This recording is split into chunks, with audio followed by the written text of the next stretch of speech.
In the shadow of the night, Ankh on the creep, raising up the titans, watch the fallen gods weep. From Baltimore streets to the Florida shores, Jehovah, hold and feel the wrath as it roars. No more rules, it's time to break. Killer army, rise and make no mistake. All gods must die, hear the echoes cry. From the heavens to the ground, see them fall and die. All gods must die, no more alibis. Odin, Buddha, all they all say goodbye. Zeus, on the throne, but he's losing his life. That's ready for the fight. Open your best run, we here for debate. All the deities trembling, feeling the weight. Step aside, make way for the real. All gods must die. It's a done deal. It's a done deal. Hey.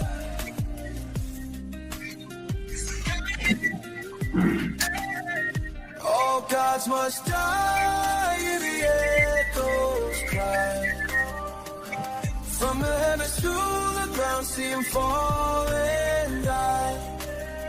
All gods must die, no more and die. All gods must die, no more alibi. They all say goodbye.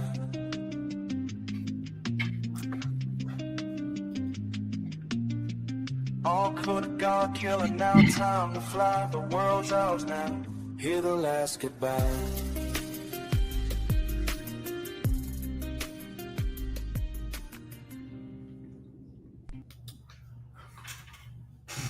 Black African power.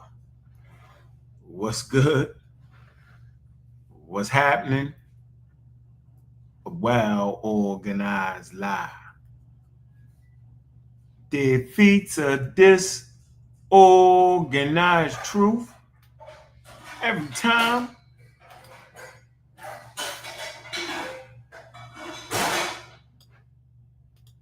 Woo-hoo-wee, man. Y'all already know what it is, man. It's God killing the house. And I come to do what I got to do, and I'm going to do what I got to do. Standing tall. Standing strong. Hey, man, y'all know what it is, man. Bobby banging this bitch. Let the people come in here, man. We doing it real easy, like, because it's easy work. Man, I see the pseudo killer official in here, man. Happy birthday, Miss Bennett. You know what it is. She top notch around here. See the famous Juju has joined us. Pseudo killer official. I see you, Gary. We had a great conversation in Discord. I see you. Kenan Wright, what's good? Man, let the people come up in the building, man. Share the show, man. Moving forward, man. I see you, Sage, the lovely Miss Sage. What's good with you? Man, we see all the friends and foes stepping into the spot. You know we going there with the easy work because it's easy work and it ain't hard. We know it ain't hard. So, always trying to find an easier way to teach. You know, people really want you to fight, right? If you fight, then the conversation get derailed. So we figured that out. Man, shout out to all the pseudo killers, man, all the barbarians, you know what I'm saying? And all the super duper people who stay around and support, man. And you know, I ain't gonna miss nobody. You know I'm not. Big up to the paradigm shift. You know what I'm saying? Collective and everybody that's gonna pay attention. So we don't got no pseudo around here, and there's a reason for that. Pseudoisms is very, very destructive to the community. Pseudo always wants you to argue with them because once you really get the back and forth with them, they feel empowered. You know what I'm saying? We're gonna break this thing down. Y'all know what the conversation been for a minute, and you know, I've been very, very surprised, and I do see the bars in the building. Big up to the bar. Mac Rob is in the spot. King Hercules, I see you. Hit us with the hotep. The hotepi, we know what it is. It's all gravy.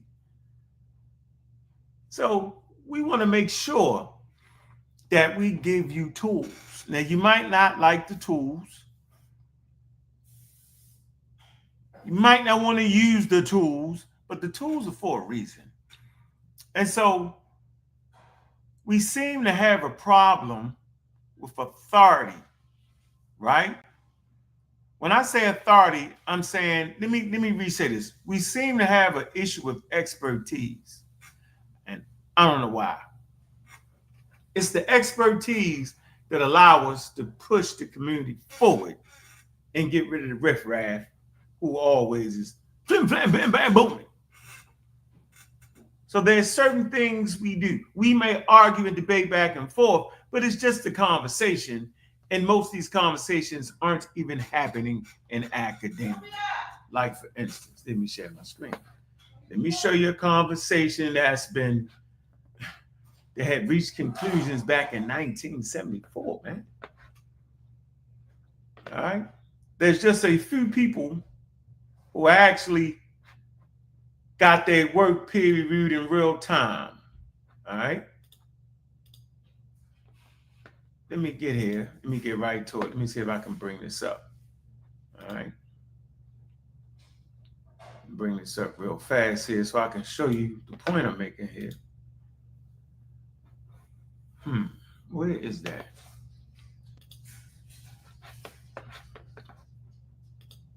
I got it. So don't let me forget page 83. I don't want this to be forgetting. But I talk about this all the time, right? I talk about UNESCO, okay? And I'm not even sure if most people was even familiar with it. It was very, very serious work that occurred in 1974 UNESCO. And the conscious community, in fine fashion, mischaracterized it. And they bumbled and stumbled and bumbled all over it. And they did all the above. And I'm sure it was on purpose. All right. And the reason I actually appreciate UNESCO because they were some of the first people in 1950 that asked the race question, right? This is in July 1950, and it basically goes like this. Scientists have reached a general agreement, all right, and recognizing that mankind is one, that all men before to the same species. I'm going to say this again, that all men belong, my fault, to the same species, Homo sapiens. It is further generally agreed among scientists that all men are probably derived from that same common stock, and that such differences as exist between different groups and mankind are due to the operation of evolutionary factors of differentiation such as isolation, the drift and random fixation of the material particles which control heredity. We talk about the genes. Changes in the structure in these particles, all right, hybridization and natural selection. They say in these ways, groups have arisen as variance, stability, and degree in differentiation, which have been classified in different ways for different purposes. This is 1950, early. They start to put these statements together. And of course, I think what they do, they go back and they make 4 more statements and they really get it clear on that. But they're making the first statements in 1950. All right, now why am I saying this? This is important for this conversation, man. All right, so this conversation gets very wild and crazy over the color of this and the color of that and racialization, the whole 9 yards. So if in 1950, they recognize race as a social construct, right? Then that would mean any decisions made after 1950 in the scientific community could not be based off of racial constructs. At that point, racial constructs would be pseudo, non-scientific. So we wouldn't be sitting at a conference in 1974 and a person that introduces a racial construct to the table win. At least win that argument. Why? Because it would be against science. So y'all see the title of the show, The Outsiders in Science, Egyptology. Talking about the people that's not even in science at all, not participating, not promoting it, none of that. We're talking about those who are not even in Egyptology, but yet talk that talk. And people are cheering for it, but you're actually cheering for pseudoisms. Big up to Dr. Oya Mayat.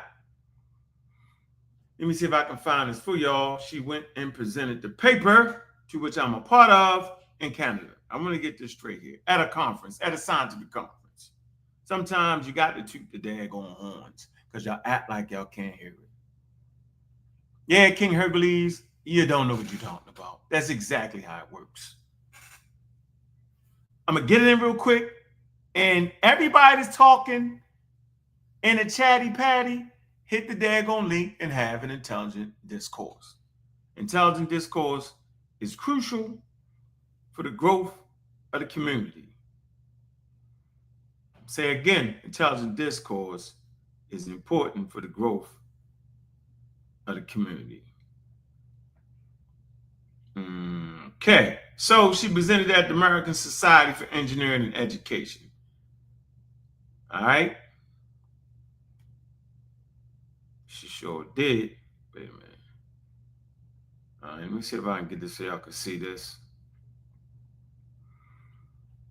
Let's see what she actually presented at the conference. All right. Let me see here.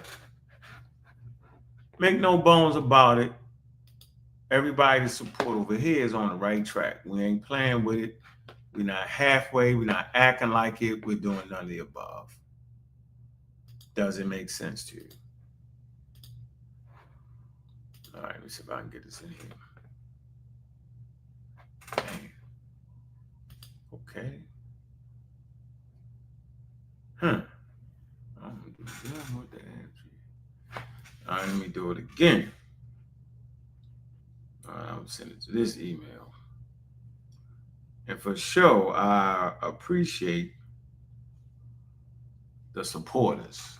I kid you not. It's been a long, hard fight. We continue the long, hard fight because the pseudos won't give up. But there's some things I'm going to bring to your attention today, and don't get mad at me. Okay? All right. Let me share the screen right here. Let me make this a little bit bigger for y'all. Let me show you where our paper is going. Big up to the great Dr. Mayat for sure. All right, let me make this a little bit bigger. Here you go. American Society for Engineering and Education. Dear presenting author, the session for the paper Enhancing Learning Outcomes for African American STEM Learners through the African-centered STEM education model. All right, in 2025, that's ASCE Annual Conference Exposition has been assigned. There you go. Technical session Monday, 23rd of June, 2025 at 3:15. 3:15 to 4:45 Eastern Standard, Canada. All right, y'all see what it is. Montreal. All right, it's where the paper was presented in real time. So as they talk that talk, this is something they cannot do. All right, these are the steps for legitimacy. Right?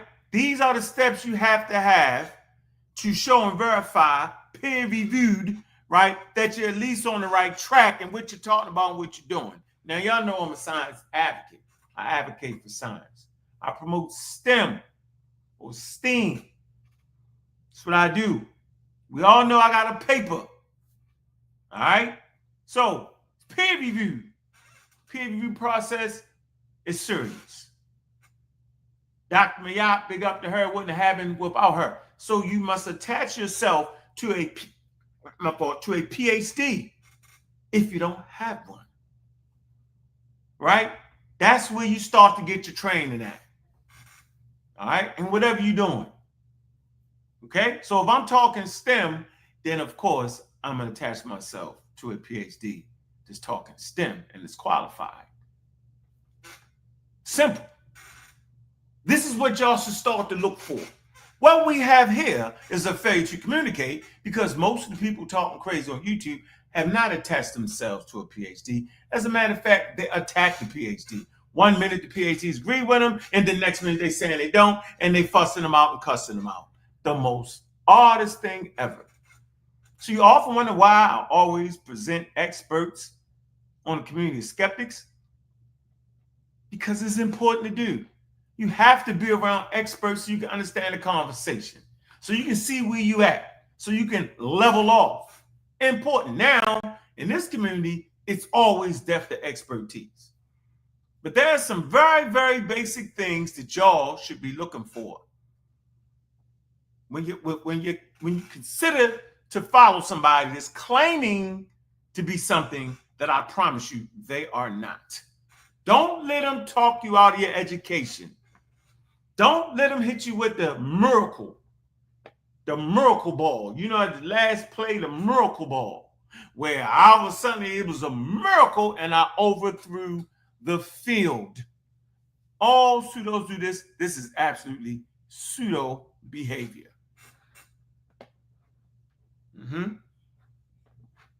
So let's get to some of the requirements here for the outsiders. Now, we've actually brought Egyptologists that engage in science on here. Kara Cooney, UCLA. She actually engages in science. Y'all didn't know that? Yeah, she combines archaeological and social science theories in funerary context. She does. All right, that's important. And then we had people that mocked her and talked crazy about her and misconstrued her words. Now, being a scientist, participating in science, there's certain things she would not write about. Like, for instance, you would never hear her write about or hear her saying that the Egyptians are black. She would put it in a way where the learned one would actually understand. Like, for instance, the one drop rule. But her herself in the interview we did categorized the one drop rule as cruel. Nobody heard that though. They act like they didn't hear it. Got it on tape. Y'all know I got it.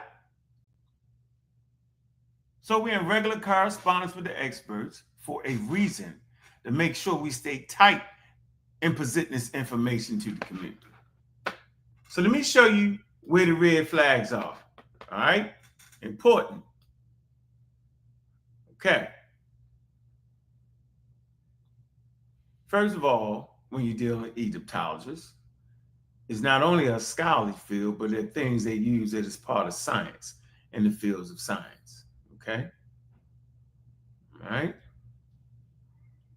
All right. So Egyptology as an interdisciplinary field. What does that mean? That means they use different fields, different expertise to put together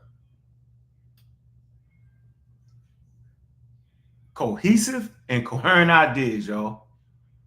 So it can be considered a scientific field and an academic discipline, all right? But we need to talk about some of these important distinctions, okay, on the type of science that I'm referring to, all right? So Egyptology absolutely incorporates empirical methods and social sciences. They do.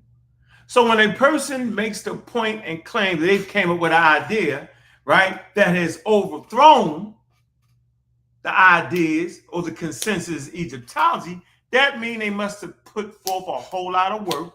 One would have had to been peer-reviewed, not argued on YouTube. Would have to been peer-reviewed. And if it's not peer-reviewed and that person is claiming, right, that it has overthrown the consensus, then that's pseudo.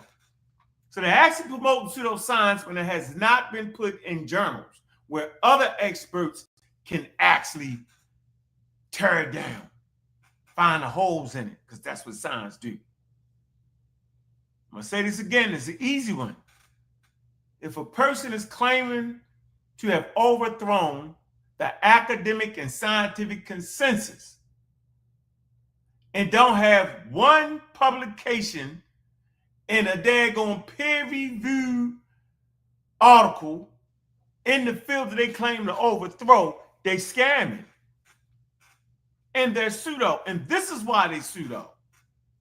There's a reason why we say that they're pseudo, that they're wrong, because they're not going about it the right way. You cannot usurp the system. Now, I know y'all want the lucky Hail Mary. I know you want the lucky Hail Mary.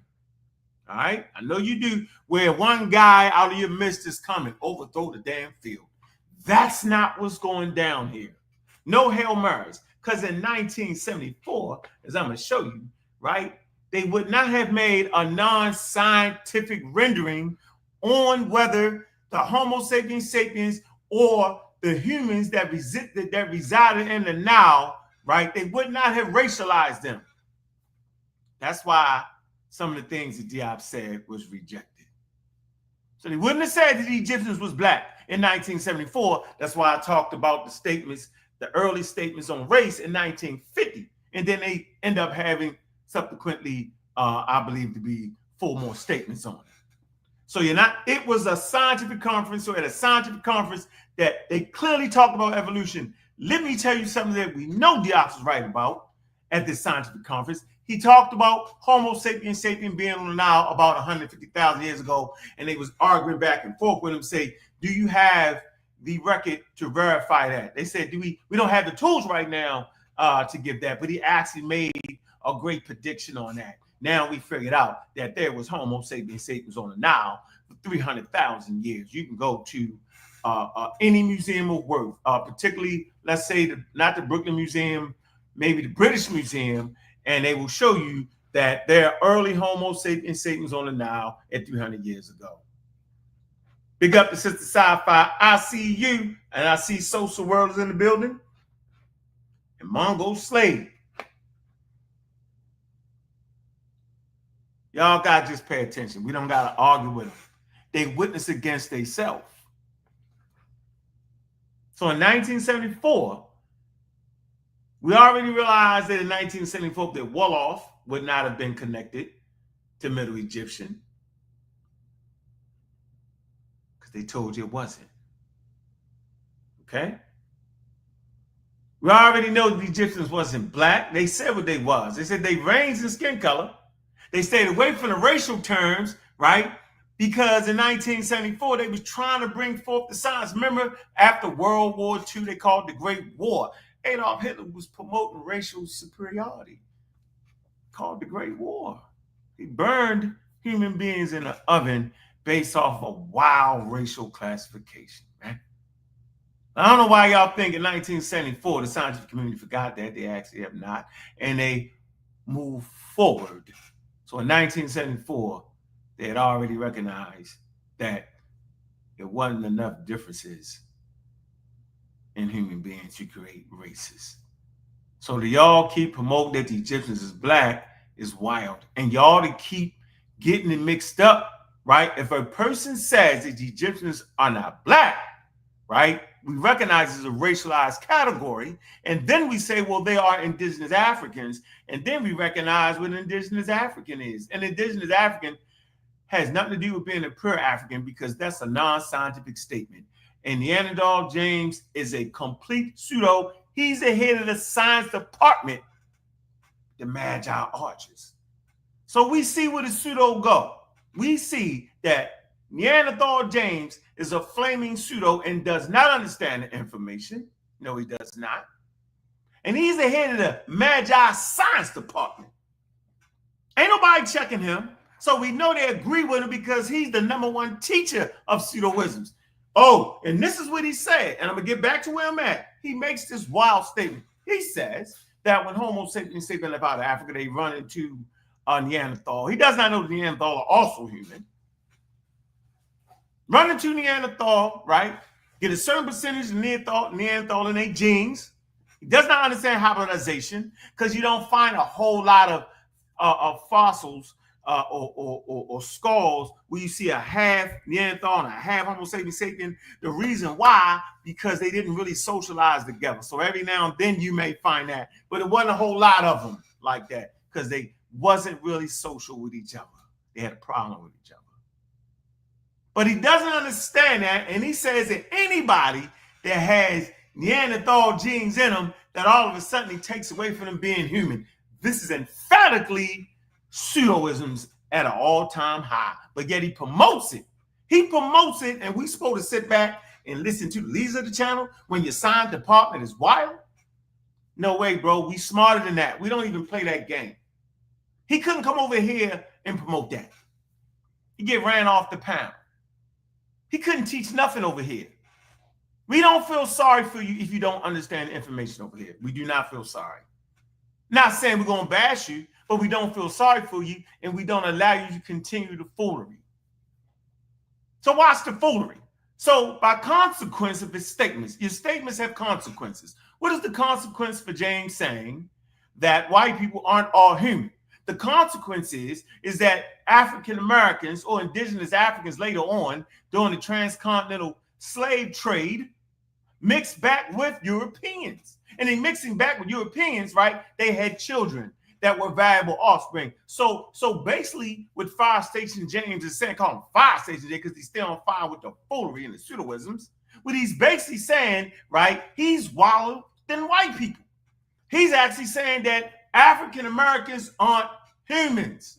They're not fully human. That's what he's really trying to tell you. And the continent of Africans that never left and never mixed with Neanderthal, they are the only pure humans. The most ridiculous thing you can say. They figured it out in 1950.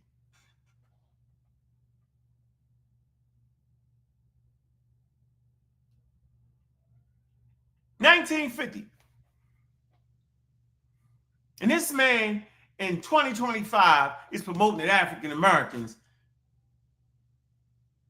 ain't all human. Crazy. Man. So let me move forward. How in the hell is he in charge of the scientific department? How in the hell is he allowed to talk about genes and genetics? Can't listen to none of that. And nobody corrects that man. Let him run wild with it. So he's miseducating African Americans at levels that shouldn't even be allowed. But hey, wouldn't happen over here. So we never let that get off over here. All right? So we understand that Egyptology as a scientific discipline, right? And I'm saying in a broader sense, okay?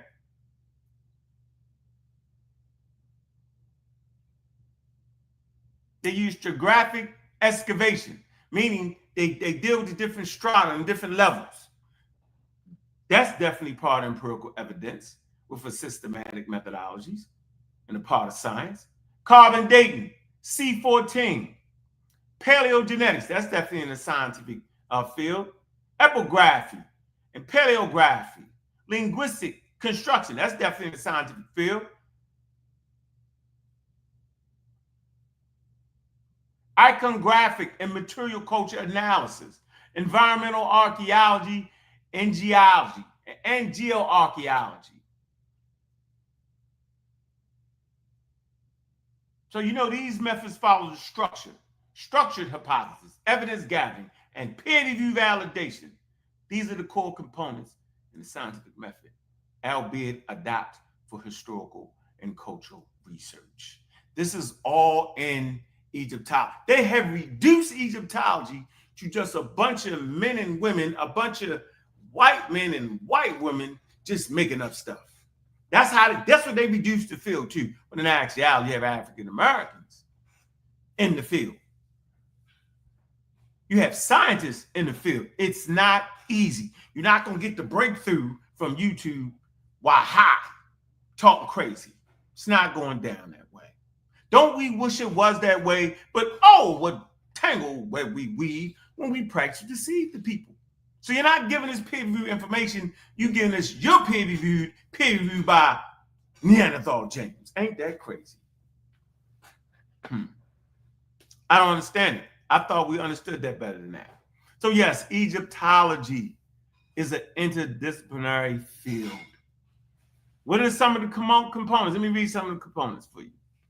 Archaeology, that's in the field. Social science, empirical. Scientific nature, yes.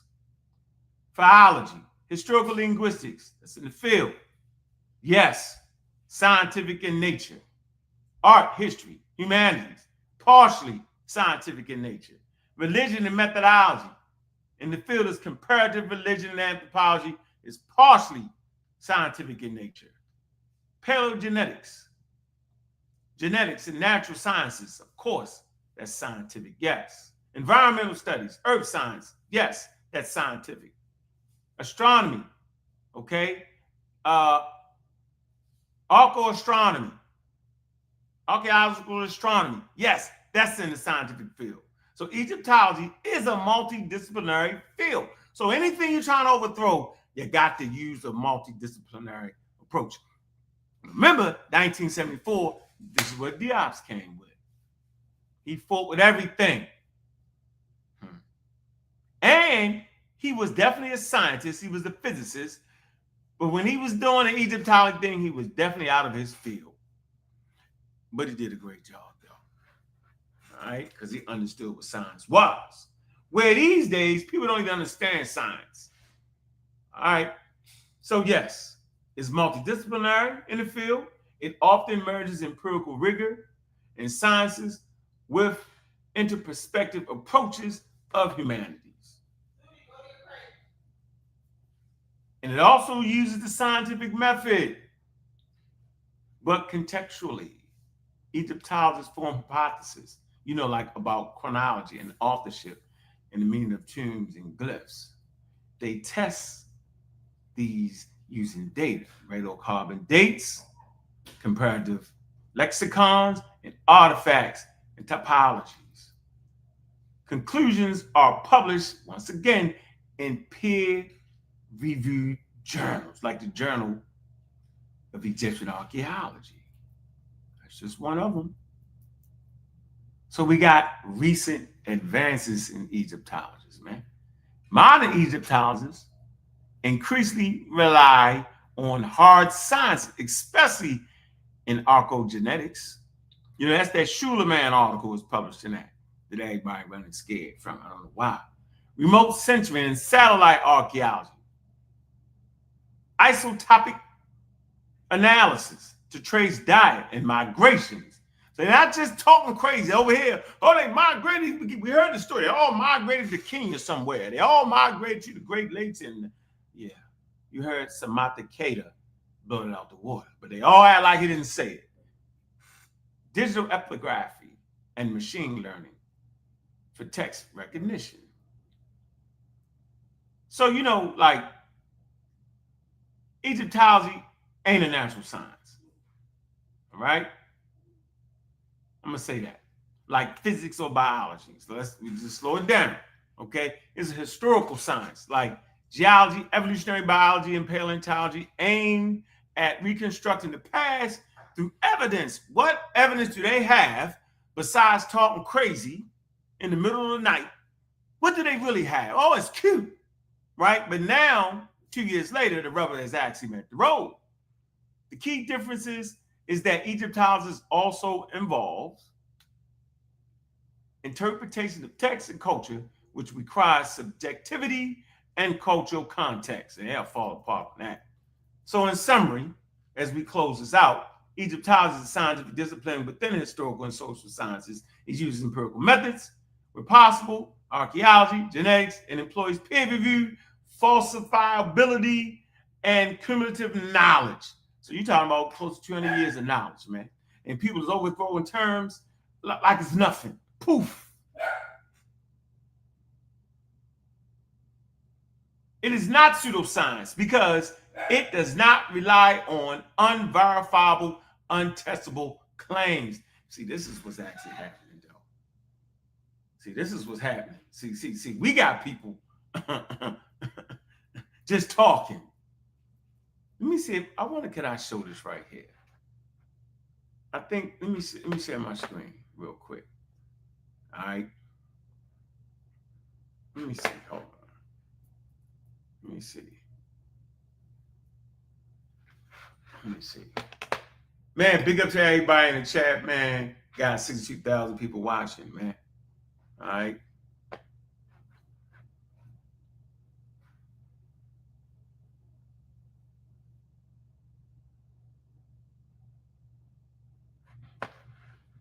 And y'all know science is hard to even understand and recollect, man. So we don't even get mad no more, yo.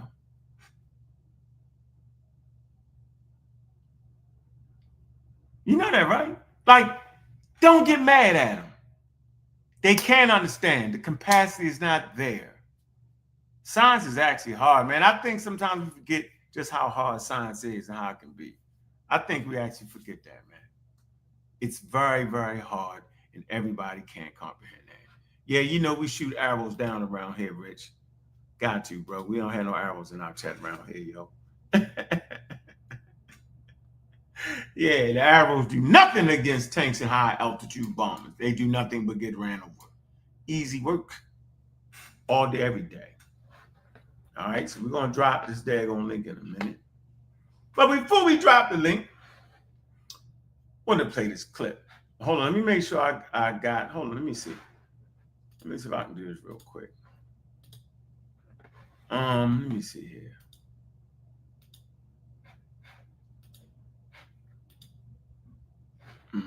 Probably could do this. Let me see.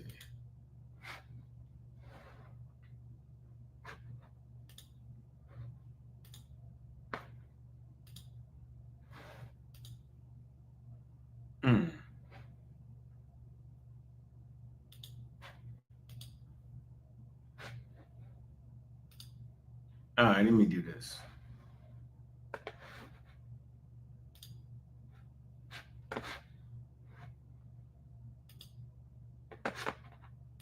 So real quick, so we talked about, like, is the Egyptologist a scientist, right? All right. We talked about what is science, okay? Formulates testable hypothesis, all right? Uses empirical methods, analyzes data systematically, and publishes results through peer review. Where are the published results in peer review? YouTube ain't peer review.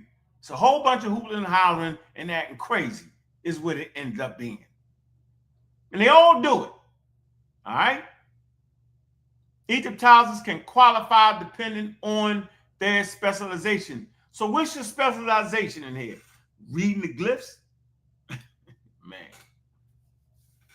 We talked about it being interdisciplinary. Egyptology draws from a set of archaeology, which is the field of science, linguistics, philology, language analysis, genetics, paleogenomics, astronomy, and astroastronomy. All right? Man. Remote sensing and digital imagery, conservation science. Here's a chart right here. You see the chart? Specific roles of Egyptology. When is an Egyptologist a scientist, right? Conversation scientist. You got a scale of 1 to 10. Scientific aligning, scale of 1 to 10. That's a 10 right there. Digital ethnograph, 7. Astroastronomer, 9. Okay? Bioarchaeologist, that's a 10 in the science factor. Field archaeologist, that's an 8. And let's see. Follow Egypt. I can't even see that. Let me see if I can make this bigger. Hold on. I should be able to make this bigger. Let me see what that is. Philological Egyptologists. There you go. All right. That's a 4. Okay.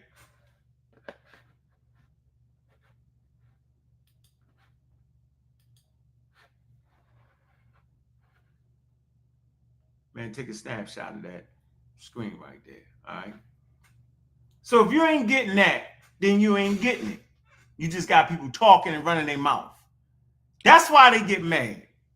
That's why they talk crazy and reckless. Because they know they actually don't got nothing. It's not me. I'm not acting like I'm overthrowing ideas. I'm not acting like none of that, man. I'm just not. Let me read this comment. Look, this is how you know they crazy. Look, this says, Soy Cat is going to stay pseudo. Man, this man, that's you imagine that. Yeah, see in this community, it's like going to the enchanted forest where you go sit down and you be upside, everything is upside down, what's right is wrong, what's wrong. The whole thing is just crazy. Yeah, he would say that. Can't even read and write is obvious, right? So I would like to share this right here. Okay. Let me go back to 1974. Okay. We're gonna go to 1974. I'm gonna share the screen. That's page 82. Let me get that right. Cairo Symposium, y'all know what it is. All right. This is where, and I'm gonna play the clip showing you that they really couldn't read. And that go for Jabari, they go for all of them. They couldn't read. Crazy. All right, let me see. Was it right here? Hold on. All right. So the famous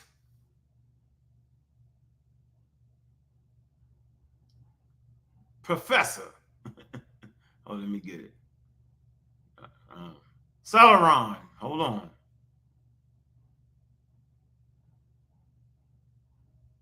Saharan. Here you go.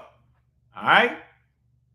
All right. So he talks about intervening in the course of a lively exchange of views on linguistic matters between Professor Abdullah and Diop, stated that the Egyptians KM, feminine, KMT meant black.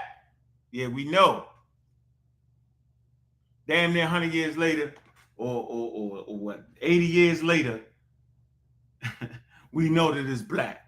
All right? Simple as that. The masculine plural, KMU, Kimu, and the feminine plural, KMNT. They say the form of KMTWI, Kimware, could mean only 2 things. Those of Kemet, the inhabitants of Kemet, the black country. It was a derived adjective, a nisba, formed from a geographical term which had become a proper name. It was not necessarily felt with its original meaning. Now watch this. It says to designate black people, because they all fell apart, the Egyptians would have said Kemet or Kemiyu, not Kimwe. It say in any case, they never used this adjective to indicate the black people of the African hitherland, whom they knew about from the time of the New Kingdom. Let me finish it off. Onwards, nor in general did they use the names of colors to distinguish different peoples. There you go. Now, why am I doing this again? Because I just wanted to wait. Now, let me see if I can show the video. Let me transition to the video. Here you go, ladies and gentlemen, the famous video. All right. You got 1, 2, 3. I ain't gonna include Neil in that. All right. And Zoo. You know, that's what Zoo was cheating. Zoo was definitely not playing fair on that because they thought they all had me. When you go back and listen to the Discord, in the discourse, you'll see they was out their minds rabid. So let's play. Let's play. Let's see.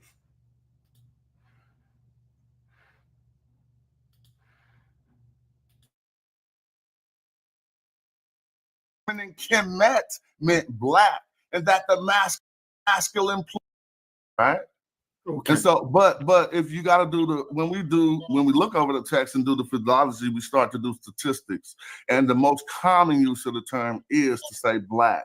They have instances where Kim was used to say a dorsal fin, but it occurs in the text corpus one time. And so we wouldn't put that into our data as others have injected. I'm pretty sure you've seen dorsal fin also used by good brother Asar in that book. So yeah, I hear people say don't use this work. No, I don't. In science, we don't do that. I read every book. It's not. We don't. It's not a religion. Don't read the Quran. Don't read the Bible. Even if you disagree with someone, you need to read their work. So Asar is a good researcher. Even if I disagree with him, I have to read what he's saying because this is science. You can't say because I disagree with this person ideologically, I'm not going to check his work. So people are telling me, don't read his work. No, I disagree with you. I will read his work. Me and Asar have healthy disagreements. I don't agree with some of his stands, but it remained healthy. Can I continue just showing this real quick, Si, so we can get the gist of this? This word is found here over in about 14 active stations. It is Kimu. All right, it ain't. Now Herman Ranker did not say much about Kimu. He didn't describe it. Smash. I think it's enough, man. We need our brother. Keep him breathing, man. We still love our brother, man. Okay, just for the people, I ain't even focusing. I swear I'm not focusing on Bob right now. I want people to look at this, right? Just real quick, and I'm gonna do it quick. Now, this Kimu is a name that we found since Diop's conference, right? And we can say, I know if he had this, he would have pulled it up, because when I click out and go to the Symposium book, Sar Sanaran says right here, to intervene in the course of a lively exchange on views of linguistic matters between Professor Abdullah and Joe, stated that Egyptian Kim, feminine Kemet, meant black, and that the masculine plural was Kimu. Kimu is what I just showed you. We found that he's saying that these are names for black. And the form Kemetu can only mean two things. Those of Kemet are the inhabitants of the black country. This is the European scholar saying this. But let's look at this, y'all. He further ended by saying, to designate black people, the Egyptians would have said Kemet or Kimu, which I just showed you, not Kemetu. We know they say Kemet all over the place. We know for a fact they say Kemet all over the place. Furthermore, the last thing I'll say, and I'm going to end it, you can go look at the UNESCO conference and put the word Why silk. are you moving that though, Smash? Because I'm put that back there. You can put the word silk in the UNESCO conference and look, it appears red. What does that let us know? No one at that conference appeared gutsy enough to try to mount the black silk argument back. You're going to find they won't just keep reading. They won't finish off reading it like I just did. Him and Jabari, they stop for some reason, right? As he tries to explain this as if they actually did it, and I said they didn't, but they swear me down that they actually was saying that. That they was designating people based off of skin color. The foolery was in it. Let me finish though. Interesting, very, very interesting. Here we go. You can put silk soil, all of it. None of those scholars would dare do that in the face of Sheikh and the joke and all the overwhelming evidence they had. Thank you for letting me share that side. I'm muting. All right. Hey, I still I want to say without any shadow of a doubt, I respect the man who fight his hardest and fight back. Oh, just let me show my source then, and we'll finish that. Fight back. Did fight back. But let me leave with my source. Let me leave with my source, though. Let me leave with my source. It's the punch you can't see to knock you out. First of all, I would like to say that Smash misread that.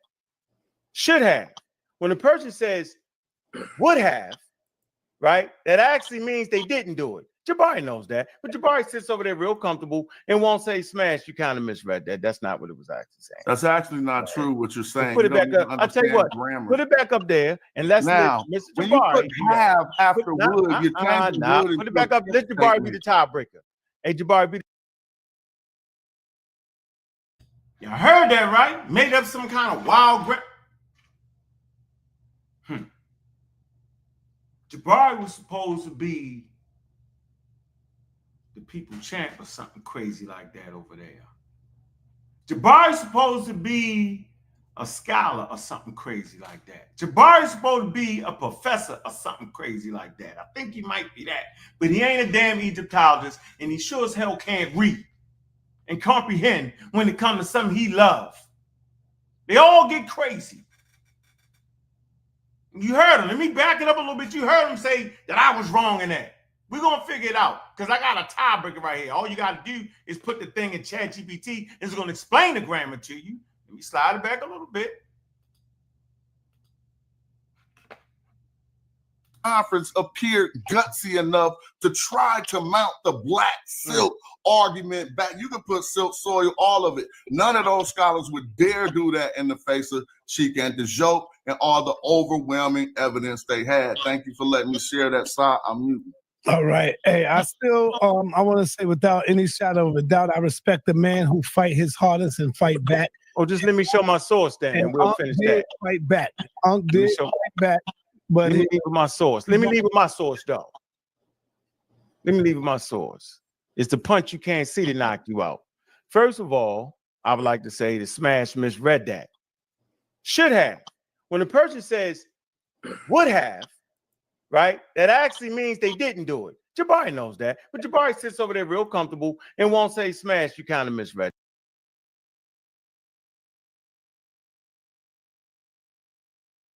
Now, when you put have after would, you change would. Put it back up. This Jabari means they didn't do it. The punch you can't see to knock you out.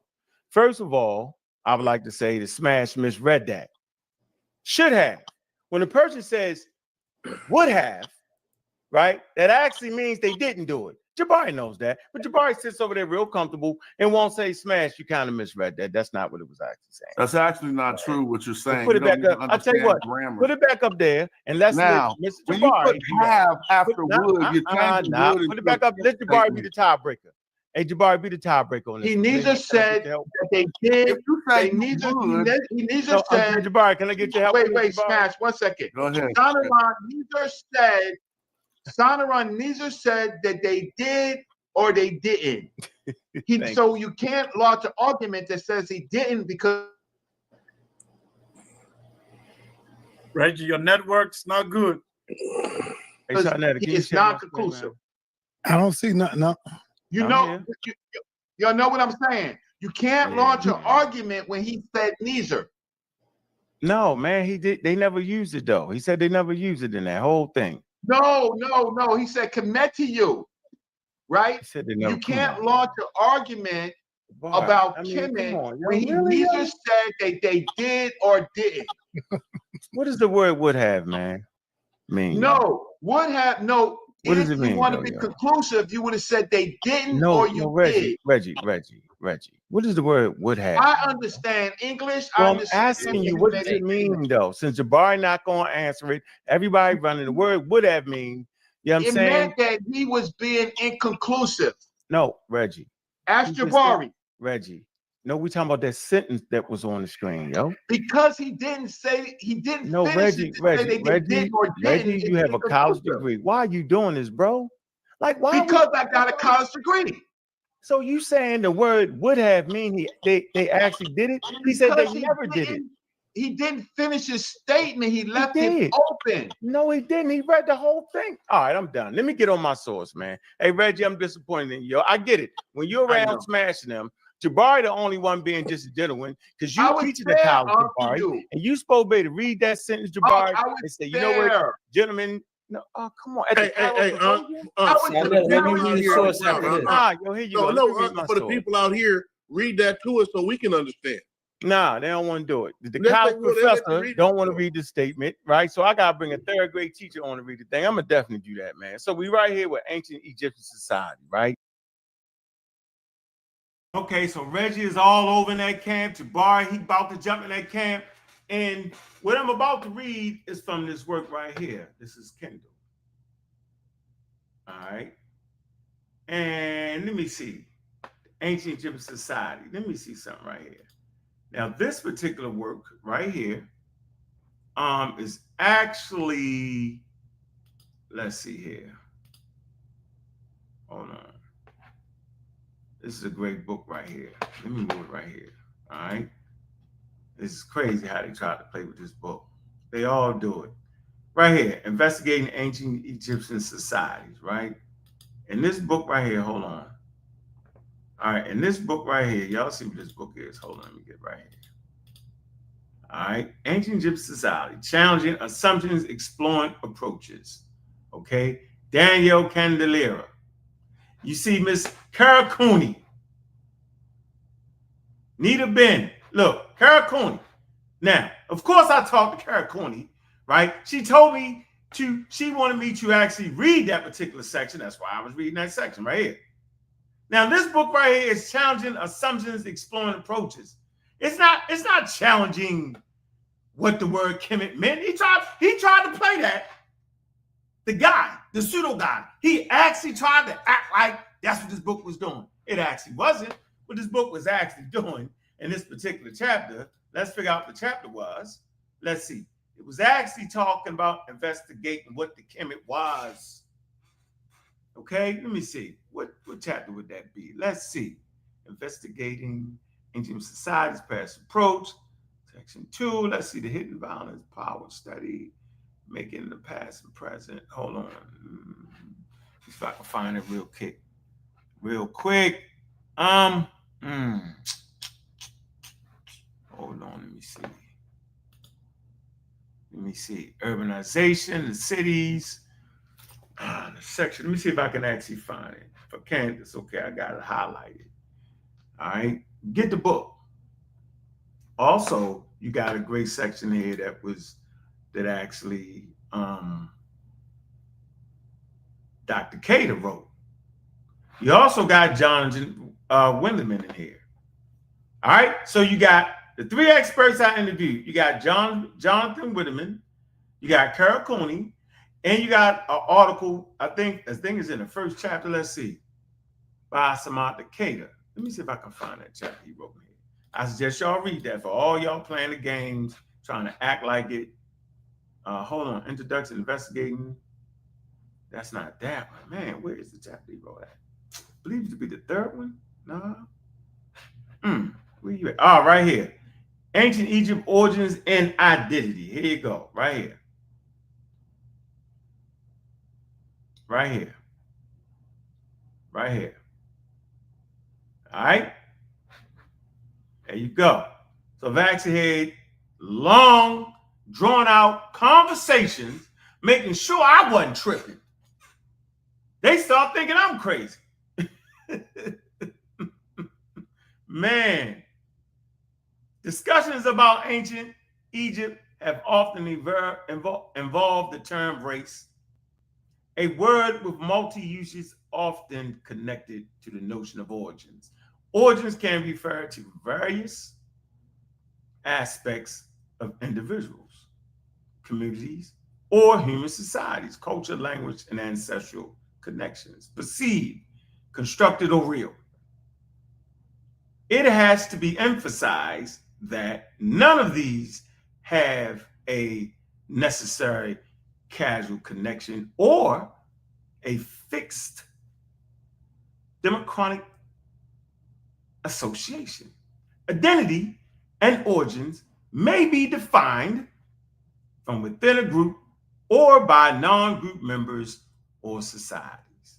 Academia may also assign identity based on some criteria designed for descriptions and analysis. When an identity, especially social identity, comes from within a group, it is said to be emic. But when external origins, this is called, you got endemic and entry, meaning inside the group and outside the group. Now, whether endemic or ethnic, the notion of identity is complex. I think this is where it really gets crazy. It gets crazy because we don't understand the complexities when we talk about identity. And we also talk about that identity can change in a person's lifetime. You got African Americans switching back and forth for Moors. They swear they're Native Americans. They even run around with the feathers.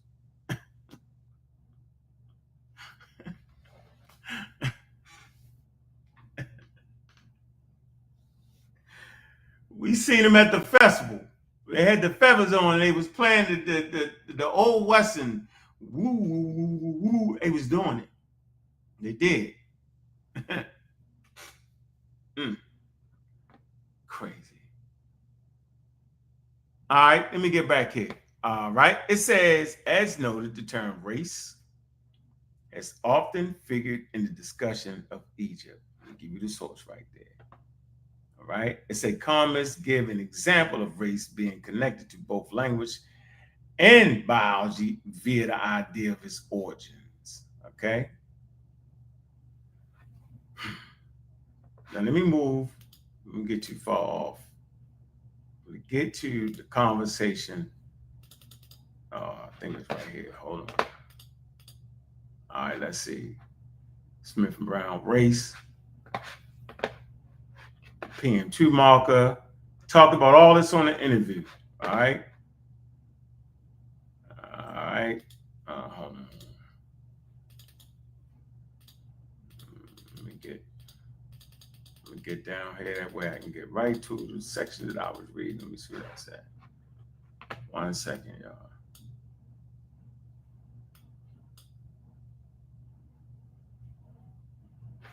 Let's see if I can get to it this way. Might be able to get to it like this. Let's see.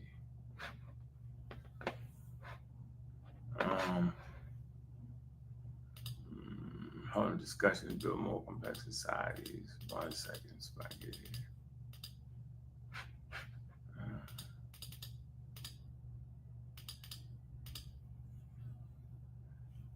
People of the Nile and the sun, wheat and barley. Let me see. 1 second. Let's see if I can get there. Let's go territory. Just new discoveries, territory, borders, and state collective identity. All right, I found it. Okay, hold on. Hold on.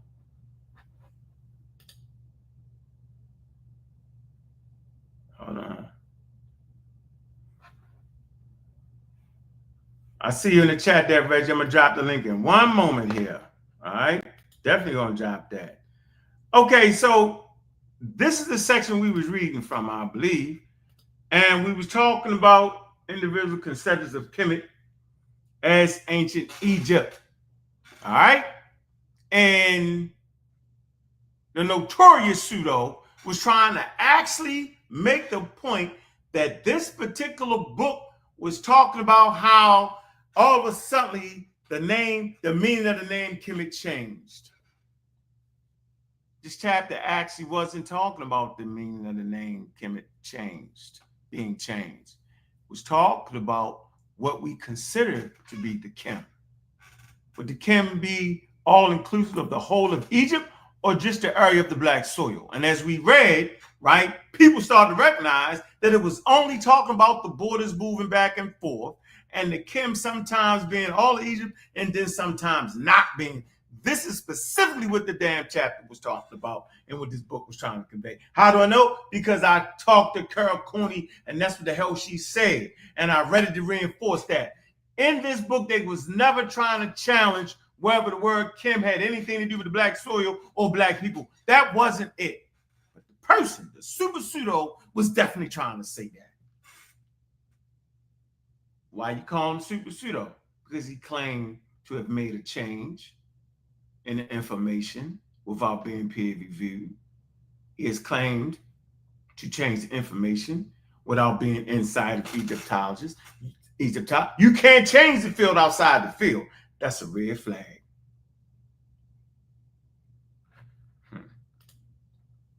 That's a red flag. Okay, let me see. I ain't gonna read all that because I end up reading on the show.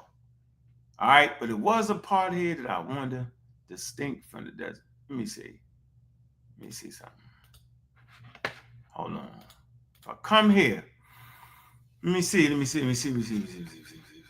Hold on. Let me see the context. Act. Let me see. Entering Egypt, considered distinct from the desert. Let's see. In all these cases, okay. In all these cases, the use of the phrase Kem conjugate, according to the context, signifies the act of entering the land of Egypt. which is considered distinct from the Deseret, the region immediately surrounding it. Alternatively, in all of these cases, Kim may simply be referring to the literal black alluvial soil of the floodplain, meaning that the Wadi Neutron and the Eastern Desert mining sites were not in the Kim. See, they were talking about what's in the Kim and what's not, and necessitating a change in its definition and standard translation from the collective whole of Egypt to the Nile floodplain. That's all they was trying to talk about. So to be changed from the whole of Egypt, right? Or just the area where the black soil was, the floodplain area. That's what it's talking about, right? Then you're going to say slightly later during the wars of reunification at the end of the Second Intermediate Period, more evidence can be found with challenges to standard, look, demarcation. We know what the hell demarcation means, right? Look, demarcation right here, full definition. Let me show y'all what demarcation is. Say demarcation, the action of fixing the boundary or limits of something. The demarcation of the maritime border. The British practice, requiring the specific jobs, assigned to members of a particular trade union. Strikes over job demarcation. So it's basically saying an area, okay? A boundary, a limit.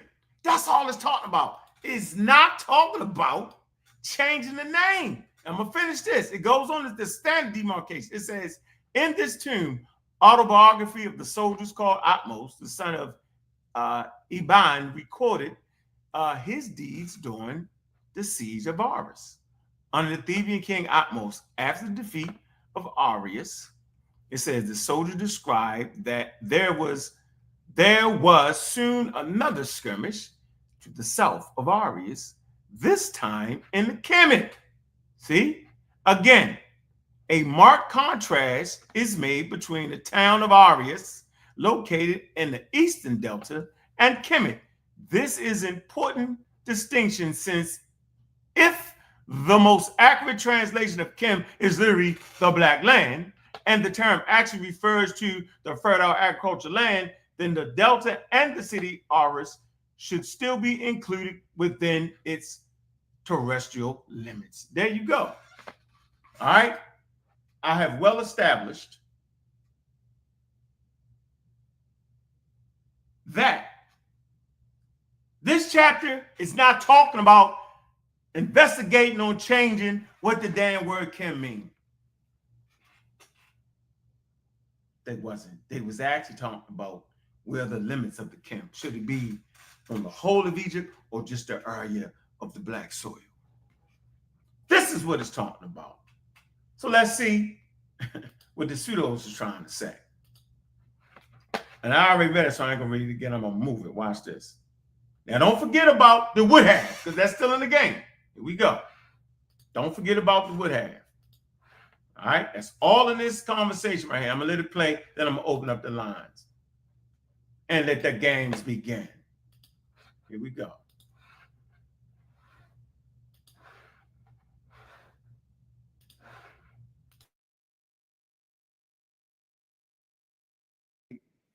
Okay, and it talks about the term Kemet. All right, it says other instances of people going down, right? They use the term right there, into Kemet, right? Occur in the prophecies of Nefertari, right? When 3MW Southwest Asians enter Egypt, and in the mining expedition accounts when the caravan returns. See, they always try to tell you they don't have evidence. Now watch this. It say in all these cases, the use of the phrase Kemet conjugated accordingly to the context. See, you got to put it in its proper context, signifies the act of entering the land of Egypt, which is considered distinct from the desert region immediately surrounding it. Alternatively, in all of these cases, Kemet may simply be referring to the literal black alluvial soil of the floodplain, meaning that the Wadi Naturum and the Eastern Desert mining sites were not in Kemet. It's and necessitating a change in its definition and standard translations from the collective whole of Egypt in the Nile floodplain. So it's simply trying to tell y'all, right? It's in these texts. Y'all see the text. Y'all see all that. When they're using a term, they're not using it to determine any damn people. They're talking about the floodplains. They're talking about the area with the black. Come on, Reggie. Ankh, he said May. He was Reggie, also inconclusive. Reggie, what are you talking about right now? I'm reading a whole different source, Reggie. No, but I read the sentence that you read. Reggie, and when he's talking about the floodplains, right? He says May. Reggie. This is sad. Let me go next, sir. I got this, Reggie. Trust me, I got this, Reggie. If I could just say something really quick. After Jabari, I got this, Reggie. The point really I want to make right here, right? Really in here, they're showing you where they use the term in these texts. Okay, the New Kingdom thing again, setting the Wadi separated from the foreign of Egypt. They showing the prophecy of Nefertari. They're showing you, right, when they use this term, it's referring to the land. The challenge, but Ankh, here's the challenge, though. Here's the issue. No, First of all, no, Jabari. You asked me to weigh in. I'm weighing in. No, I asked you to put that sentence up there and ask us what that means. Remember, I wanted him to weigh in on this. Everybody act like they ain't know what the hell's going on. I wanted him to weigh in on this. Not the other thing on me. We passed that. He wouldn't weigh in. Now, after he got a chance to read it, I can go back and show you his little eyes is reading it. Now he wanted to weigh in on it. They was trying to push me back and forth, not let me complete ideas. Reggie diving through the door, tripping. All right, let's go back. We're going to follow this real easy. This is easy work. Real easy. Here we go.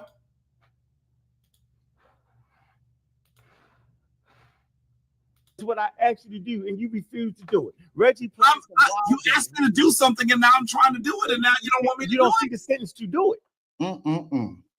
Just gonna let me body him, Jabari. Hey, Sadnetta, share my screen. Let's go ahead, Jabari.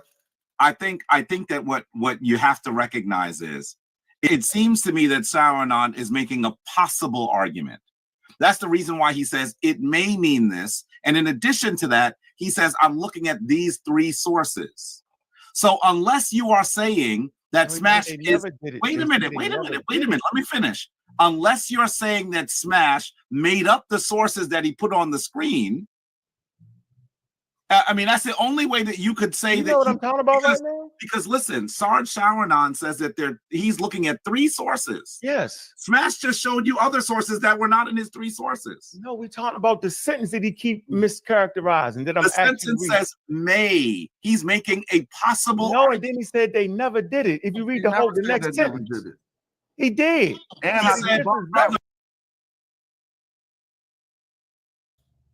remember, he stopped right there. He wouldn't read that. Let's go back and read it. This for all the slow people that had no idea what was going on. Remember, he stopped reading it right here. He stopped. He absolutely stopped right there.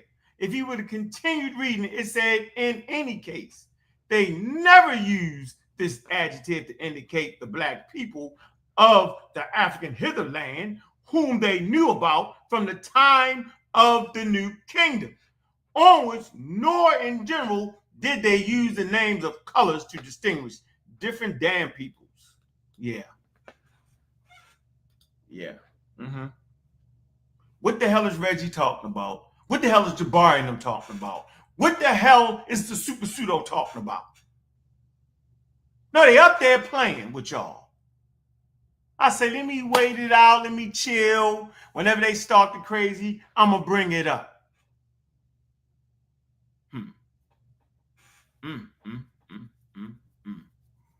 Boy, I tell you. They about to hit this link in a minute.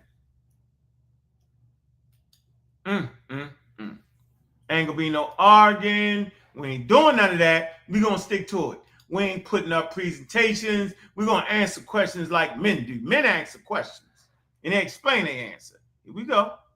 It says in these sources. He gives you the sources. Come on, man. Come on, yo. I expect more out of you. No. You know what, dog? Y'all wild for that. Sarnetta, this is about to be crazy because the source I have on the screen is the same exact one that Brother Ankh only perused and showed you a mere section of. But you know, wait. Before you say this, can I say one thing? Right. Because I asked you to look at some sentences and tell us what it we're said. even losing the audience. I want you to recognize that even tonight, we have to be careful, because what Ankh has done is he shifted the argument.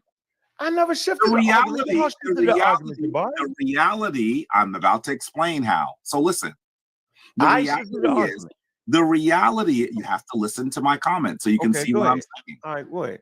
So the reality is, from the beginning, we have truly been contesting what Garfield, what Ankh, and what Chief X has said, and a few others. They have said that the people. Brother, will you listen so I can make what I'm so I can explain what I'm saying? So what he is saying, what they have said, is that the people who live there now are the same as the people who live there in the ancient world. That's what started this debate. I never said that. I never said that. Please don't make me pull up the quote. Please don't make me pull up the video. Pull it up. Please pull it up. All right, okay, I'm gonna ask you politely. Are you telling me that you have never said that the people who live in Kemet now are phenotypically and culturally the same as the people who lived there during the ancient world? Jabari, the people who live there today aren't ethnically the same as the ancient people. They do not speak the language. They do not. But that's not the question I just asked. You just said culturally. I would never have said that. I said phenotypically and culturally. Answer phenotypically. And what I said is phenotypes can change, right? So they're clear. I just read a source that clearly says that their phenotype is there. There's mixed phenotypes there. So what I said was populations aren't frozen in time. That over time, of course, the population shift back and forth. The population was already shifted on the Nile Valley before the formation of. You're not answering the question. Jabari, there is Jabari. You're not answering the question. What I've said was that the population that lives there today is more closely related to the ancient population than any other population on Earth. That's my statement. That's what I said. But answer my question. You can say yes or no. That the population is in the Nile Valley now is closer related to the ancient Egyptians than any other population, brother. Now, let me say this. I'm saying no than any other place on planet Earth. I have heard you say many times that phenotypically, the people that live there now are the people that lived there in the ancient world. That's where this whole argument came from. You mix me up with Chief X. Say that. Brother, your question to Dr. Karakuni was, were the Kemetic people black? What did she know? You didn't say, wait a minute. You did not say, the question was not, did they consider themselves black? The question was, were they black? And then when she said yes, then you switched what you asked her. No, she said they wasn't black.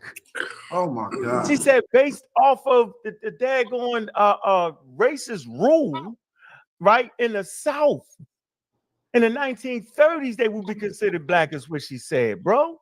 And I said, being as though you're a professor, you already know that's the Jim Crow laws. I'm feeling like you.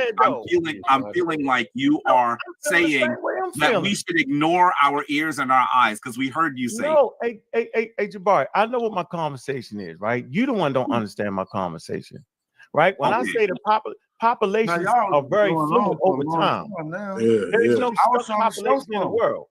There's no stuff. I'm saying there would never be the exact same. Jabari. Go ahead, Smash. You know what I'm gonna do? I'm gonna play the question. That's what I'm gonna do. You do what you're doing. I'll be back. Play that. Somebody must have served a source that he thought he could use. So there you go. So y'all heard what I was saying. I was saying, and they always start talking over top of me when we really getting to the point when to switch the conversation back. They switch it from the would have, now they switch to this. There's a whole lot going on. But if you slow it down, I explained to Jabari what I said. He's going to get to the video and he's going to start to play the question that was asked of Karakuni. And then he's going to stop though. And you know why he stopped? Because I explained my position to the lady, which he just lied and said I didn't. He just lied. Jabari, y'all famous scholar, just lied and said that I said something like Chief X said. Then all of a sudden he said that the ancient Egyptians, you know what I'm saying, was the modern Egyptians. I would never say that. You know why I would never say that? Watch this, because I read scholarly work on the daggone shit, and it ain't what the damn scholars say. That ain't what they say in the genetics of African populations, health and disease. Hard copy.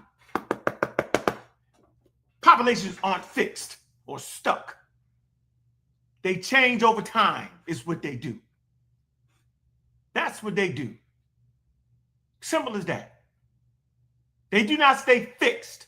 Just like the video I just put out. Man, go ahead and like and subscribe to the channel, man. Go ahead and read, you know what I'm saying, or read or listen to what Dr. Cater said. He said the same damn thing. Brother Reggie. Hey, Unc, how you doing tonight? How you doing, sir? I'm all right. Hey, family, to everybody else, how you doing? Behavior. Okay. I want you to listen to this. I'm not gonna put you in a situation, right? You can speak on it if you want to, right? And you would have. What does would have mean again, Reggie? Would have? Yeah. Based off your calendar. Let's see if it means the same thing it meant when I was back there on the panel with the crazy people. What does it mean now, Reggie? Because you know I already got it pulled up, but I want to see if your college education allows you to understand what would have mean. At that time and moment when he wrote that, what was he saying, Reggie? Just curious, making sure it's all above board. When someone says would have or may have, they're making hypotheses based on the evidence that they are familiar with, their reading material, their expertise. And so they are making a point and they're qualifying it. And so they figure they have enough information to make the point to say that they what things may have been. No, he said would have. Would have. He was basically, he wasn't saying that they did it at all. Let's establish that. He was not saying they did it all. He said if it was that, they would have wrote it like this. And then he qualifies and said, but they never did it. He said that, Reggie. Everybody stops and don't read that. Everybody stops. Yeah. But it's not certain. It's based on what I just said. It's based on their expertise. Here you go. Here you go, Reggie. Watch this, Reggie. To designate black people, the Egyptians would have said Kemet or Kemet you, not Kemet where. Then he goes on to say, in any case, he hit him with the in any case. Yes. In any case, they never use this adjective to indicate the black people of the African hitherland, whom they knew about from time of the New Kingdom onwards, nor in general did they use names of colors to distinguish different peoples. So my understanding of the sentence is that if they would have used this. Then it say, but in any case, they never used this adjective to indicate the black people of the African hitherlands, whom they knew about from the time of the New Kingdom and onwards. Nor, in general, did they use the names of color to distinguish the peoples. Now, everybody want to stop reading right here on purpose. Right? Now I realize it's on purpose. Because you see that word in any case. In any case, they never used it to designate the people they was considering black, at least these people right here making that statement. So the word would have mean they would have, doesn't mean they did at all. But you've seen the argument, they argued me down about that. And that, my man, I did not appreciate. Jabari didn't step up and said he's supposed to be a professor. He did not, right? He did not step up. Nope, nobody actually stepped up on that, Reg. So that's your answer, Reggie? Because I'm going to read the answer. Is you sure you understand? Am I wrong in what I'm understanding when I read that, Reggie? No, you're not wrong in what you're understanding. No, not in what I'm understanding what the sentence is conveying. You're not wrong in what the sentence is saying. You're not wrong. That's what Dr. Sonaran said. You know what, brother? You have restored all y'all chatty patties, right? Was Ye Rock. Yeah, y'all your mind. That's all y'all is wild for that. At least this man stepped up and was honest. Reggie, I got a newfound respect for you, bro. For now. On that program, no. For this moment right here, whatever you do after that, I know it's gonna get wild. But for that, yo, I was thinking, I say, man, they said I couldn't read. They did all that, Reg. I was like, wow. Let me show you what they asked. Watch this, Reg. Let me do this. We'll do this, right? We'll do this real quick. For all y'all that's in delusion, right? We'll just do this. We'll hit it right here, okay? We'll put it right here, all right? And it says, all right? It says the full interpretation. First of all, we actually loaded that paper right there at Symposium. The people, at least we loaded the paper, right? Got that from Brother Reggie. Full interpretation. To designate black people, the Egyptians would have said, or Kimitu, not Kimwe. All right, it says these adjectives derived from the root black, Kimi, feminine, Kiminu, masculine. Explain all that. We'll keep going. Toponyms, nope, keep going. Key argument. Saharan is clarifying that the Egyptians did not use Kimwe to describe black people from other African regions. Just what I said, such as the Nubians or people from inner continent. Yeah. Mighty strange. These people is definitely talking to them, right? They didn't even call them black people. We keep going. If they wanted to refer to someone as being black in color, they would use the color adjective, Kimit or Kiminu. But this was rarely applied to humans in this epigraphic or political sense. Therefore, the translation of Kimit or Kimigu as black people is linguistically incorrect because Kimwe is not an adjective describing skin tone, but a term for the inhabitants of Egypt. Scholarly context. It comes from UNESCO, the General History of Africa, Volume 2, African Civilizations of Africa. All right. Symposium, the peopling of ancient Egypt. Saharan and others argue that the ancient Egyptians did not use Kemet to refer to themselves as black people. The term referred to the territory, not ethnicity. And they talked about it in that damn paper and smashed for God that they didn't talk about that, which they actually did. Reggie, and you know they did. Egyptians did not classify peoples primarily by skin color, and when they did, it was contextually limited and not systematic. Conclusion. Here's the conclusion we was all waiting for.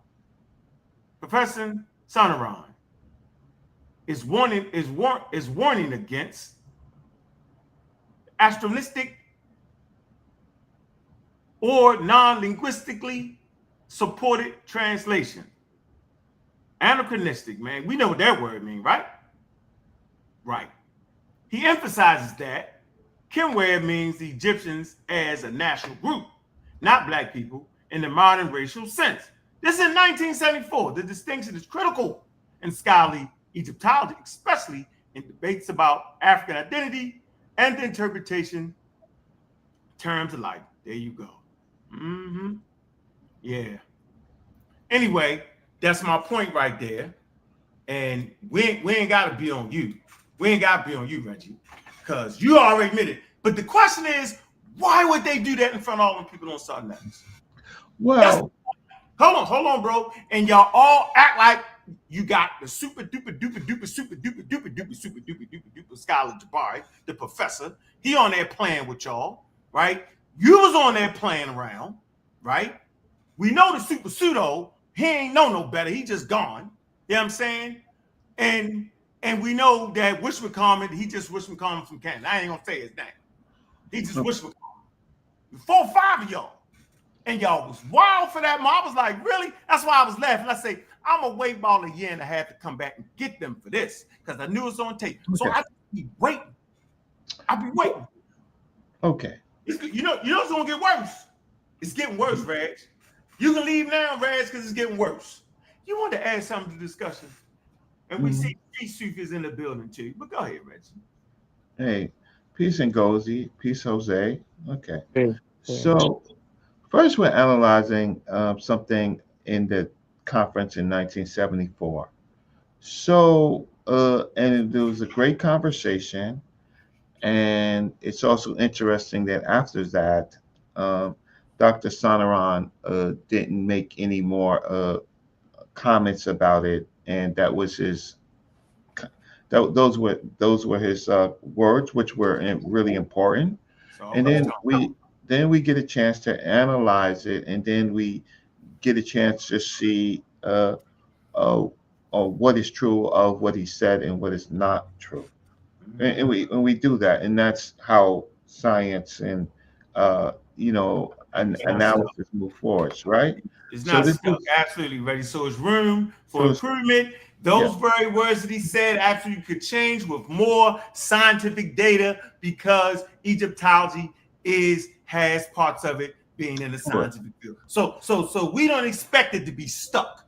What we expect is it to have journals and peer-reviewed publications. What we expect is to be in the damn field before you start overturning shit. That's what we expect. But go ahead, Reggie. Okay, so once a person says something, that is what they said.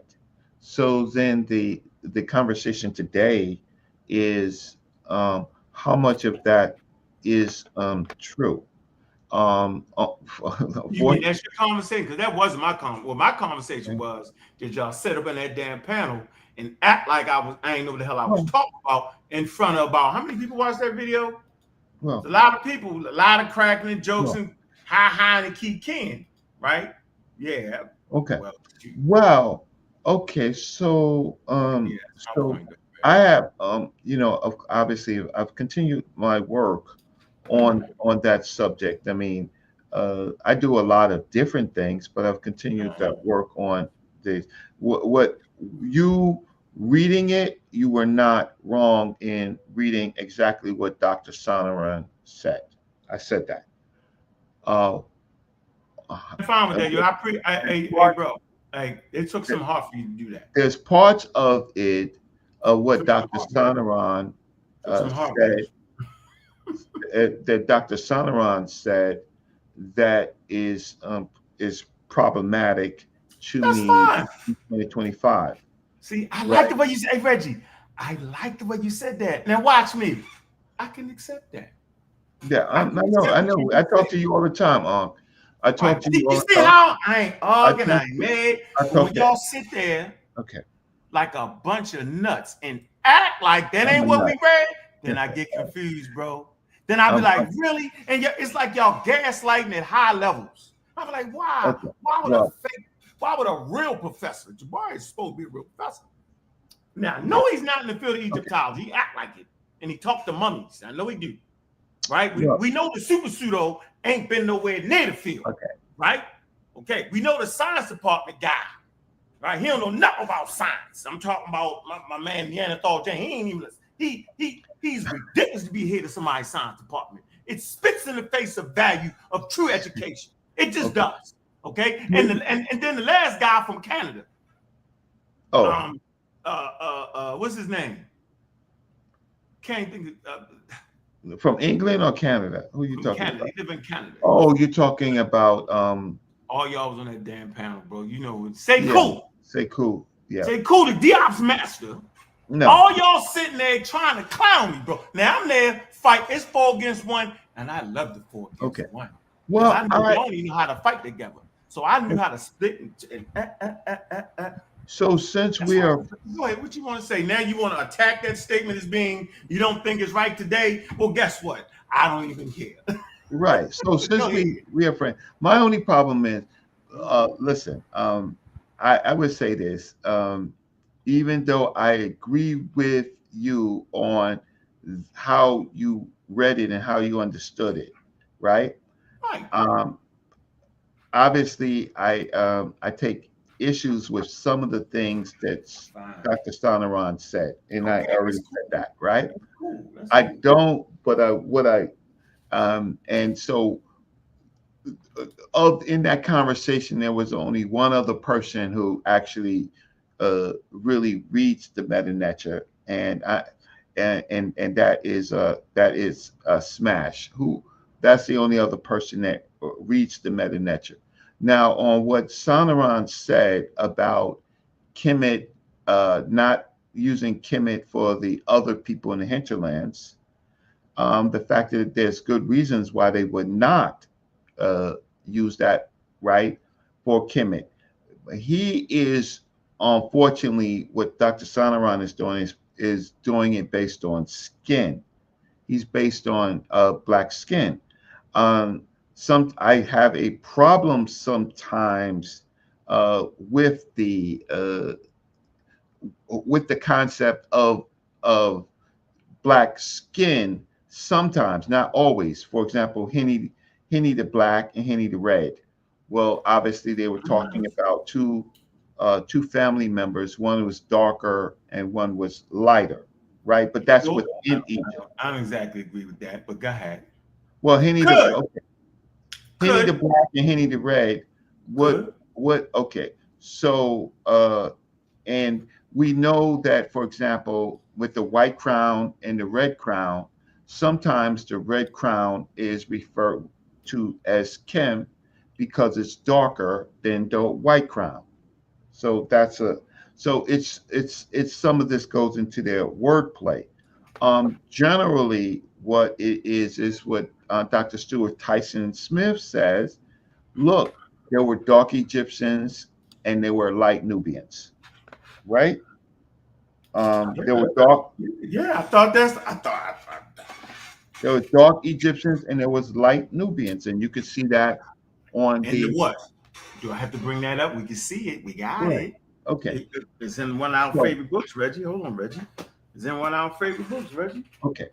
Reggie, here you go. You know, we was reading this first. It's in there, ain't it, Reggie? Ethnic identities, right? So, see, right here, see. Yeah, right. Ahoy, right? See, and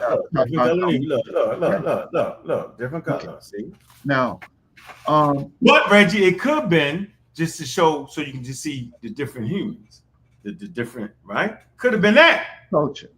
Yeah. No, just to show you, just so you can see the person. It was all one color. You couldn't see them. They blended in together. So, anyway, keep going. Well, I should have prefaced this. Can we talk without? I know we have differences, but can we just talk on the information, not call people names and stuff? Nah, I'm gonna do what I do. You do what you do. All right. Because if you're playing around saying that African Americans aren't all humans, and that would be James. No, I'm not. Reggie. I am. You're saying, Reggie, that's disrespectful. You've heard my. African Americans. You've heard my. I think you've heard absolutely. my. Yes, you was on the show. What show was we on, Reggie? When this man said I heard my positions when people with Neanderthals or less human, and I said I don't agree with that. That can't be right because Neanderthals are a part of the human species. They can't be less humans, and that the Homo sapiens sapien, he was only able to admix with the Neanderthal when he impregnated a Neanderthal, not when a Neanderthal impregnated a Homo sapiens sapien. So it's a Homo sapiens sapien. Huh? Say what? You've been sterile. Yes. About this damn near 18 years ago, the man talked about that. So if a Homo sapiens sapien, who is an African, the ones coming out of Africa, the 60,000 years and 30,000 years, or if you want to move it to 70,000, 75,000 years to 40,000, nevertheless, the fact of the matter is you have human admixture, right? So the Neanderthals is no less, they're not Homo sapiens sapiens, but once a Homo sapiens sapien admixed with a Neanderthal, then that child will carry some Neanderthal genes and Homo sapien genes, and they will still be human. That's just evolution. So I disagree with that, right? Yeah, but why is we promoting that we overthrowing terms? Right? And we serious about our information, but yet let a person run wild like that, bro? How can we distinguish that? So Reggie shouldn't be talking. That guy shouldn't be talking. Neanderthal James shouldn't be talking. He don't make Okay, that's the sense. name calling. So No, I'm not. I mean, well, Jamie, whatever No, his name is. Neanderthal. But this is what I'm trying to say. no, that's Let the me just name say calling. this. Let me just say this, brother Reggie. I'm not name calling, but I don't think about these guys. But my name, people shoot at me on shows. I don't care because they're not relevant, and I don't think about them. I know I'm right, and I know they're wrong. So when people lack, it's a lack of or a void. You have to find stuff to keep yourself relevant. So they don't make any sense to me. But my thing is this: if you don't understand science, or if you're not scientifically literate, why are you running your mouth? Neanderthals is part of what's the genius that they are in the taxonomy when we look it up. They're humans. So they're not the same species of human that we are. We're Homo sapien sapien. They're Homo neanderthalis. There was a bunch of species of humans that once exist before we exist, right? We're the surviving lineage. But guess what? Neanderthals and Homo sapiens sapiens are 99.6% the same. The only thing that makes us separate within the species of human, even though we're both part of the genus Homo, is developmental regulatorial genes. So they have specific traits that put them on the opposite spectrum within the family or the genus Homo. So for an individual to say things like this and talk, don't understand the genetic variation, don't understand the genome of these people, don't understand none of this, and just say, oh, if you got Neanderthal in you, you're not 100% human. Then lie and say ancient North Africans didn't have it in them. And if he researched or looked it up, the Ibero-Maurusians had traces of Neanderthal in them. The recent studies of the Takahari, which goes back to ancient Libya, which was a remnant of the fragmented Assyrians that survived. And she was overall 100% Homo sapien sapien, but she had traces, not 1%, but just traces, just like the modern Yoruba, traces of Neanderthal in her. Not saying that means anything. Does that make her less human? Does that No, make them less human? it does not. But We're all humans. but I happen to be. But the man don't even understand biology, yo. He can't even, he jumping into Neanderthals and humans. Well, He don't know about other animals. Okay, there's a way.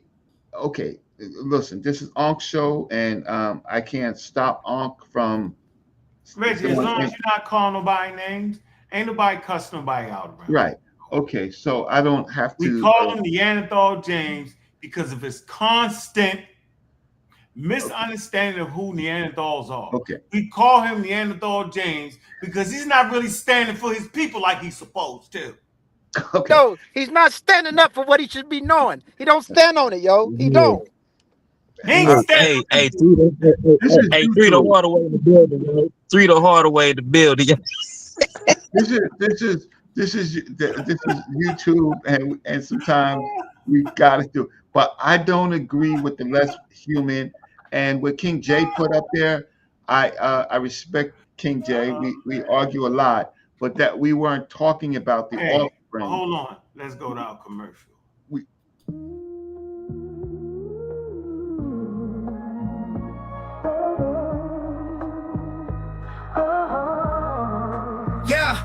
We rolling G3 the hard way, legacy we claim. Unlocking Kemet's wisdom, they remember our name. I'm the God killer, from the streets, no shame. Dive in the mental netta, unleash the ancient flame. Pseudos fall back, they can comprehend. Real ones rise up, knowledge never ends. We the hard way, we break the chains. Unlocking secrets, no more mundane. Kemet's power running through our veins. Pseudo killers fade while we stake our claims.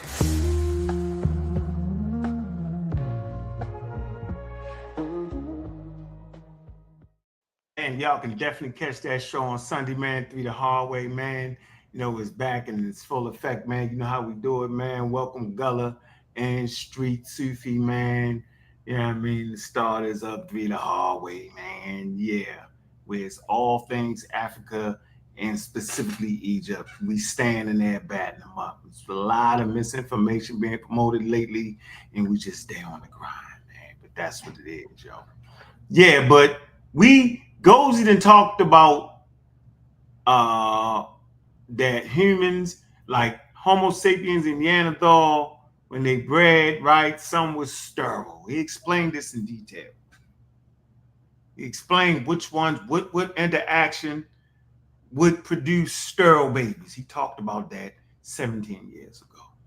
So I don't know why all of a sudden a complex conversation about genetics is being led by a buffoon.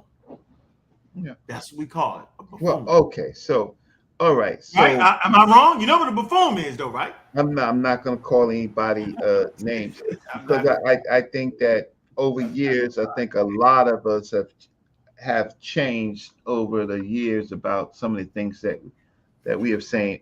Maybe not so much you, Ankh, but over the years, just we have a learning community, and so no. Y'all had no. They have not changed. We've changed over time, brother, because we follow the data, and the data has changed. Right. So Reggie, I'm gonna say this, Baba Reggie. What's going on is this, and you even said it yourself before. You're a smart person. You know, you're very intelligent. This is what I'm saying. No one should stay stagnant. We don't disrespect the past. We just upgrade it and modify it the way it should be. What has changed is when we used to say things in the past, 20 years ago, 50 years ago, 60 years ago, people used to say things like, you know, the modern Egyptians or the modern North African is an invader. No one ever talked about the layers that makes up people, right? The layers genetically that makes up people, because people have absorbed traits through time. So even though modern Egyptians, right? Like people get mad at me because I say the modern Egyptians are closest to the ancient Egyptians. It's just like the African American is closest to the populations that were stripped from Western Central Africa. Even though we have some integration and there has been subtle changes that occurred, but we are still mainly closer to Western Central Africans that we descend from.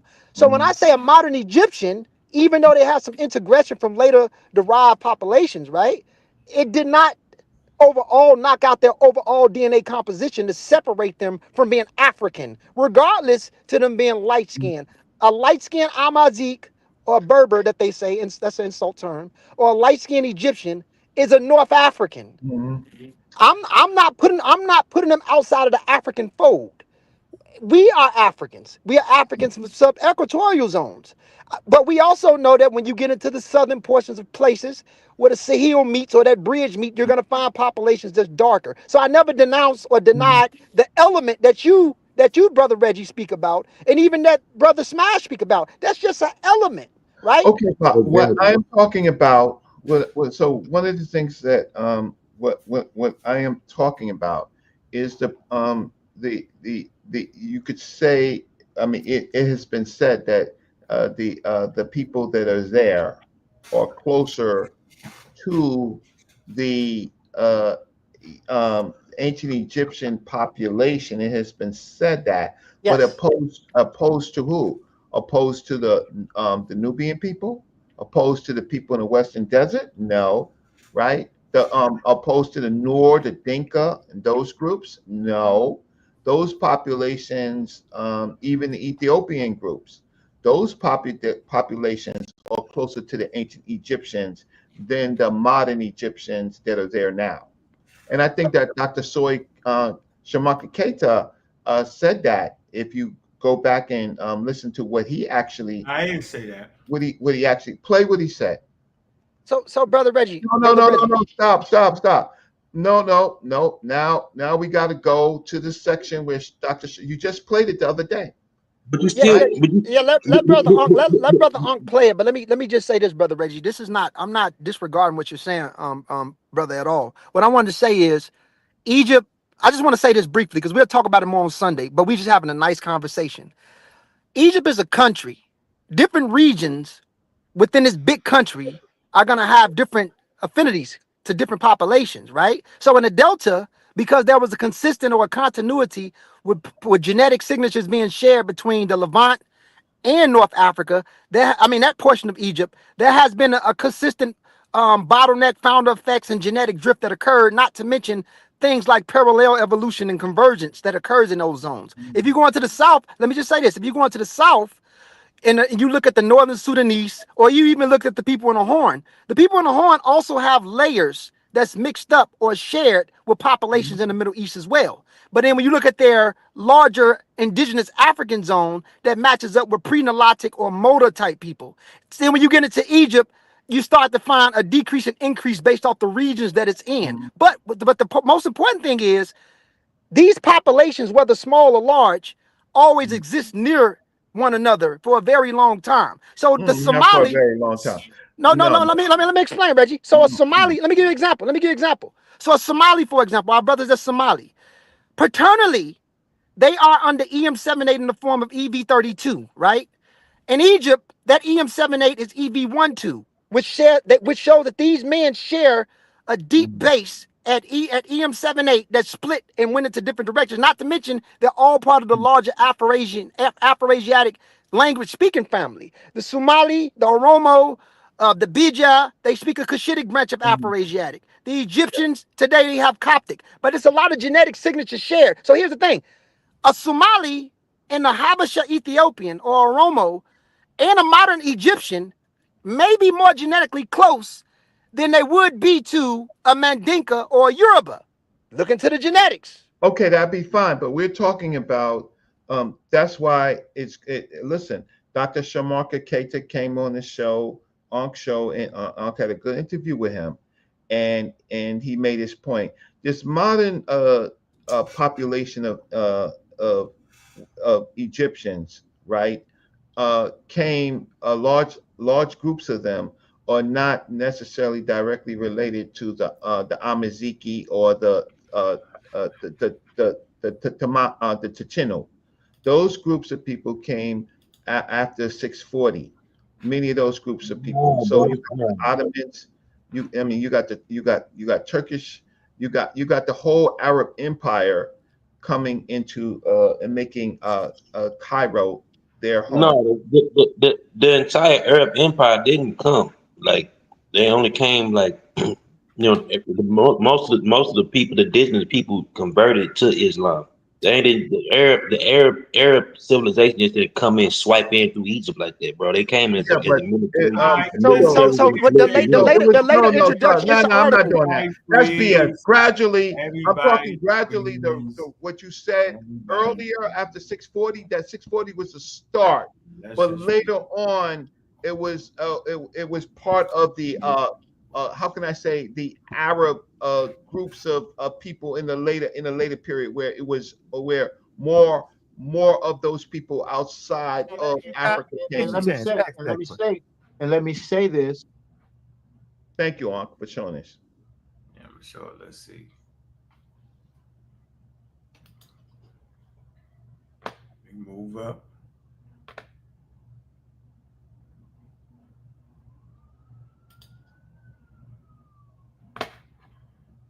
Wow. So my point is, and then what happened? We got ancient DNA out of those Natufians, these latest Natufians, and guess what? E haplogroup, including a P2, underived, okay, as well as some M78s, okay.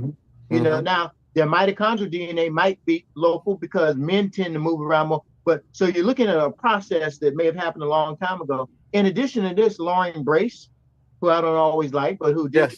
In 1993, Lauren Brace says there seems to be a sub-Saharan element, and then and Schreiner from NIH, who I've actually been on a. But hold on, we was actually talking about him. Okay, Ron video, just the one with you and that Cozy.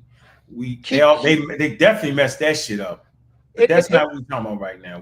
You know what they always mess up. Let's go to the other point. Let's go to the point. Oh, brother Reggie, I wanted to say something, brother Reggie. The elder, which is my Muslim brother, Shamaka Keita, he's a Muslim, and the elder, and I did call him Baba because people was like, Ngozi, no. But what he said was an element. Nobody denies the element. It's like saying when they say genetically the Coptic component. Do people know what a component is in genetics or DNA? Nope. No, they don't. So when you hear an element, I don't want to talk about that. I want to talk about the point that I asked. We're gonna play it. And he's gonna play it. And all this, and Reggie, the Coptic component don't come from the Coptic group. Period. Everybody freeze. What we do know is that Keita talks about the Egyptians being a Northeast African population. They do. Those people shared affinity with Epipaleolithic Levant for over 23,000 years. backwards and forward, backwards and forward, backwards and forward. But that's another story. We can talk about it Sunday. I'm gonna let you guys build. I'm gonna play it. Yeah, but it just concerns me when you start saying you bring in your religion. That bothers me. Talking when we're talking about No, Reggie, I didn't bring up my religion. I just said no, Reggie, I brought that up. I only brought that up because people was like, why is Ngozi not arguing with Professor Cater?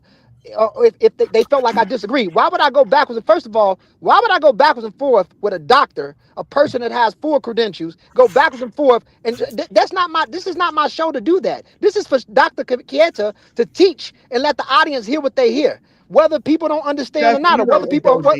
Ngozi, you just moved it. My whole point is, you brought in your religion, and what man? He just say, "Come on, man, let's play this." Boy, this is religion. That ain't got nothing to do with.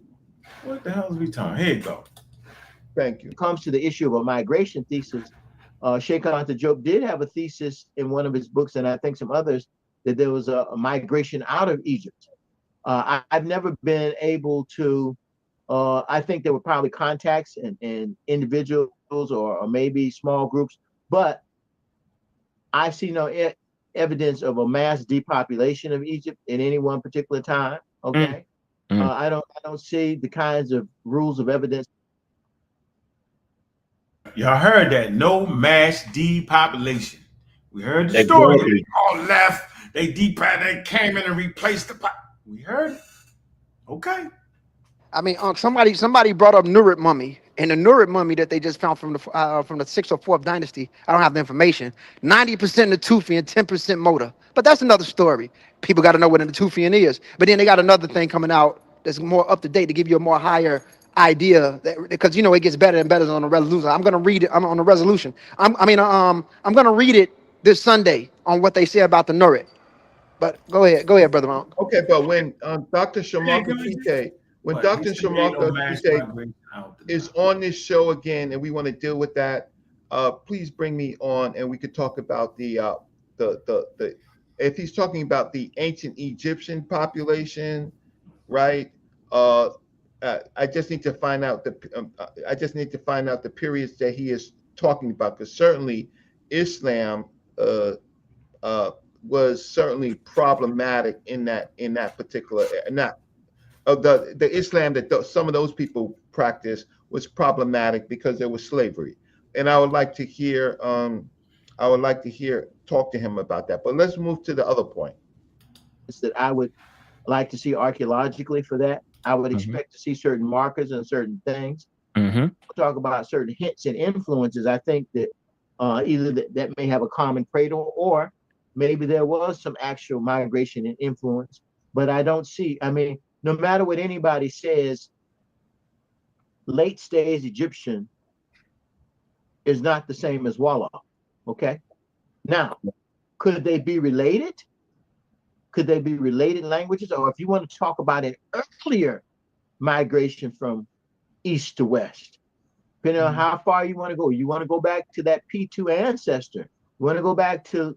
Hold that P2. We're going to talk about that P2. Hold that. Not yet. No, but if you want to go back to an earlier period, talk about east to west migration of people within Africa, yeah, that's much more plausible, in fact, and very likely, Okay. Absolutely. But that's a different thing than saying Egyptians who were self-conscious of being Egyptians migrated. That's a different thing. Okay. Thing. So there may be something in certain ideas, but it may not be exactly the way people are thinking about it, and that may be because they haven't read certain books and what have you. Okay, go ahead. I'm sorry. Yeah, but I'm glad, and we should have our notes and be taking our notes for this conversation, man. Once again, man, you're listening to a high-level conversation, interviews with the experts, community of skeptics, and we appreciate the crowd. And yeah, let's move on to the next slides. Get through this. Very interesting, and then we'll definitely take some questions from the crowd. Okay.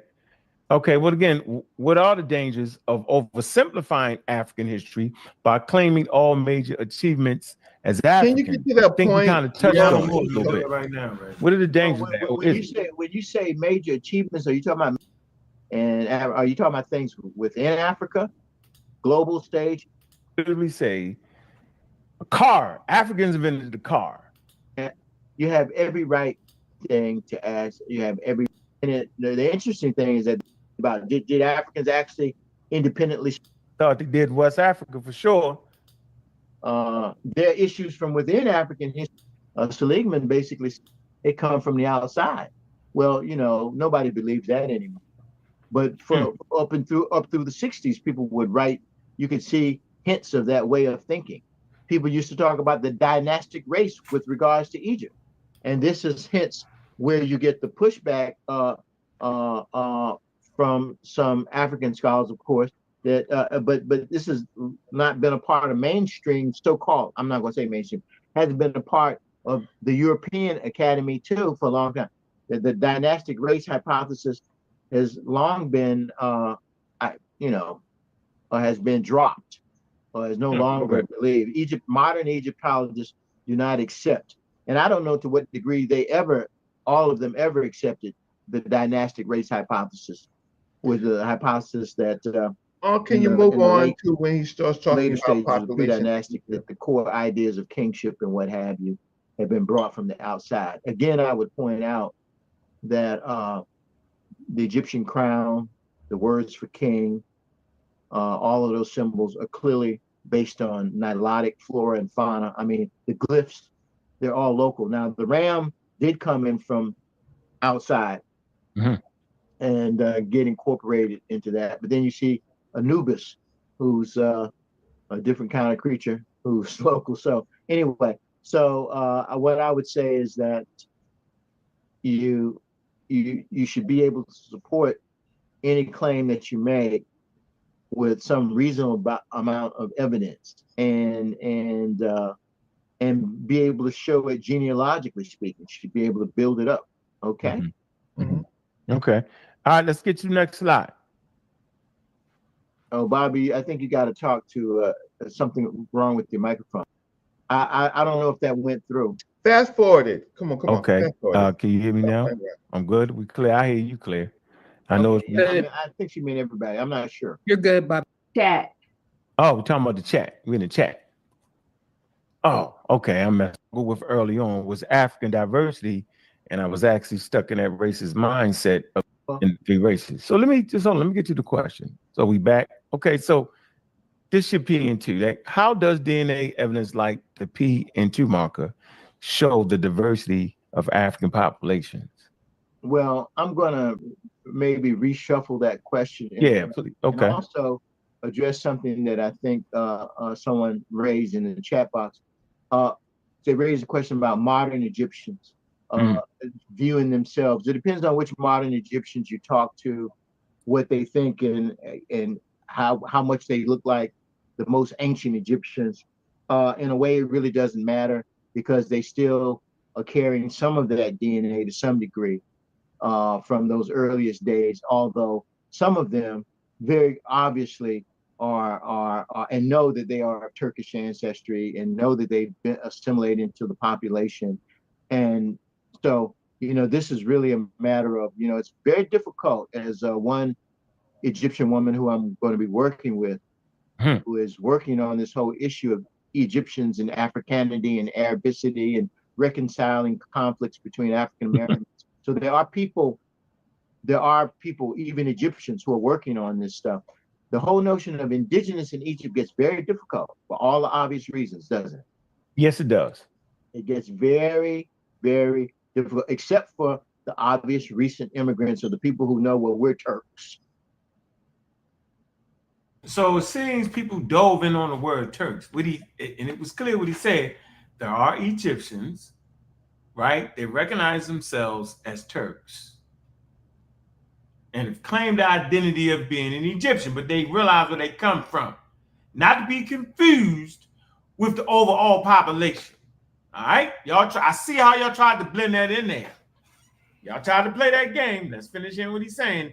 You got something to say about that, Reggie? Because you heard what he said. Yeah, he's talking about people like Dr. Hawass, right, or people who claim that they're the indigenous Egyptians, but he's really of Turkish ancestry. How you know what that man is, man? Did we ever check that, Reggie? Yeah, we checked it. We checked it. So you can move on. Man, no, I don't know. I don't know about that, Reg. Yeah, that's the point. You don't know about it. So if you don't know about it, then that's fine. Let's keep going. We're gonna check that. Here we go. Oh shoot. Here we go. You know, and there's some who do, and some who say it, some who don't.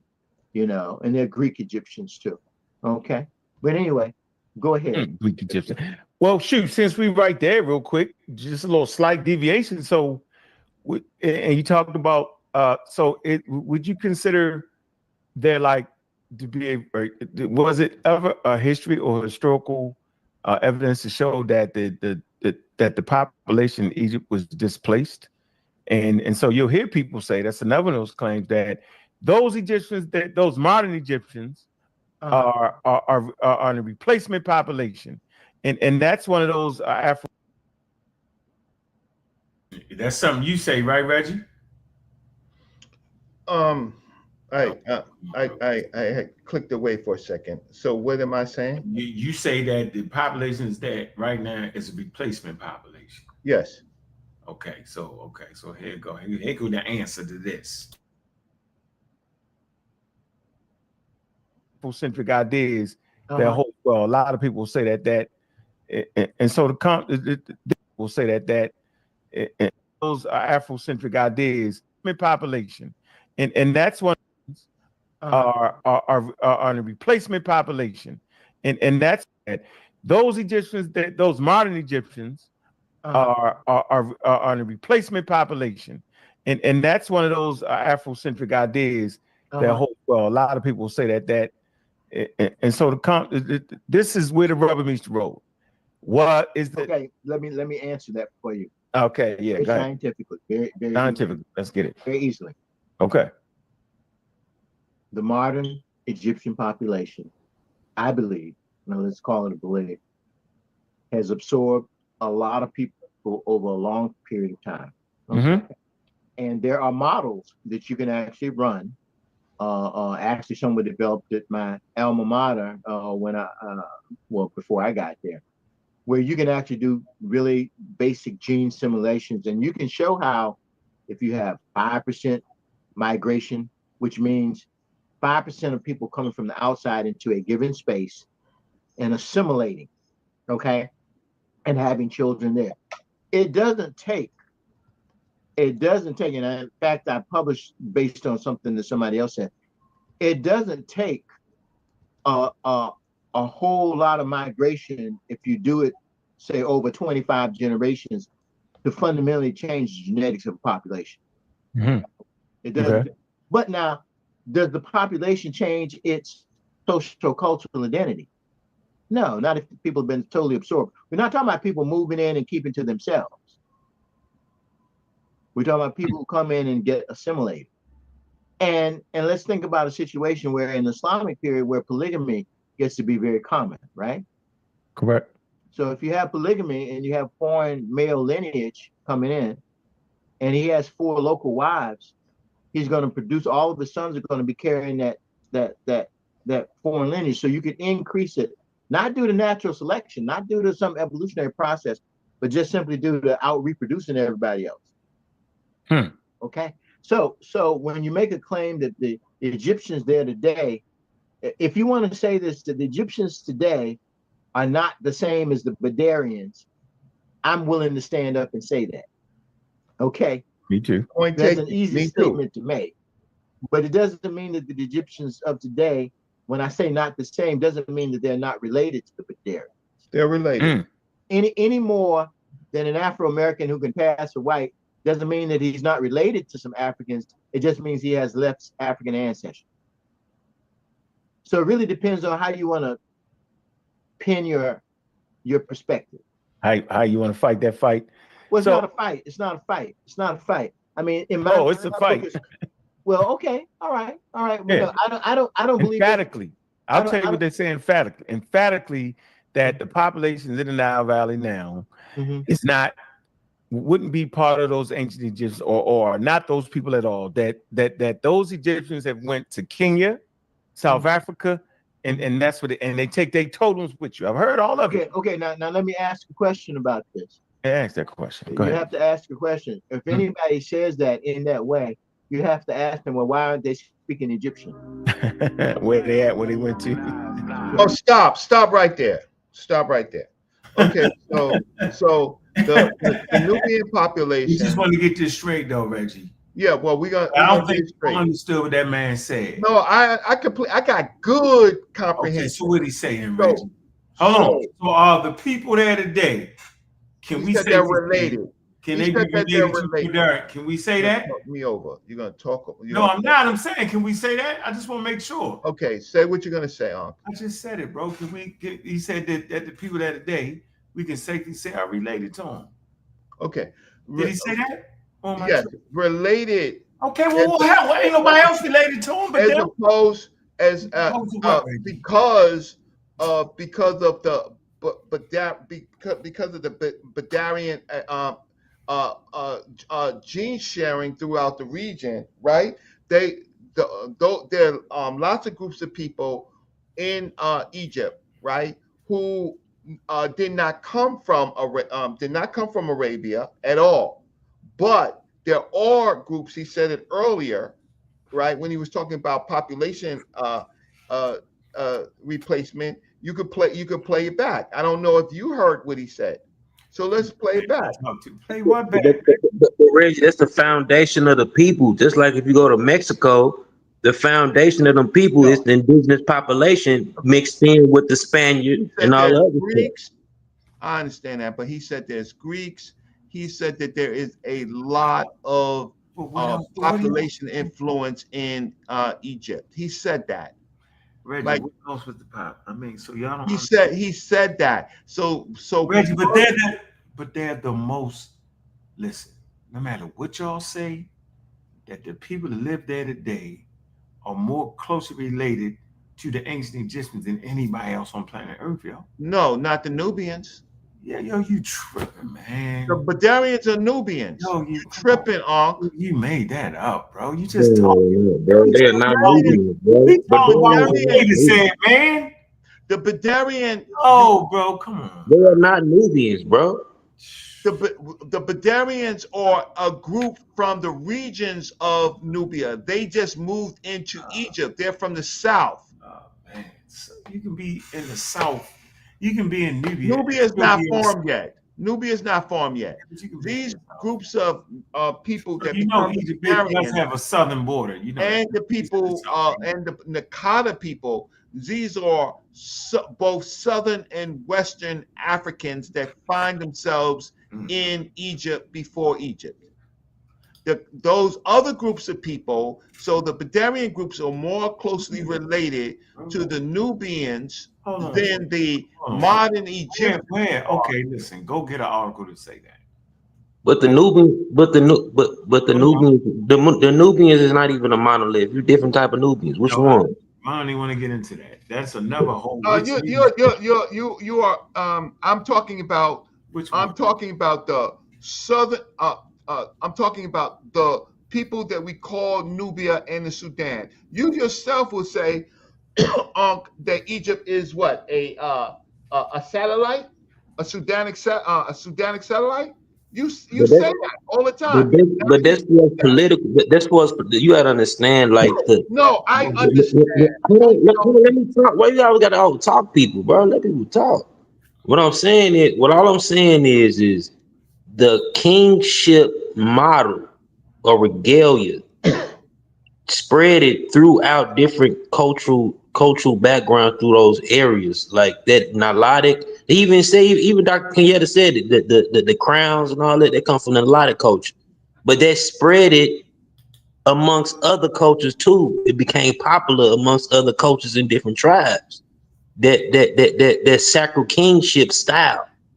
You know what I'm saying? It went across racial lines of other groups other than a lot of groups. and then mixed in and intertwined. And even if you read, I don't know if people really read that book, the African Civilization book. I don't think y'all really read it. You know what I'm saying? Like we read it, but even Christopher Arity talks about it.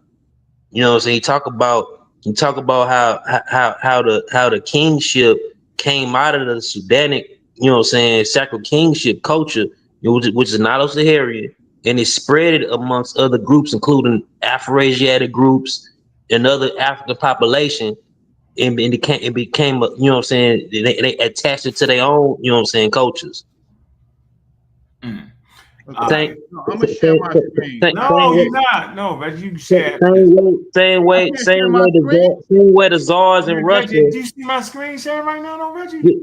I was trying to talk. You put that up there before I was talking. You was trying to talk about what, Reggie? We not. You got a source. You got a source or something, though, Reg? Because I want to finish it. You got a source to say what you just said. That's all I'm saying, bro. Yeah, I got a source. To say what? Don't matter. Let me show you my source. Okay, I want to know your sources for what, though, Reggie? The Badarians. And you saying the Badarians? Okay, go ahead, Reggie. Present. Share screen. So this is okay. Share screen. I don't know how I got into this one. Come on, Reggie. Yeah, because you invited me on. No, Reggie, you gonna switch, but we talking about what Katie said. No, I can't. See, this it's the thing with you. Okay. No, go ahead. It's not nothing with me. Okay, Reggie, what is this? This is on Badarians in 2005. No, what's the name of the paper, bro? Don't just start reading. Wikipedia on Badarian. It's the area of Badaria. All right, go ahead. Go ahead, Reg. In 2005, Shamarka Kita examined Badarian crania from pre-dynastic Upper Egypt in comparison. Right. Okay. Egypt. You didn't let me finish. That's how you do, Unc? No, we read. You look at one word. Is that how you do, bro? But that's what I tried to tell you. You look at one word. You stop me at one word. Go ahead, Reg. You don't even let me finish. Go ahead, Reg. In 2005, Dr. Shamarka Kita examined Badarian crania from pre-dynastic Upper Egypt in comparison to European Norway and Hungary and various tropical African crania, Southern Africa, Mali, and Kenya. He found that the pre-dynastic Badarian series clustered much closer with the tropical African series.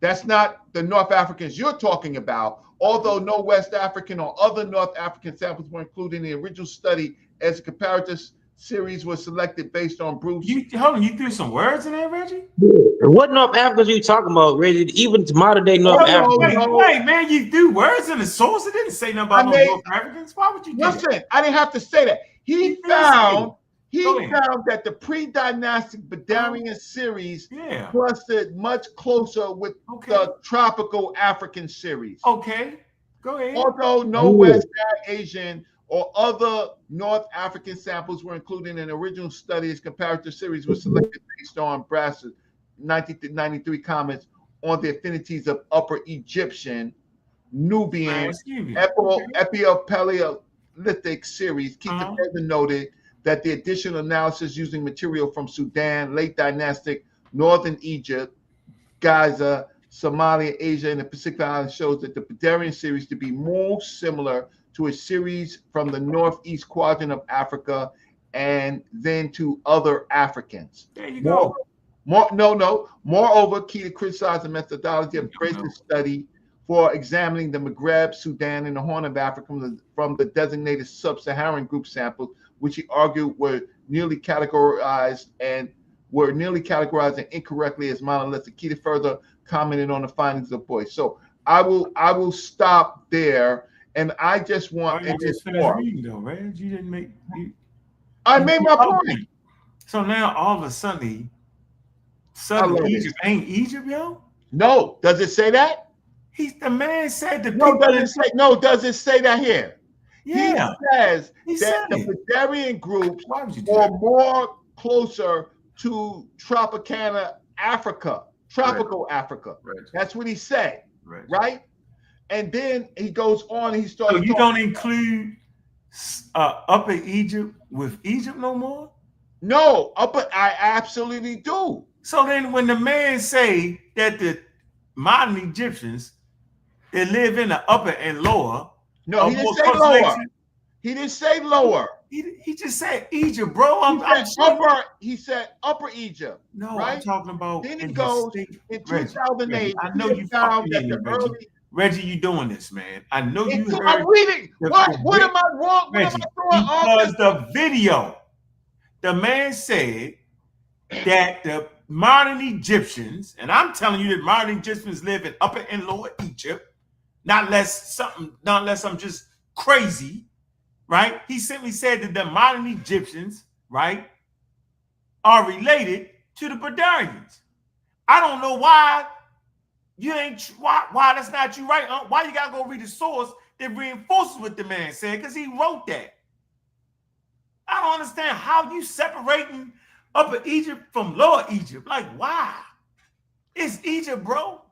I don't know why y'all do that, bro. Because it makes no sense. He didn't say the modern Egyptians in northern Egypt or the modern Egyptians in lower. He didn't say none of that. He just said the Egyptians, meaning all of that is inclusive, bro. He would know that because he wrote the source you're talking about. We don't got. And I read, and that's fine, Reggie. Listen, like this is your show. What he says, and then I can go and clarify what he says by what he wrote. Reggie, I'm just trying to get you to see, brother. No. The guy said Egypt. That the modern Egyptians. He didn't say what location. He just said the modern Egyptians. So for me, when a person say that, that will be included. What you just read is in Egypt. You know what I'm saying? Both parts, bro. You don't see that, or am I tripping? You like the southern Egyptians better than northern? Just say that. No, no, it's not that. What we're talking about is that's a good source, though, Ray. So listen. I mean, you want? I don't want to spin it. I want to read. I want to show you by reading it. You don't got to spin it, but that's what I mean. But the populations, he said that they are related. Right. That's it, and that's okay, right? What's wrong with that? No. That's not. I think there's a lot of relationships. You said they related. Like what? That's all I ever said.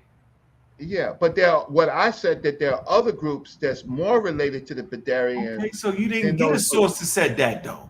That's what you supposed to got a source to say it. You said that the Nubians, and then you read his source, and he go right back and say the Egyptians again. You go bring I don't have to. You go bring hopefully I'll be able to talk to Dr. Shamaka Kite again. And we anytime you want to, Reg, I can call him up. We can talk on the phone. Yeah. Give me years ago. It's easy. Yeah. But I'm just making a point here that I think we've been so oppressed by racism that we don't want to include. We want to just talk about the southern population when it's the whole population in Egypt, not just the southern. And then when we say Egypt, some people just automatically think northern Egypt.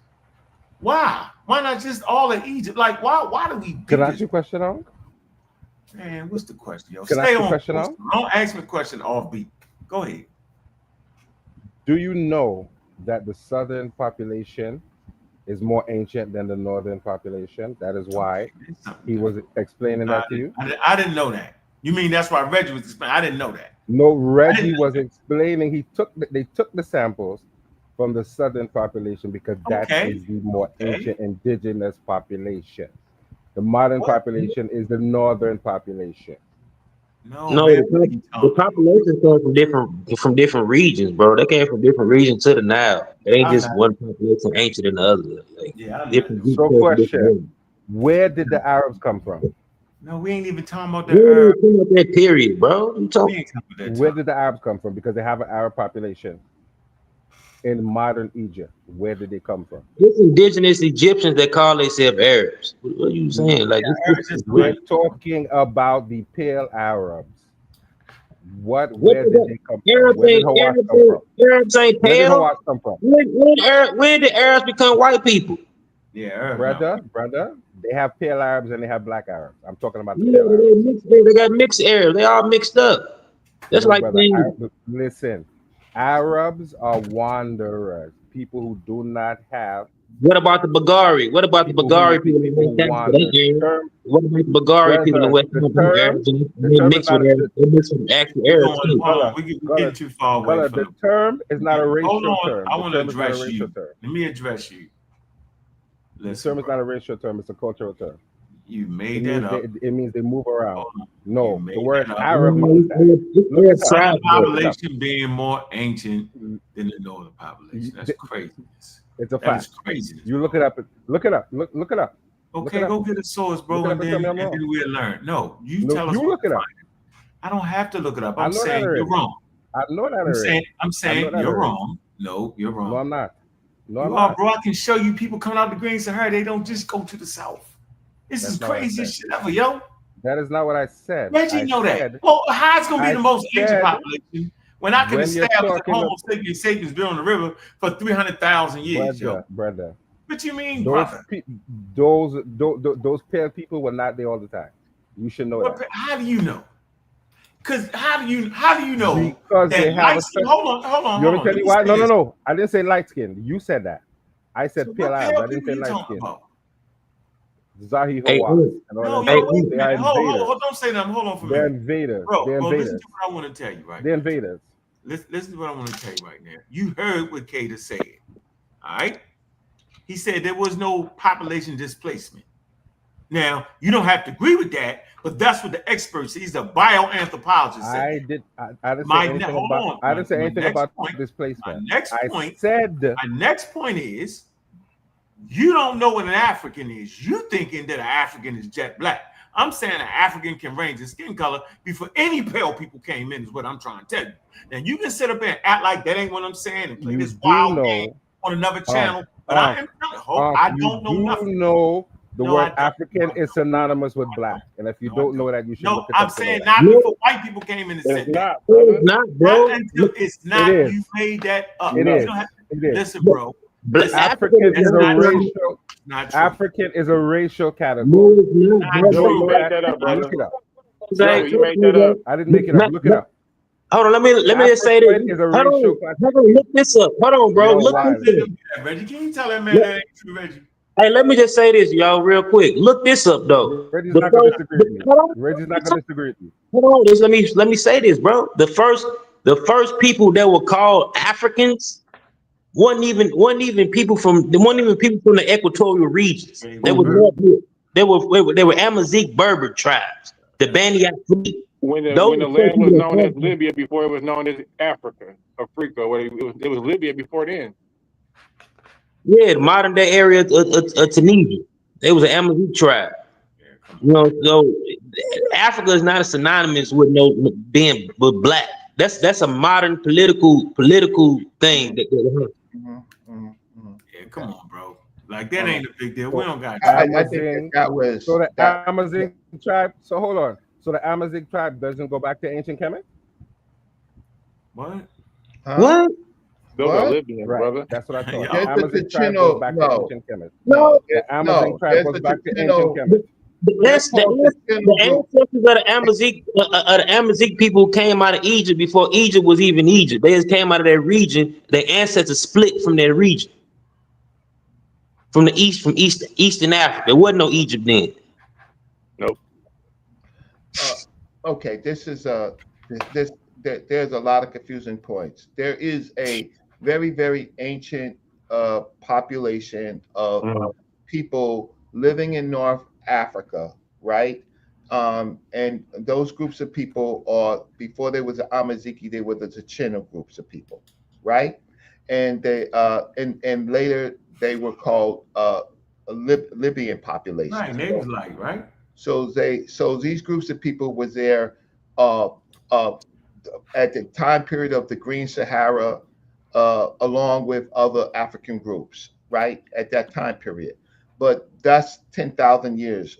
In the period of going to 5,000 years to the formation of pre-dynastic Egypt, right?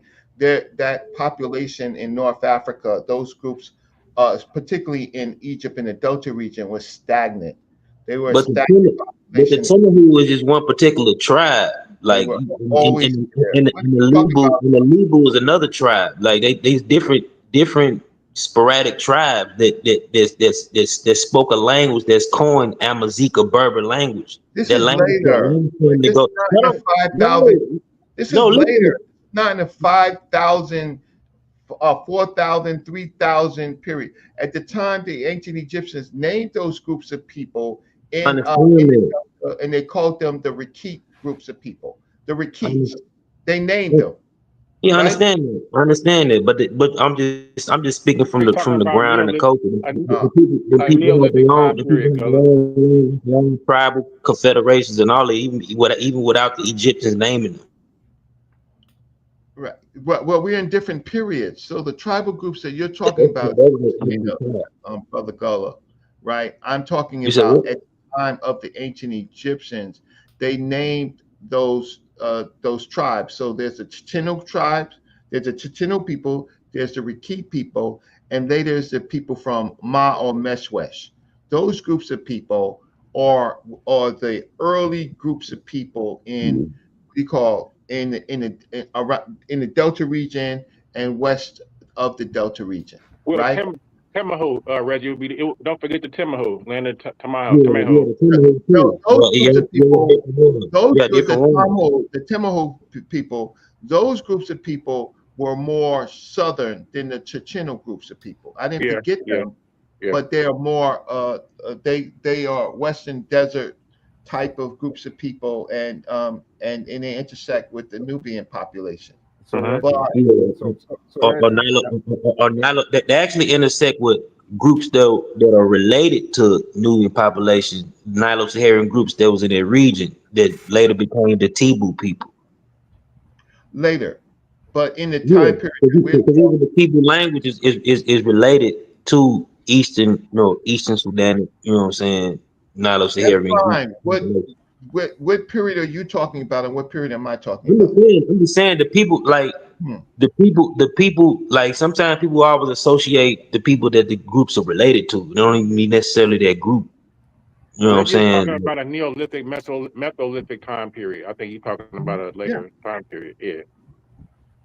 No, I'm really talking about the different. I'm not trying to totally disagree, but I'm trying to name the groups of people that we have records of at the time of the Egyptians because they was naming them. Right. So that's all I want to. That's all. But I am going to clip this, and I'm going to clip this part of the show, and then I'm going to go back to the Badarian populations and what the paper actually says. But Reggie, you trying to hold on for a minute. I just want to Reggie, make am I wrong? clear. Did I say something wrong, Reggie? Now I want to make something clear here. Hold on, everybody stop. When Cater say that the modern population is related to the Badarians, he's not making a distinction whether it's up or lower. He's not even saying that. He's just saying the modern population, bro. The Egyptians, because he's talking about the damn Egyptians. And last time I checked, the Egyptians, right? When you say the Egyptians, you talking about the upper and the lower. Without the upper and the lower, that you don't even got ancient Egypt no more. You just got the upper and the lower. Yeah.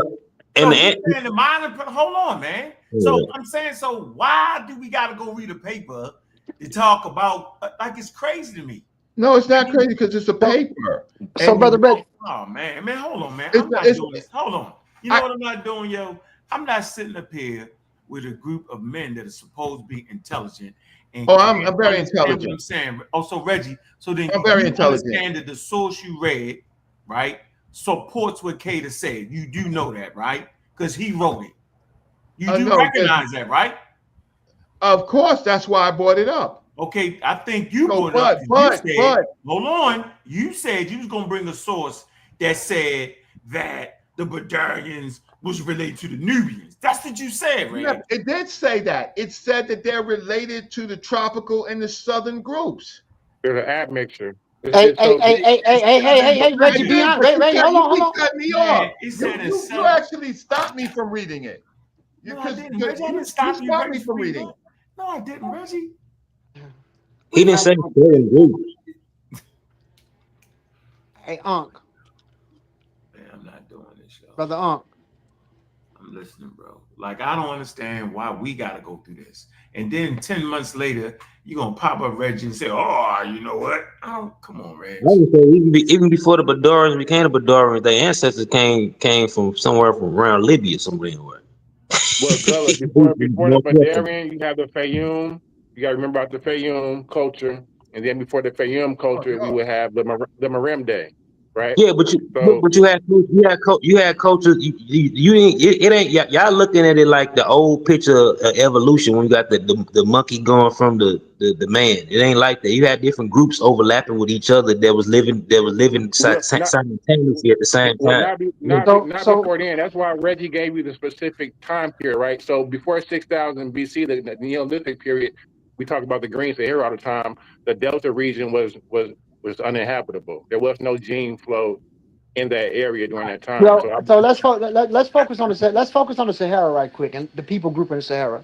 Even in the Sahara, there was mixed populations there that were not all African or autochthonous indigenous African. Back migrators already drifted in. I mean, there's a great article you guys should check out called "Peoples of the Early Green Sahara," and it talks about that. So the point is before these people become Badarians or Nakata or form dynastic Egypt based off because that's the upper parts of Upper Egypt, right? And in Upper Egypt, what are the population drifting from the Sahara into those areas? When you start to look at the Swimmer's Cave near the Siwa Oasis or in the eastern Sahara zone, who are the populations before they even become Badarians and Nakata? Well, now, if we go back 23,000 years, 20,000 years, we know about the Halflands. We know. Hold on, let me just say this: we know about the Halfland culture and the Kumbanyanians who was up there, and most of these people were related to what they just discovered in the Tukahori portions of Libya, and they were the 40 to 35% that was indigenous to North Africa that was found in Ibero-Maurusians. Within older PCAs, they said it was Hadza Yoruba-like, but these were distinct ancestral North Africans. They had their own unique genetic drift. So it was these people who were brown skinned, who were lingering around the Sahara, and they drifted in towards the eastern part of the Nile. I mean, they go to the Nile, and also you also have people from the Sahelian belt drifting over there, like pre-Nilotic people on the further southern edge. So these people are lingering around before you have Badarian culture. Then you have your Anatolian farmers drifting in. This is how you find not just that, but not just that. They're coming through the Mediterranean, through Gibraltar, ending up in North Africa near Morocco, finding themselves down, and it happens in phases, not in one lump sum. It happens in phases before we find these established groups. That's why the layers are very important. So if we look at a person, can I stop you real quick? Are you saying a lot? So I really want to just narrow down to two groups, right? The Nubians that you talked about earlier. Hold on. And the Harapians, right? Our point, we didn't drifted away from our point, bro. The Harapians. The point was that if you're light skinned with straight hair, you're not an indigenous African. That was the point. Oh yeah, Anyway, I played this video of an expert making a point here.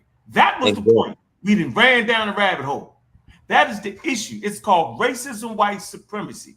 I never said that. So you did try to act. I didn't say no light skin. I didn't say none of that. You always talk. Listen, I didn't say any of that. Bro. That's not fair. I didn't say you, Reggie. What did you say then, Reggie? It wasn't you, Reggie. It was Wishman. It was Joe, Jose, said that. I didn't say light skin. I didn't say light skin. I said pale. It's a difference. Okay, well, I'm gonna go with pale. Okay, well, I didn't say light skin. I ain't playing this clip. And then pale is not the same. So don't mistake. Why would he even bring up pale? First of all, I said pale. Light skin is still black. Pale is not even pale, bro. They can tan, bro. Pale people can tan, bro. Pale people can tan. Well, I said pale, not light skin. I said pale, not light skin. That's what I said. Hey, Josh. That's what I said. If I'm wrong, then I'm wrong. But that's what I said. The Arabs are not pale, bro. They brown. They ain't pale people. Why you don't have? No, that's not true. They can tan, yo. That's not true. His name Joey. It says Jose, by the way. So if you don't cuss me properly off.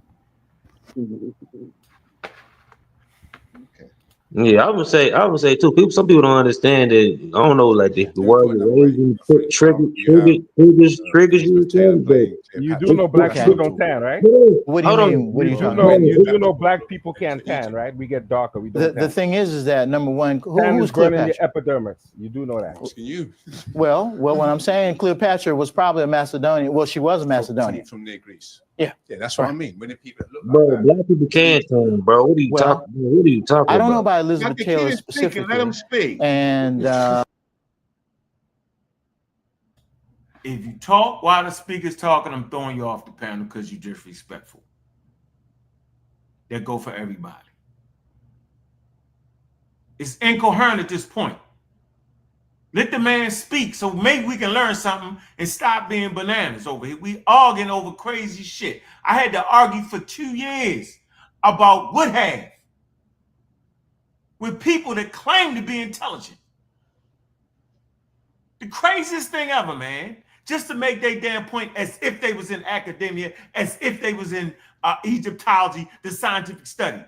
None of us are. And none of us had a right to change the field from our damn house. It's stupid and it's pseudo. That's why we say that's a pseudo channel. Because on channels that claim to overthrow modern academia, you pseudo. You can't have the NFL record of rushing yards and never played in the damn NFL. You pseudo. That's what make a person pseudo when they claim to overthrow a field that they're not even participating in. And Reggie know that. Reggie know that. You can't overthrow the field from the outside. Simple as that. How hard is that for us to understand? For everybody that's talking in the chat, how hard is it for you to understand that you can't change the field outside of the field? And if you claim to have changed the field outside of the field, that's a pseudo-scientific claim, point blank. Because Egyptology is part of interdisciplinary scientific study. And I named all the things. So if you listen to a person that claims to overthrow the field or overthrow a term outside the field, they pseudo no matter what they say, no matter what they're pseudo. It's the very quote unquote glaring bright star that we can see. It's the thing that make you pseudo. Man, if you just say that's just my opinion, I put some work together, and that's my opinion. They're okay then. But all that, the white boys is wrong. That's wild. That's another inkling. When you start talking about all the white boys, that's a red flag. Because you got African Americans, you got Africans. How do we know? Because they was at the Cairo Symposium, with 1/3 of them African descent. So all these terms I'm trying to get used to. When a person is saying the white boys this, the white boys that, they and all that, and Now, let's hear what this man is saying. We heard this 17 years ago. Here you go.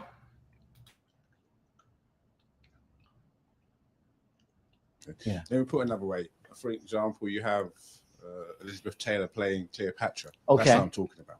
Well, what do you mean? What are you talking about? When did that sort of look into Egypt? The thing is that number one, who was Cleopatra? I'm asking you. Well, what I'm saying, Cleopatra was probably a Macedonian. Well, she was a Macedonian. From near Greece. Yeah. Yeah, that's what I mean. When the people that look like that go into Egypt. Well, I don't know about Elizabeth Taylor specifically, and very specifically, but I would dare to say that within the Nile Valley, within the Nile Quarter, within super-Saharan Africa, there have always been people who were lighter skinned and straighter haired from 60,000 years ago. Always. They're not new. That's my whole point. In fact, I could make the argument that those kinds of characteristics actually originated in Africa. Yeah, that they didn't come from someplace else. Yeah. They're part of modern humanity, or they're part of humanity. And there's no reason to believe that they could not have originated in Africa. Incidentally, skin color can flip back and forth from an evolutionary point of view. We now know every 15,000 or so years. It's not the sort of thing that, it takes 100,000 years, million years to live in one place. And skin color itself is not always an accurate index, even in current situations like in Brazil and Venezuela. It doesn't necessarily give you a proportionate amount of ancestry. You can have people with very fair skin, but actually have more quote unquote black ancestors than some people who are actually darker. So you have to be very careful about what you think you can quantify from that, again, based on science evidence. Now, the issue of having narrow features, a narrow face, and what have you, we have remains, and normally I would show you this slide, but we're not going to get to that today, of people from Gambel's Cave in East Africa down in Kenya that are probably about 10 to 12,000 years old. If you measure them up and submit them to a forensic type analysis, they'll cluster with Europeans. They're not Europeans. Their limb ratios are as tropical as you can be. They come from right there. That's what you have to get on. Charlie, you could ask more. Yeah, they ran Charlie out of there. Jose.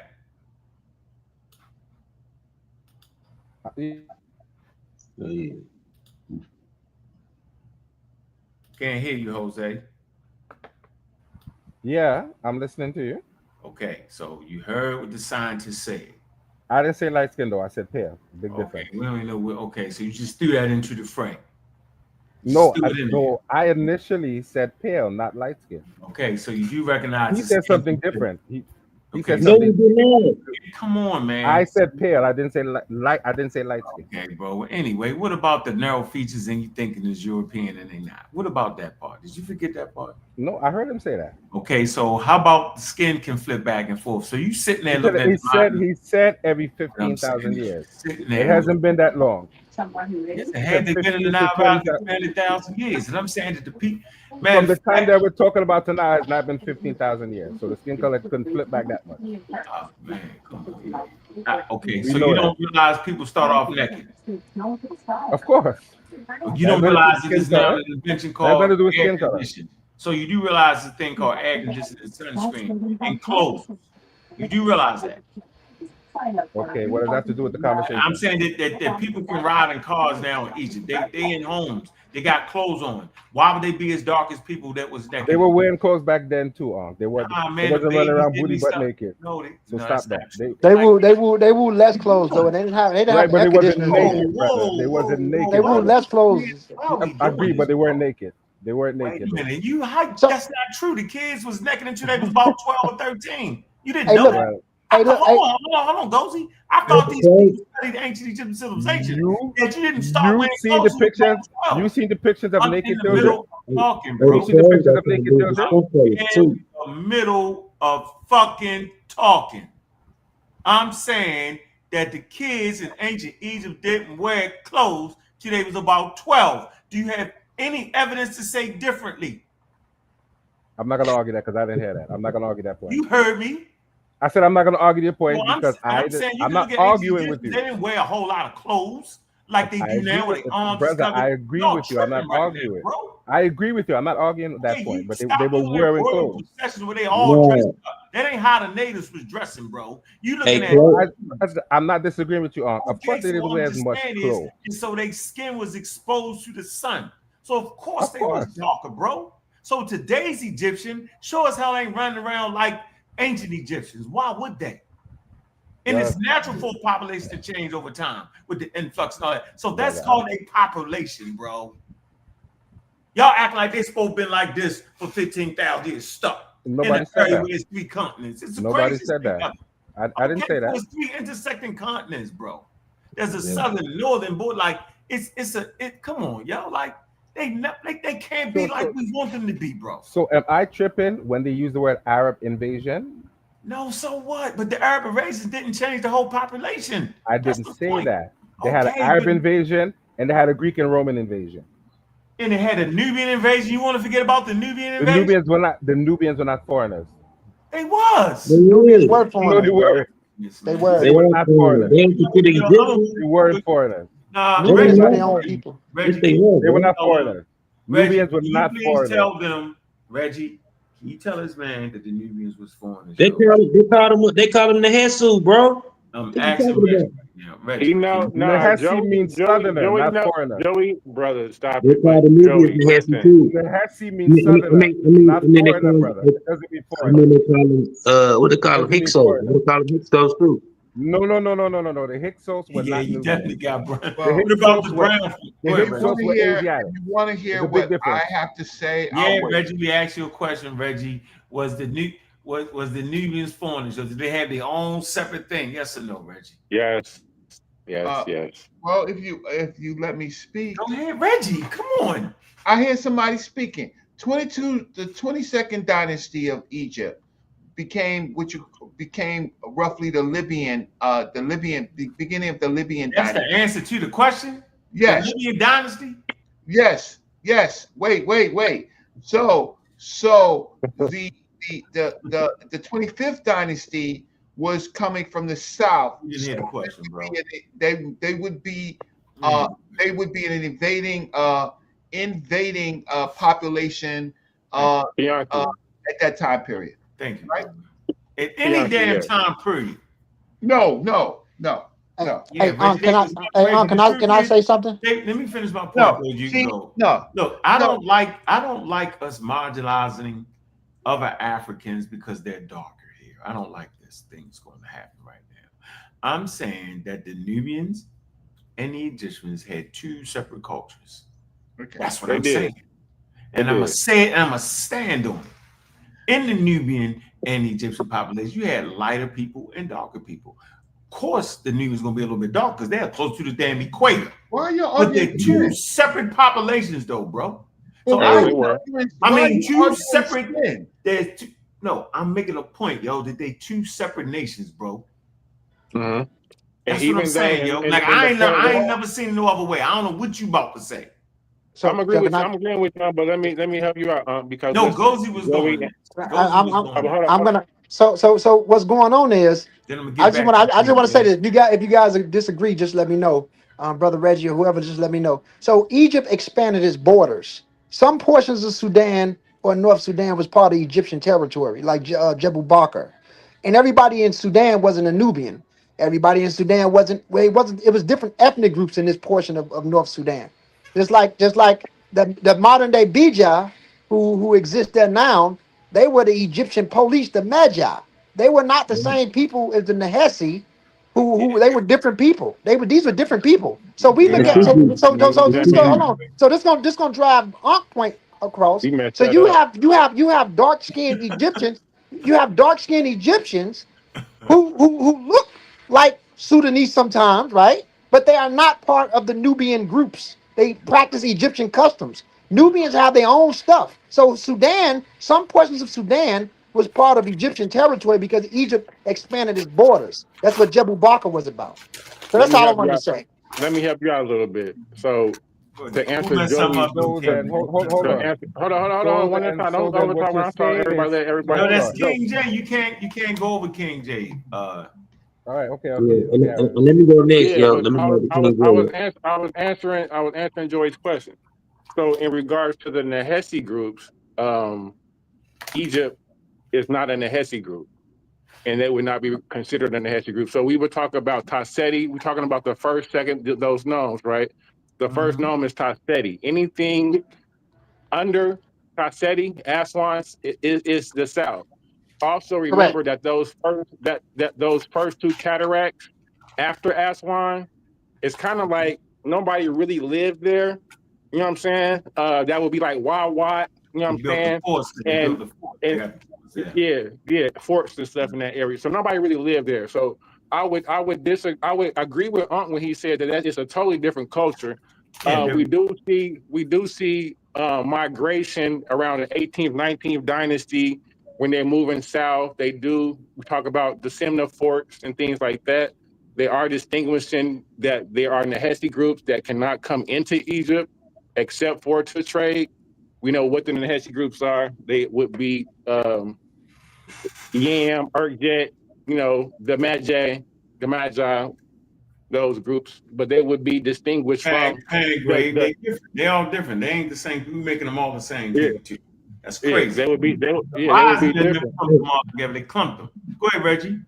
Hey, can I say something after Reggie says something? Yeah, go ahead, Reg.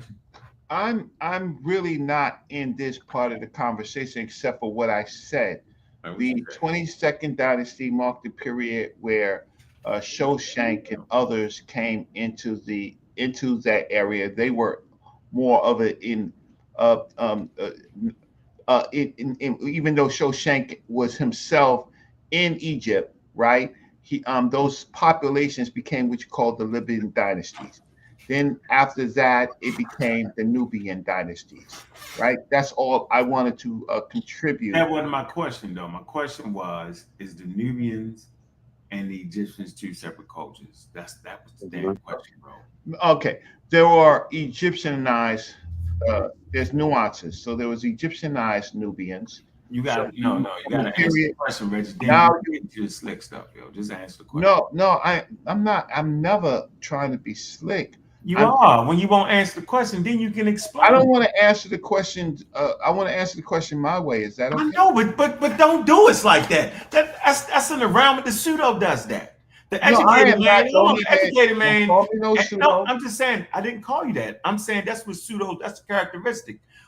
It's like you trying to paint a picture first, when in reality, what we do is we answer the question and then we expound on the damn answer. So I would say yes. And then I would look y'all in y'all face and say, but y'all probably couldn't tell the damn difference. If you look at artifacts, y'all might mess it up. That's what I would say. Well, okay. But at least I answer the question that yes, it's a separate nation. Yes, separate code. That's what I would say, Reggie. And then explain.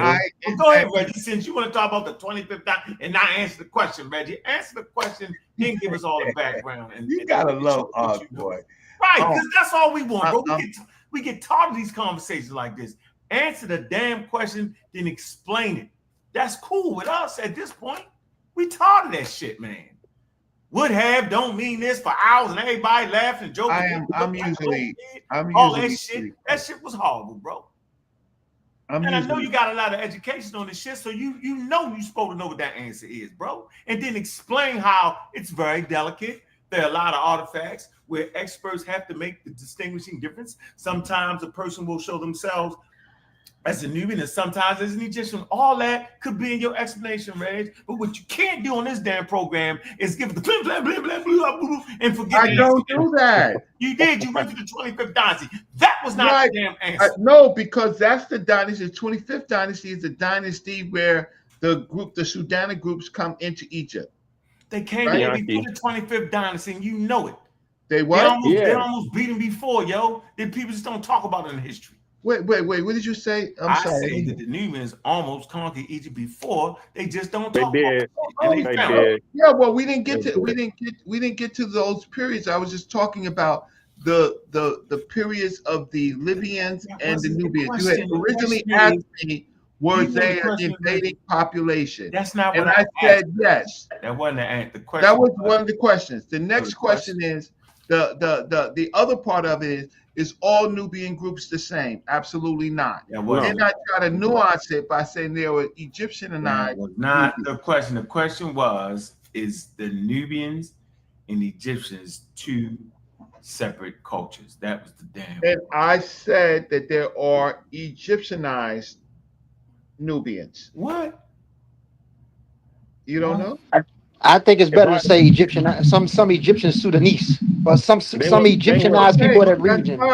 That's fine, but that's why you would answer the question though. You would say separate cultures, and then explain how they are Egyptianized and Nubianized. That's how you Reggie. We can be the word Nubian like that too, because some of them Sikh people speak not of their language. They spoke African language. Exactly. So we're going to be talking about Wild Wild. We're going to be talking about Urkjet. We're going to be talking about 10 people. But back then, that's what I'm saying. They were kind of used for mercenaries. It really wasn't. They were nomadic people, hunter-gatherers back then. Those Nubian, those Nahesi groups, right? We don't see the culture of Kermit coming until later when he's talking about Pianki and them. But the Kermit culture. Nubianologists are even stepping away, even calling A group, B group, and C group, even calling them Nubian. They just call them C group and A group. You know what I'm saying? are different. That's why the problem is when I say the Nubian groups. I'm talking You gonna about. answer that question or will you, Reggie? Say the Hesse groups, Reggie. Just say the Hesse groups. Just say the Hesse groups. Hey, Reggie, I'm gonna ask you. I'm gonna They're stay not with you. all. Reggie. Where's Pianki and them calling I'm themselves? gonna ask you again, Reggie. Is Nubian and Egyptian culture two separate cultures? Or are they two separate nations, bro? They're two separate nations. Thank you. See that? Now you can talk us to death. See? But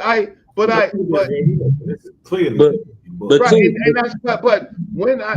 when I said that, I talked about other groups. I talked about the Libyan groups. I try to give you a timeline. I really want to talk about Herihor becoming. But hold on. Right, don't cut him off. Gotta let him talk. Don't cut him off. God. Don't cut.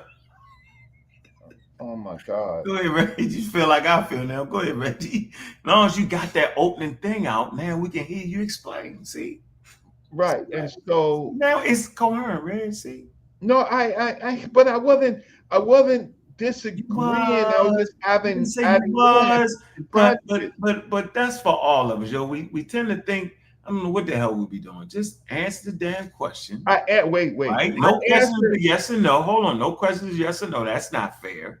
But answer the question and then go ahead and give the explanation. But in the simplistic, I tried to answer the question, and I think that I said in the beginning, 10 minutes ago, I said the Nubian groups of Pianki and them, they were an invading population into that period of Egyptian. That period of Egyptian was run by the. You were saying they was invaders, basically. Okay, I heard you. Go ahead.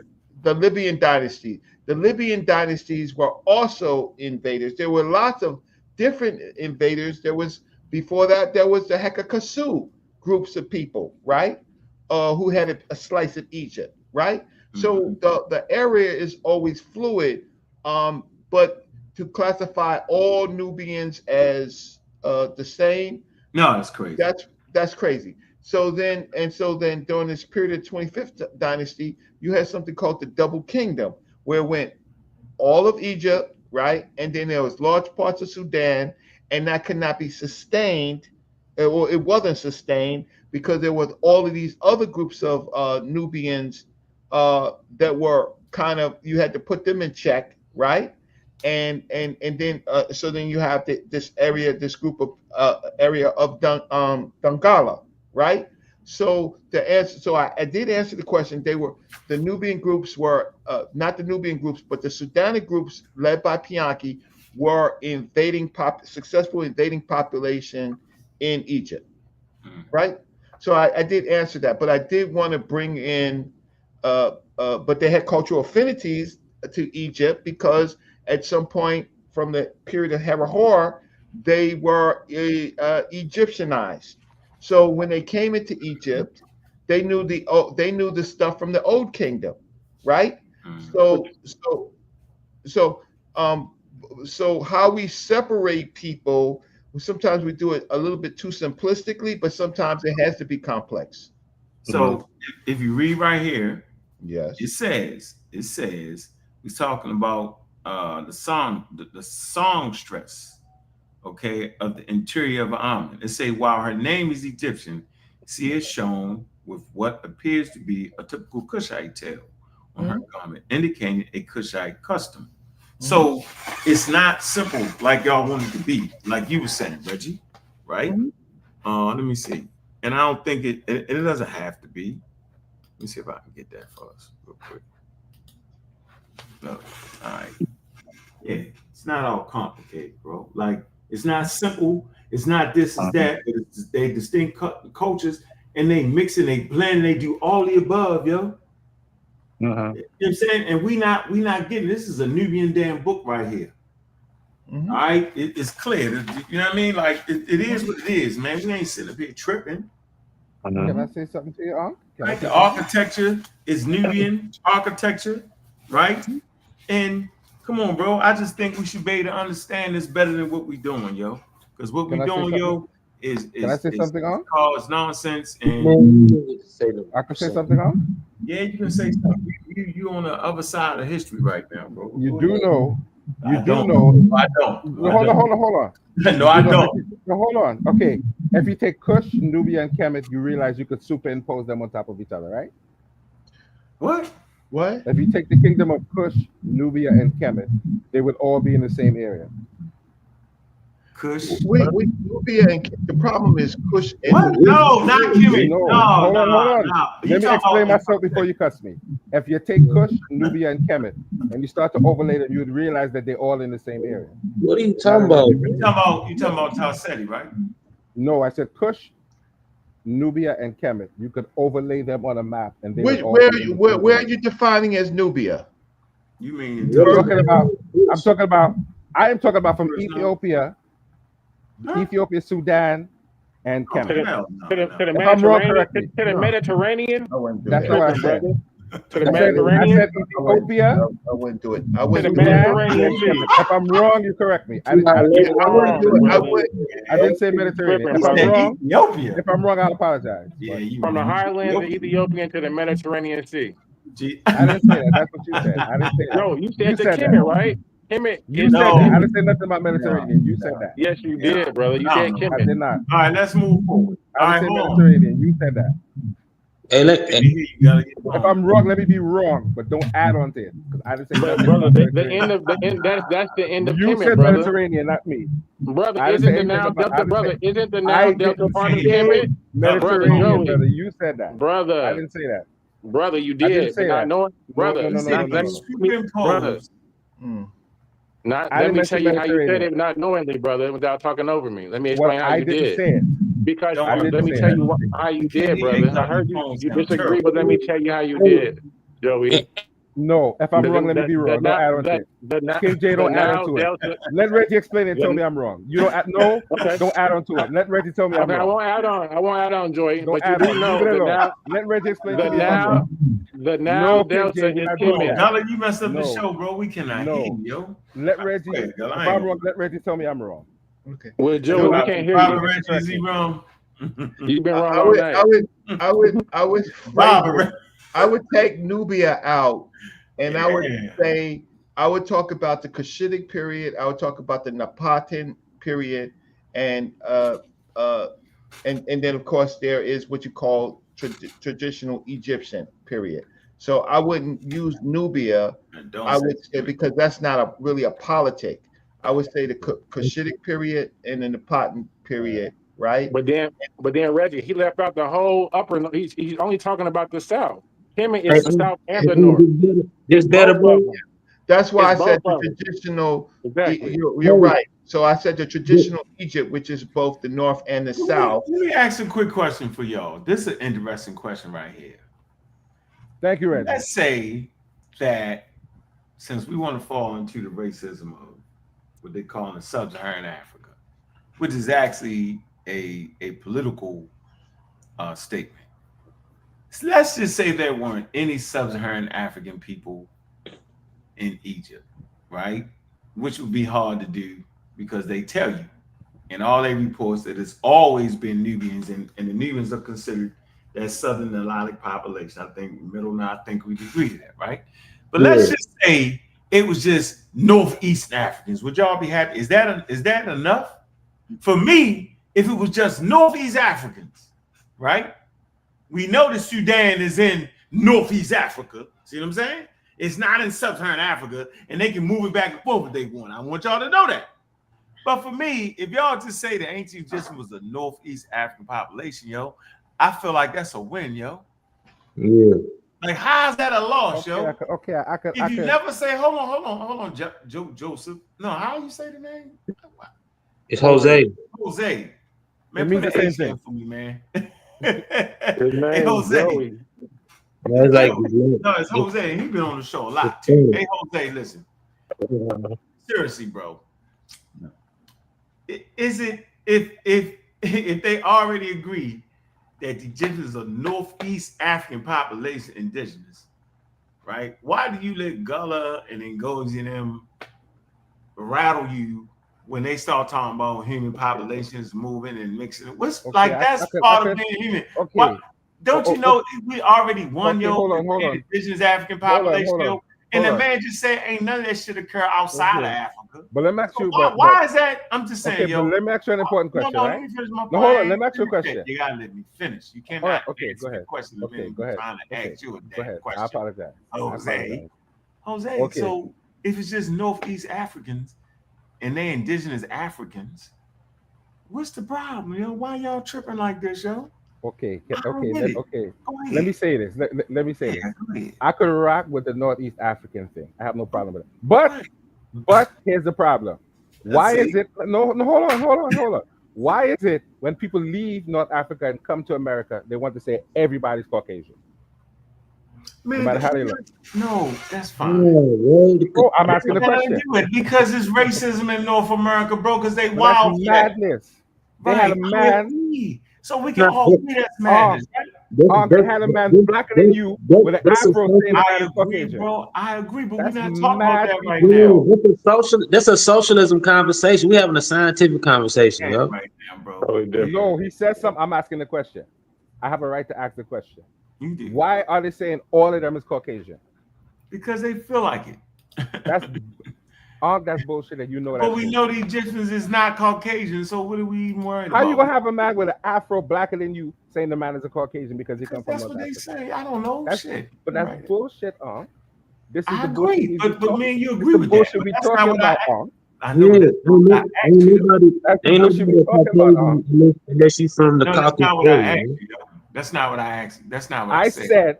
Based on what you said, I could agree that they're Northeast African, and I could rock with that. Now you and I could switch go to let something out. different. Now you switch And I to could go something let out. And I could go let out. Bet that. Thank you. So why don't we just if go you leave the lay race down? out of it, I could say they're Northeast African, and I could go to sleep. All right. So why don't we just go to sleep? Because we're on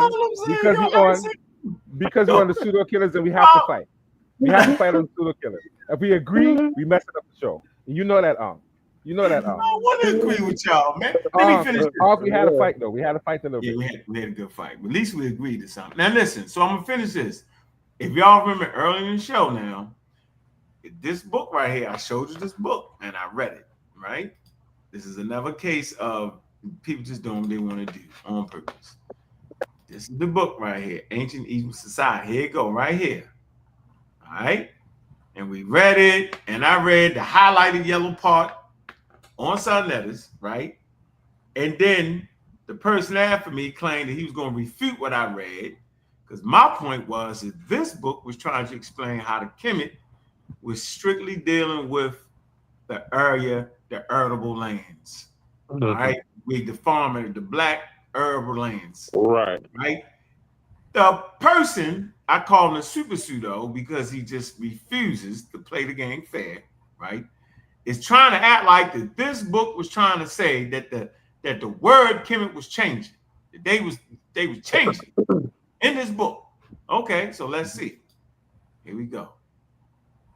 We get it. We're gonna see. That's talking about the elegant peasant. Here it goes. Without reading. It always happens. I read the whole Now, in this article, Daniel Candelora is trying to say we need to look at the definition of Kemet as the black land because it don't work when you look at primary sources. That's an outright lie. He said, what's he trying to say? She wasn't saying that, ladies and gentlemen, because I read the whole thing. See, I'm going to say it again. She wasn't saying that. All right? Now, watch he prove that she wasn't saying that. Here you go. This is our overarching argument. Now, look, I just quoted y'all this part, right? But let's read the line right after it that contradicts and shows what her stance is. She says, slightly later, during the wars of reunification at the end of the second intermediate period, more evidence can be found which challenges the standard demarcation of Kemet. What is? Did y'all hear that? I'm going to rewind it back because there's some words in there that we got to look up. Here you go.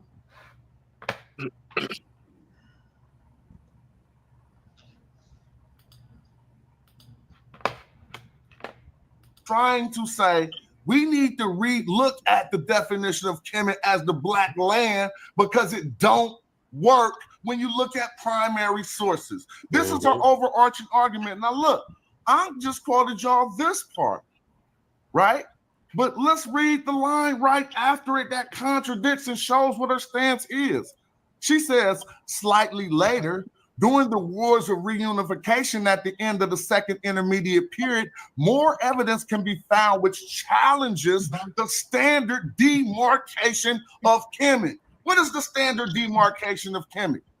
If y'all place that only this black now silk. Let's keep going. In his tomb autobiography, a soldier called Amos, son of Abana, records his deeds during the siege of Avaris under the Theban king Amos. After the defeat of Avaris, the soldier describes that there was soon another skirmish to the south of Avaris, this time in Kemet. Hold on. So is Avaris not in the Delta? Does Avaris not have fertile Nile silt? Yes, it does. Listen to what you just did it yourself. Again, now listen to what she says. I can tell you what it says before you read it. Listen to what she says. Again, a marked contrast is made between the town of Avaris, located in the eastern delta, and Kemet. This is an important distinction, since if the most accurate translation of Kemet is literally the black land, and the term actually refers to fertile agricultural land, then the delta and the city of Avaris should still be included. Absolutely. Keep reading. You see, y'all? Smash, keep reading. Smash, keep reading. Smash, keep reading. Smash. You to keep reading when you did not even continue to read. I did. I can tell you what all it say. I read the whole thing. Smash, keep reading. Smash. I did. You can keep reading. I did. You can go right. Smashing that up. Now, either I'm just an idiot or he a damn idiot. Somebody got fold on this point. We already got him on the would have. All right. So there's a word now I want to look up. Here you go.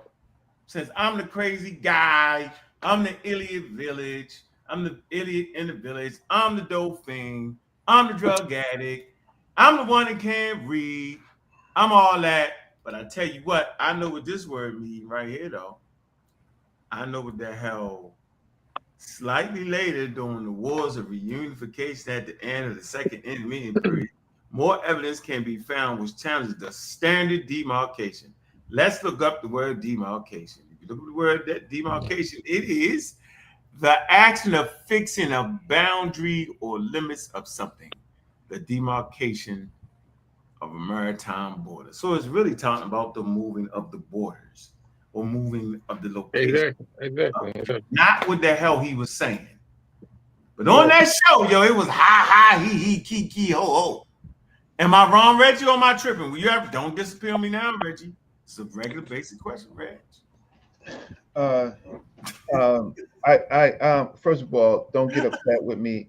I do understand Smash's point, but I do think that No. What was Smash's point? Let me see. What was his point? Smash's point in this conversation, in this book, go ahead, because that's what we're talking about. Go ahead. Right, is what Smash was saying is that Kemet. I mean that you need a nuanced view, and Kemet is, even though it becomes the name of the whole country at one particular point, at some points it's not the name of the whole country, and at points it doesn't have anything to do with the fertile black soil. Has nothing to do. Reggie, that's not his damn point, because the thing talked about the fertile soil. The source actually talked about the fertile soil. His point was that it wasn't meaning that no more. That it was changing over to. Come on, bro. Right, and that's not just talking about, Reggie. No, but that's what he's claiming. That's what this source is doing, Reggie. Okay, I was listening to him. I didn't read the source, so that's the problem. I didn't. I didn't read. I listened to what he said. I didn't read hold on, Reg. No problem. Reggie, he was reading it from the source. He was reading it from a source. I don't know if it's the same source, but he was reading it from the source. It's the same damn source. Look, ancient Egypt. He was reading it from the source. He didn't just say that. Right. He didn't say it. He read it. He read that from the same book. He read that from the same book, though. Same book. Look. Look, here you go. They Right. talking shit about me. Reggie, so what they talking about is the elegant peasant story. That's what that's the primary they think Yeah, they're we know referencing that, but to. it ain't. All right. Well, thank you for that. So at the Don't Reggie, time, don't. You know what, dog? Y'all wild for that. Sonetta, this about to be crazy because the source I have on the screen is the same exact one that Brother Ankh only perused and showed you a mere section of. But wait, before you say this, can I say one thing? Right. Because I asked you to look at some sentences and tell us what it we're said. even losing the audience.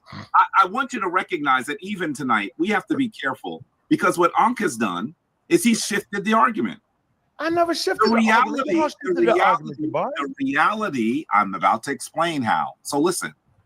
The reality, you have to listen to my comment so you can see what I'm saying. All right, go ahead.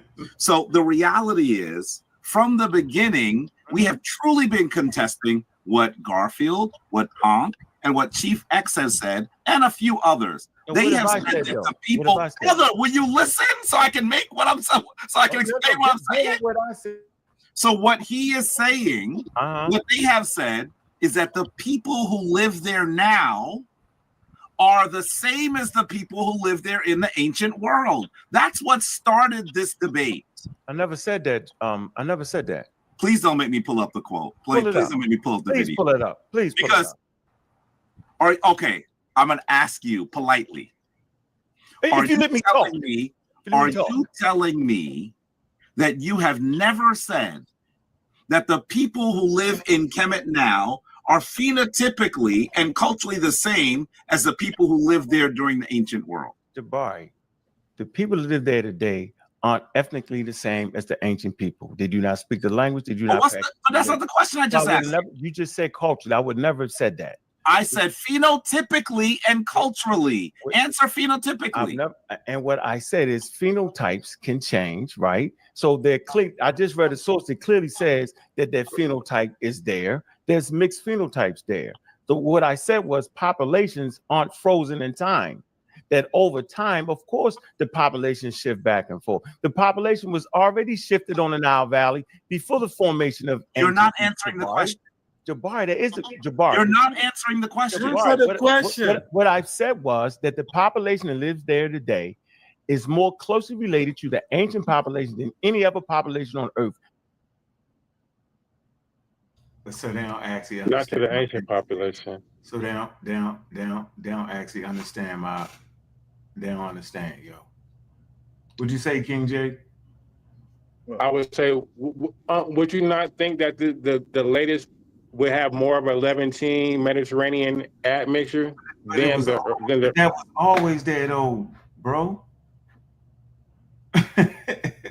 People been in the Green Sahara 10,000 BC. Listen, bro.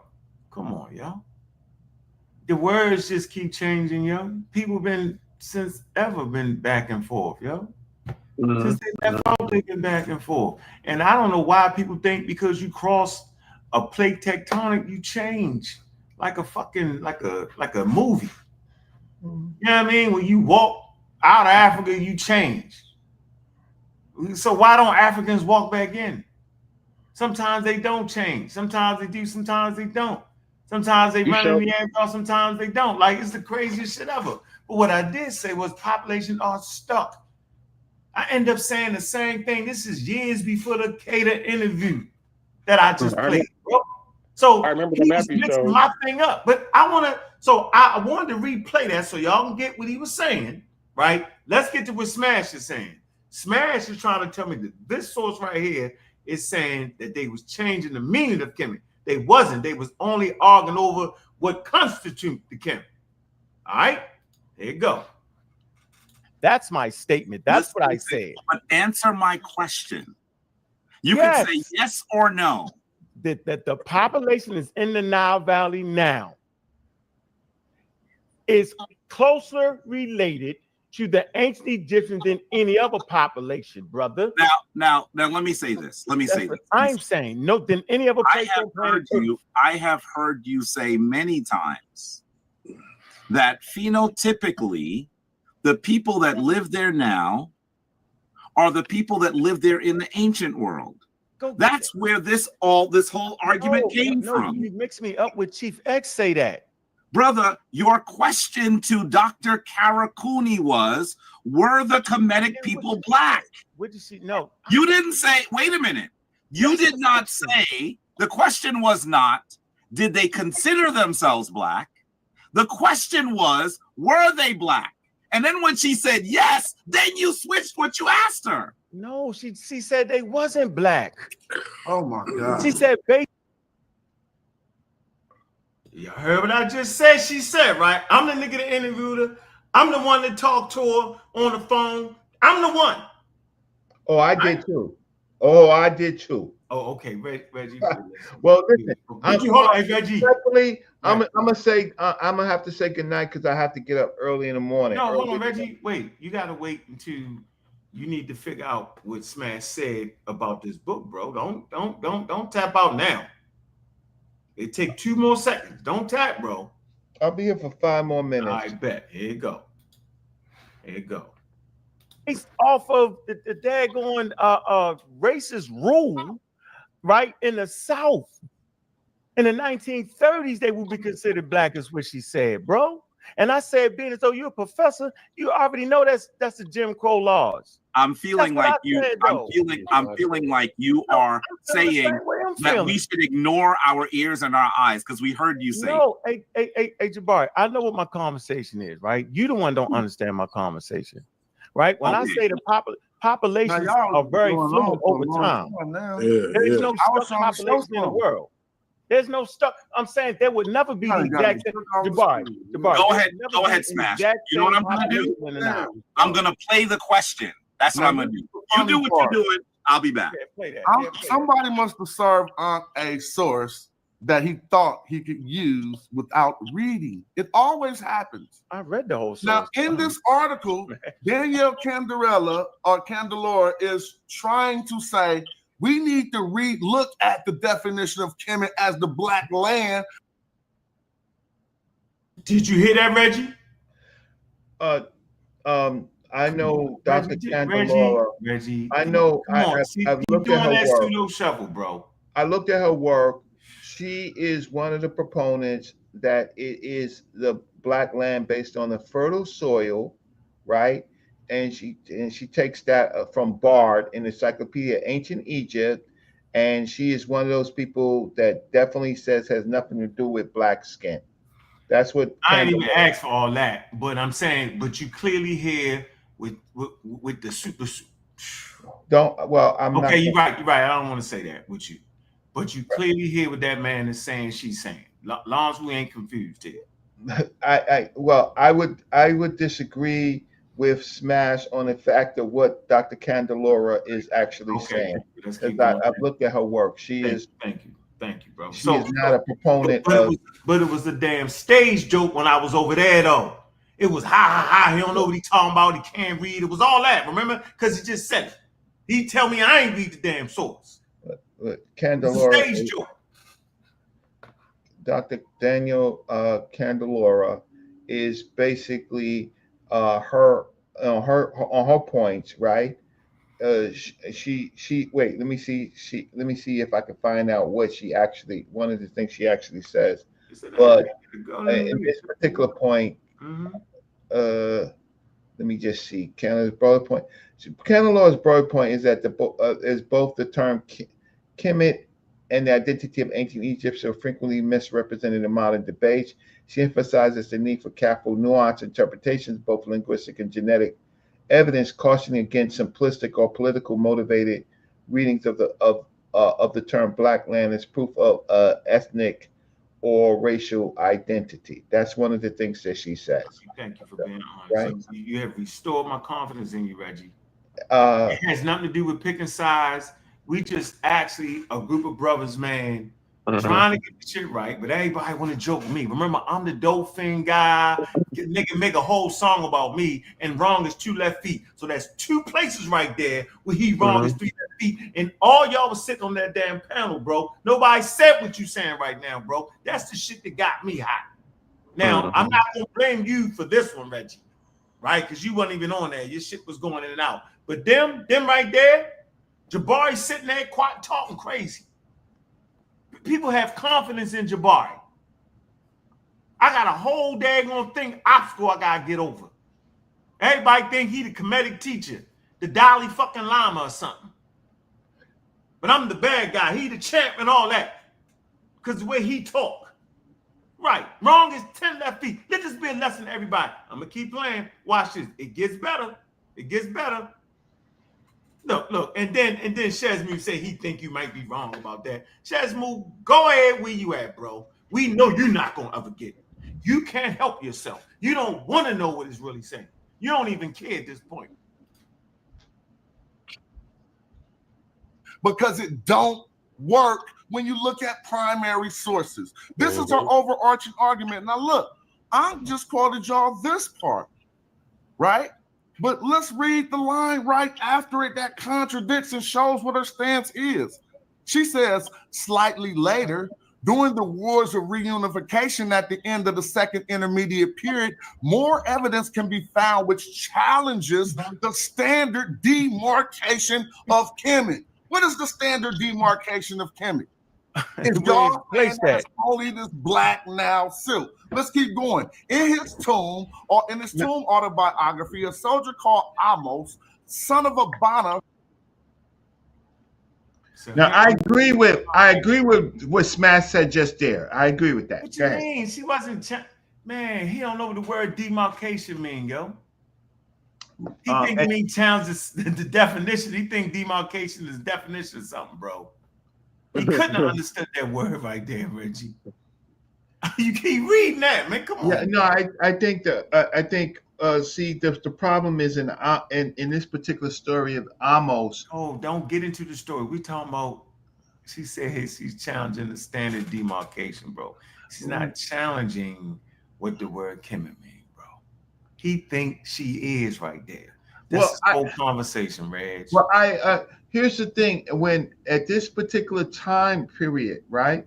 Sometimes Kemet, there's Tameri and then there's Kemet, right? Yes, correct. At some point, Kemet was kicked out or it was taken, right? This section, it was a political, a city or a sacred city or something.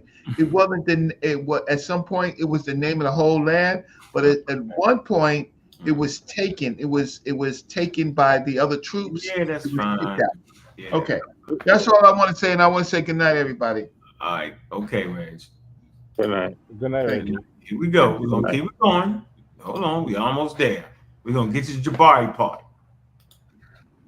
Records his deeds during the siege of Avaris under the Theban king Amos. After the defeat of Avaris, the soldier describes that there was soon another skirmish to the south of Avaris, this time in Kemet.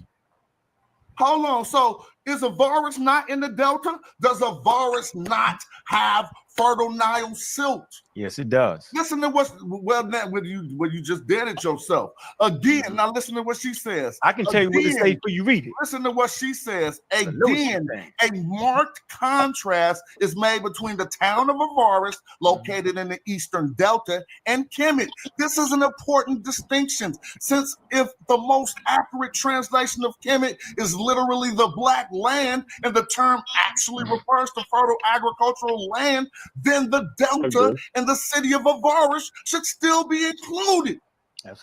No, keep reading. That's not. That You see, y'all. Did he just read that lady say what the accurate thing was? Yeah, but can I say something real quick, because this is something I don't think. Go ahead, I'm just saying, man. He just read the lady say what the accurate most thing was. But this is the lady he said was trying to change the definition, yo. It says this is an important distinction, since if the most accurate translation for Kemet is literally the black land, and the term actually refers to the fertile agricultural land, then the delta and the city of Avaris should still be included within the territorial limits, complicating the conception of Kemet even further.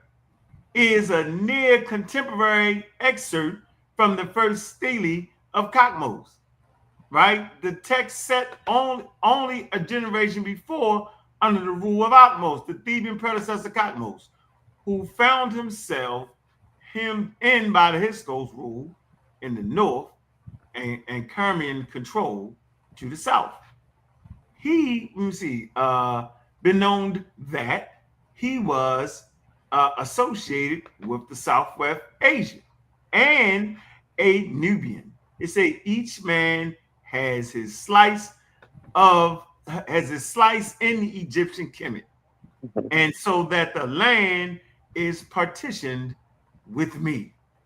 Goes on to say, certainly Katmos, or the author of this text, believed the region of Aris to be part of the Kemet, despite the fact that it was held by the Hyksos. Indeed, this text even claimed that the ruler of Kerma held a slice of Egypt, either a portion of Nubia north of Kerma was ideologically considered part of Egypt, or possibly the Nubian king controlled a small portion of the Egyptian territory, Elephantine.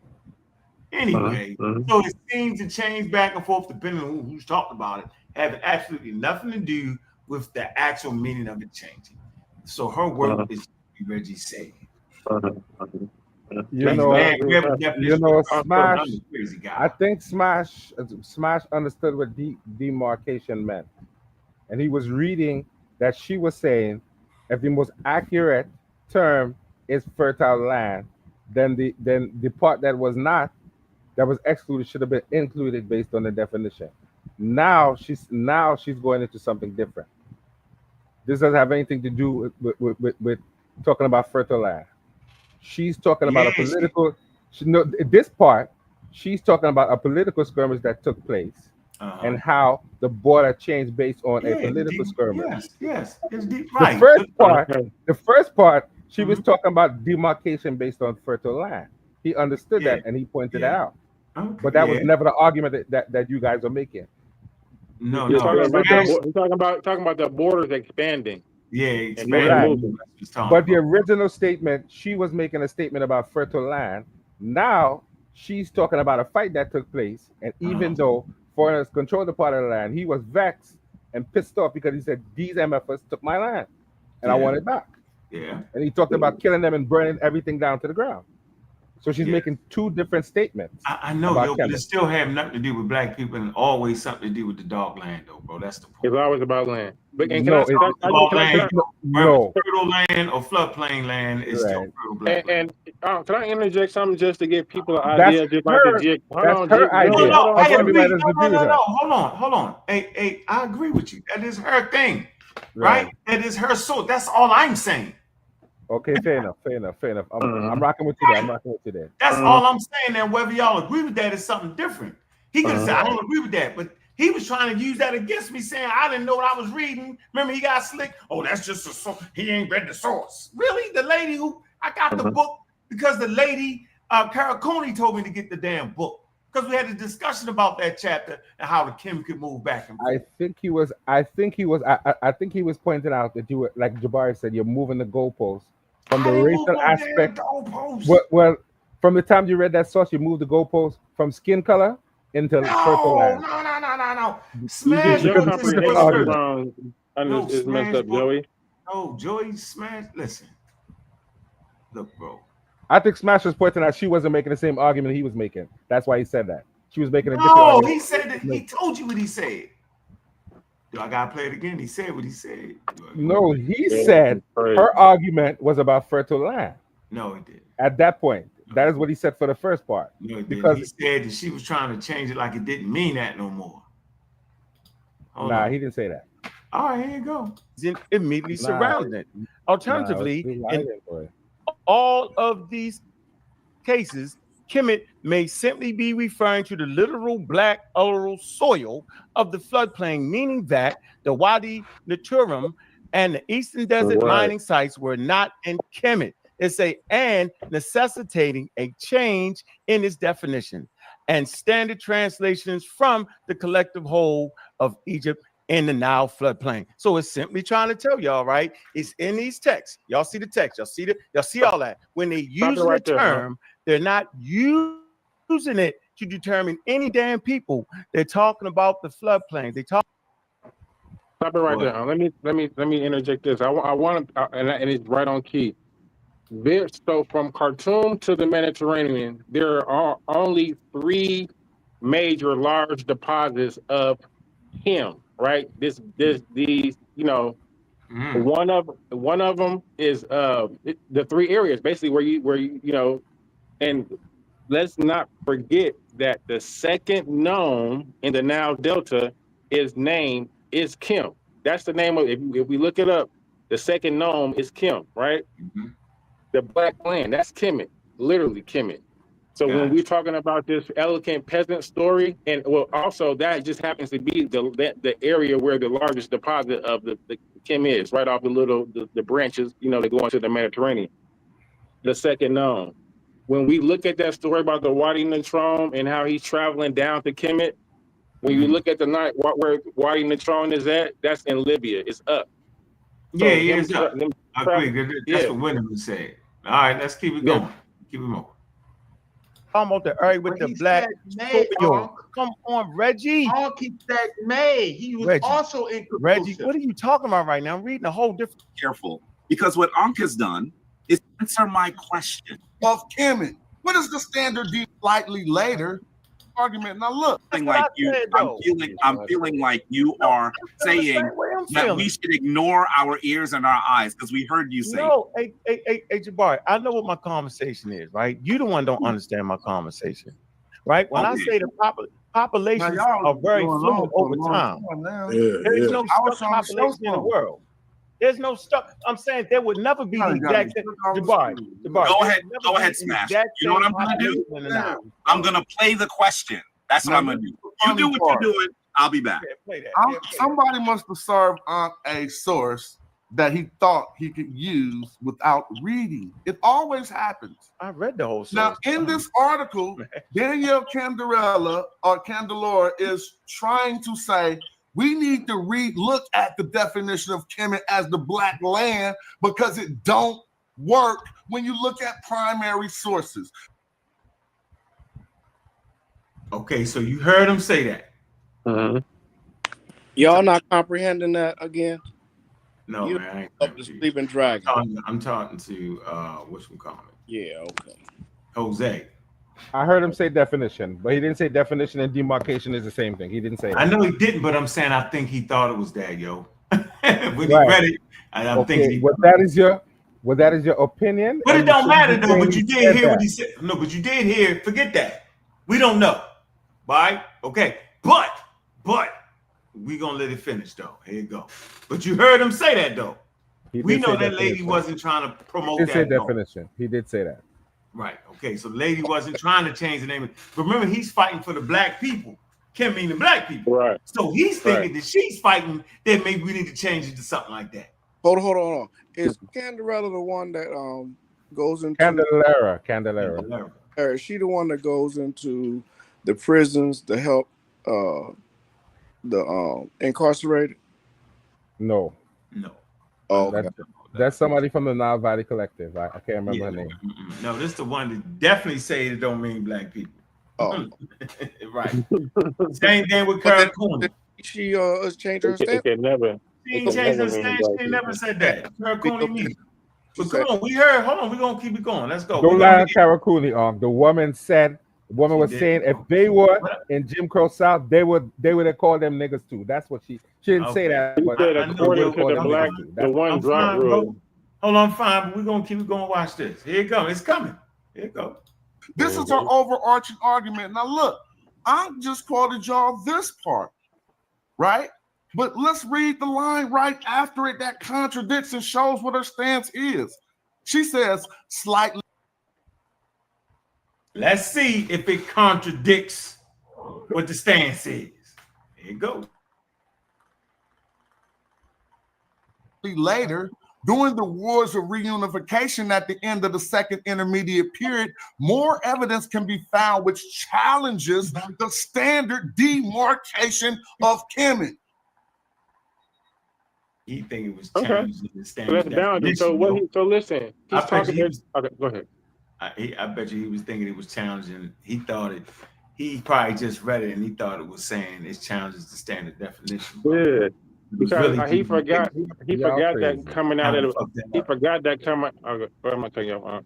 But he forgot that coming out of an intermediate period where everybody's just their own everything is autonomous and their own monarchs. Going back into reunification, the boundaries of everything is going to be different now. It's what I was assuming that he knows that King J. King J. King J. We know that ain't the point, King J. The point is right here when he read that, he's thinking he's refuting me. See? You ain't get that, King J. Yeah, but he's not. But she's not saying that though. I know, but that's my whole point. So why y'all gotta try to make like I'm a silly nigga on the panel? See, right. I wasn't the silly nigga on the panel. I'm the only one reading this shit right. So what point were you trying to make when you read it? The point I was making, I read it to show that she was saying that she wasn't trying to change the name of Kemet. She was saying that the Kemet, she reinforces it that the boundaries of Kemet change back and forth. That it never was talking about people. That's why I was saying the shit. Right. The expert told me to read the book, and I know what the hell the chapter was about. But I don't think he was disagreeing with you, Ankh. I think demarcation doesn't mean definition. No, I think he just seen it real quick. Remember, we was in a high. Nah, bro. Nah. I'm not doing that. I'm not doing that. No, bro. We're in a high level situation right here, bro. This ain't regular shit. Like me and you right now, we cruising, right? But on Sunetta, it's high leverage. Let's just say this, Ankh. He may have been making two separate points that he smashed together inadvertently. All right, okay. Let's say it that way. But his overreaching point was she was trying to change the damn definition. We can agree to that. Well, he said it. He did, but he did say definition. He did use the word definition. Right, so right. Well, come on, yo, gotta go with his now. He'll make the show and change it. Okay, but he did say definition. Change it yet. All right, let's keep going because I want to get you to the Jabari part. Remember Jabari said all that shit I supposedly said? Watch, he don't even play this shit, but I'm gonna play it for y'all. Watch, here go look. What is the standard demarcation of Kemet? If y'all place that only this black now silk. Let's keep going. In his tomb autobiography, a soldier called Amos, son of Abana, records his deeds during the siege of Avaris under the Theban king Amos. After the defeat of Avaris, the soldier describes that there was soon another skirmish to the south of Avaris, this time in Kemet. Hold on. So is Avaris not in the Delta? Does Avaris not have fertile Nile silt? Yes, it does. Listen to what you just did it yourself. Again, now listen to what she says. I can tell you what it says before you read it. Listen to what she says. Again, a marked contrast is made between the town of Avaris, located in the eastern Delta, and Kemet. This is an important distinction, since if the most accurate translation of Kemet is literally the black land, and the term actually refers to fertile agricultural land, then the Delta and the city of Avaris should still be included. Absolutely. Keep reading. See, y'all? Smash, keep reading. Smash, keep reading. Smash, keep reading. Smash. You to keep reading. Keep reading, Smash. You know why he ain't gonna keep reading? This is why he not gonna keep reading. Can y'all see that? If you go over to the next page, this is why he not gonna keep reading. He not gonna keep reading because it says it right here. It say clearly the members of Kakmo's council regarded the land under the Hyksos control to be ideologically distinct from Egypt or Kemet, despite the fact that both territories contain stretches of fertile land in the Nile Valley, well into the middle of Egypt. Therefore, these examples demonstrate the changing understanding of Kemet even within a single source between the black fertile land and the traditional geographical boundaries of the state and the actual political reality of what land the king controlled. Apparently, the conception of Kemet and the geographical area is fluctuated in the political fragmentation of the second intermediate period according to different individual points of view. That's why he ain't want to keep reading that shit. Guess what? You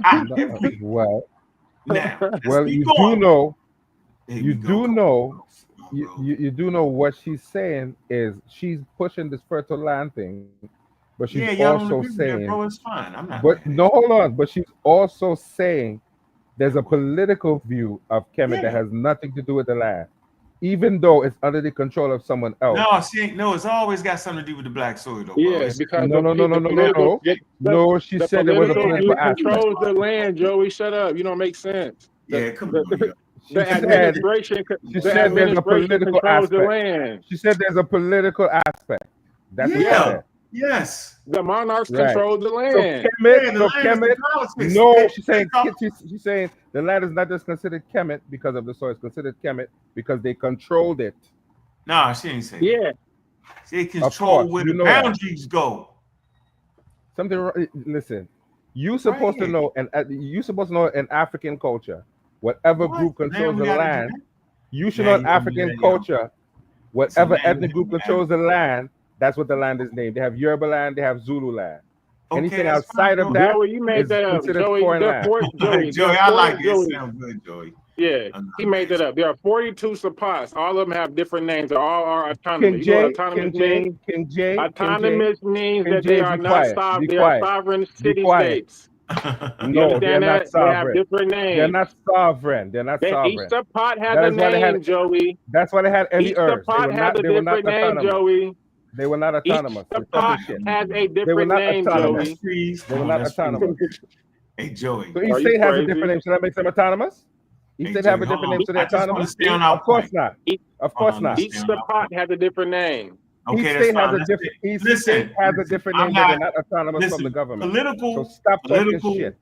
No, okay, political. So when we say political, right?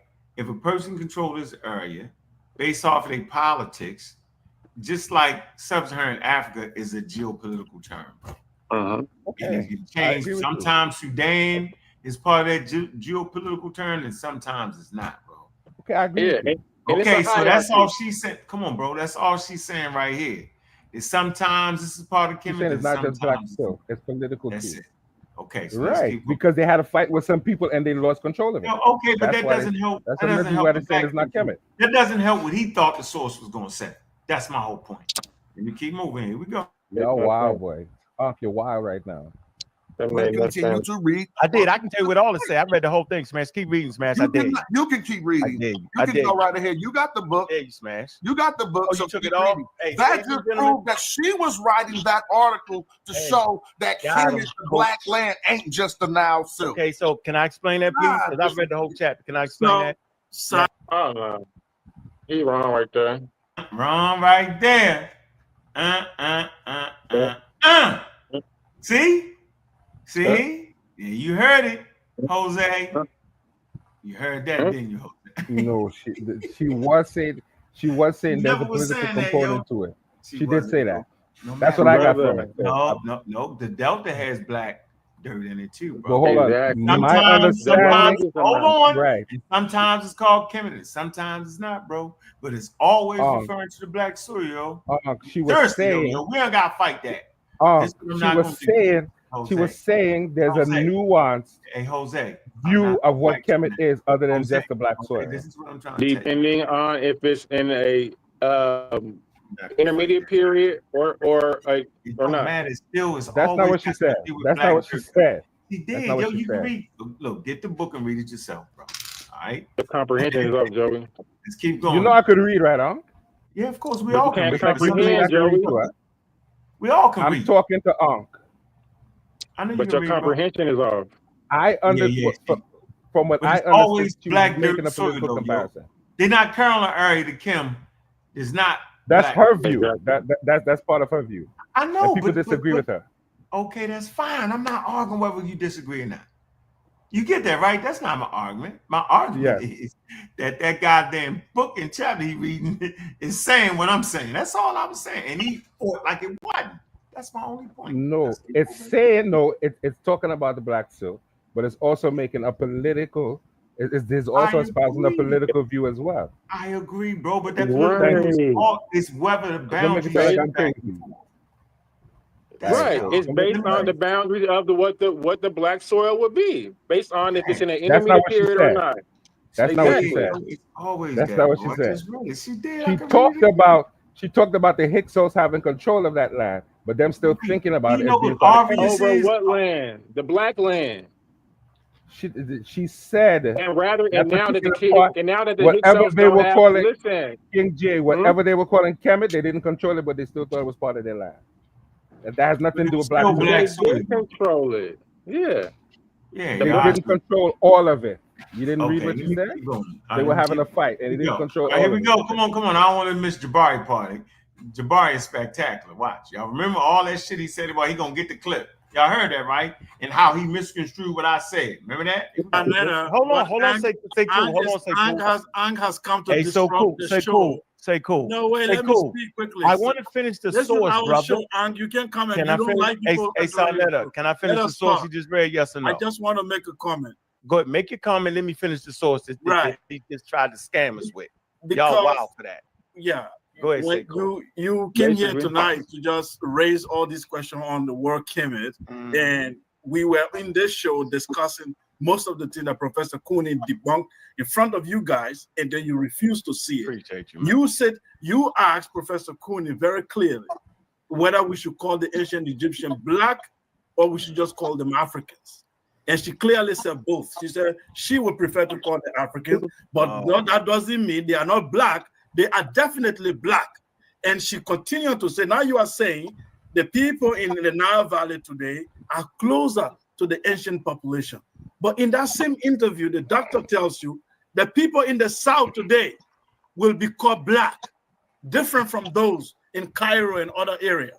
So when you say the population there now is closer to the ancient population, are you referring to the people in the South, in Aswan, that she referred to as black today, the Nubians there, or you are referring to those in Cairo? Because she made a distinction. And you were there, you didn't ask her why she made that distinction. She didn't say, she said today, if you go to the south of Egypt, you will meet those dark-skinned people, you can still call them black. And there's a BBC documentary on it, on the general history of Africa, the conference deal. There's a BBC documentary where they went to the south and interviewed the black people there, and they said, we are black Africans. And they look just like us. So you are playing games with the Cairo people and smashing them together with people in Aswan and say they all look the same and they will look like the Asian population. You are playing game, bro. You are playing game with the Can people. I answer that? And now, lastly, the article you show, it was calling Diop and other people started Afrocentrism. You know it's a lie, right? And you should show it. That's a great article. That's a great article there. Diop never mentioned the word Afrocentrism once. That's a Ivan great article there, bro. never used it. And that fake article you put up there that called Egypt Levant or the Near East history. It didn't do that. Egypt is not a study of Near East. No, it didn't do that, yo. Once you open an article that put Egypt in Near East, as a wise man, you should know it's already fake. All right, man. It's an you don't even count. You don't even count. I won't get smashed. Yeah, he don't count. I ain't even gonna go get the source that I pulled. Fake That nigga sure don't count. But I actually brought it. If I scroll back to the source, let me see. Yeah, he definitely don't count. I brought a source. The book was entitled Middle Eastern Studies. And in the damn book, they was like, yo, even though I'm calling the Middle Eastern Studies, yo, that's not the right characterization. He says that in the damn source. But you know what? I'm gonna come back and get him next time because he didn't count right now. Let me keep going because I want Jabari. I won't get smashed. I don't even care about you. For me, from tonight and the last time I listened to you, I find out that you can't even read. You couldn't even understand. Let's see who can actually read. Got you. You couldn't even understand. Well, if you don't allow me to see where I won't let you talk. Got you, bro. Because you came to our show and you tried to make our it show look like. Yeah, you couldn't even read. Fun. You want nobody to challenge you couldn't even read. You couldn't even read clearly. I know. You couldn't even read clearly. I know. Where Christopher Ehret said the civilization came from the south, and the people of the ancient time look like Nubians, and they come definitely from the Horn of Africa. That is very clear. You didn't know. You heard that. You were still confused. You are still confused with Nubian word. I'm reading the source. Okay, that's why Jabari asked you, do you believe that Nubians are black? I never answered the question. No, they're not black. They're not black. The Nubians are not black. They're not. The Nubians aren't black. Are you black? Sarnetta, can I share my screen? No, I gotta finish this thing right here. So now let me finish this source right here. Stop reading. For the record, he said the Nubians. Reading comprehension comes into play. Oh It's a complication to be ideologically distinct from their Egypt, despite the fact that both territories contain stretches of fertile land in the valley, well into the middle Egypt. They say, therefore, these examples demonstrate the changing understanding of Kemet, even within a single source between the black fertile land and the traditional geographical boundaries of the state. Exactly. And that perfectly makes, and that's perfectly You right. go, Jose. Perfectly Let right. me keep going. There you go. Hold on. Let me keep going. I want to get past this part. Let's see. And the actual political reality of what land of the king control. Apparently, the conception of Kemet and the geographical area it encompassed fluctuated in the political fragmentation of the second intermediate period, and according to different individuals' point of view. Unc said he ain't say that, so let's see. I didn't say what. What was it I didn't say? And one of the controversies about that's going on in the community for the past 3 years, I've lost many friends over this conversation, and my brother here is beefing with some of his best friends. The whole thing about when you show, I want y'all to be disappointed. Hey, Z, you smarter than Z. Don't do that, Z. I am. That's why I'm telling you. You really supporting this side. Hey, Z, what was that talking about, Z? It's talking about the location of Kemet, bro. Don't try to play me, man. Okay, so Smash said it was saying it was. Yeah, it wasn't talking about. Can I share my screen real quick? You better ignore that. You better ignore that, Zoo. You better play that game, Zoo. I see you. Share your screen. Better do nothing, Zoo. See, Zoo scared to death. You heard Zoo said it, right? See, Yeah, but I'm the bad guy. I'm the retarded one. I'm the dope fiend. See, I'm all above. See, it gets worse. Don't go nowhere, Jose. Don't go nowhere. You're right there. I don't know why Ankh is just arguing. The source clearly shows y'all wild out. different Y'all wild boundaries. Hey, yo, Unc, man. Yo, Unc, yeah, I agree. You got to throw in the towel at this point. Yeah, man. Ankh needs to just go and rest. He's not showing anything. Can we show the question that was asked to Dr. Karakuni? Yes, let's do that first. Hold up, Zoo, because this is important. Unc gonna run. Come on, Jabari. Where's it at?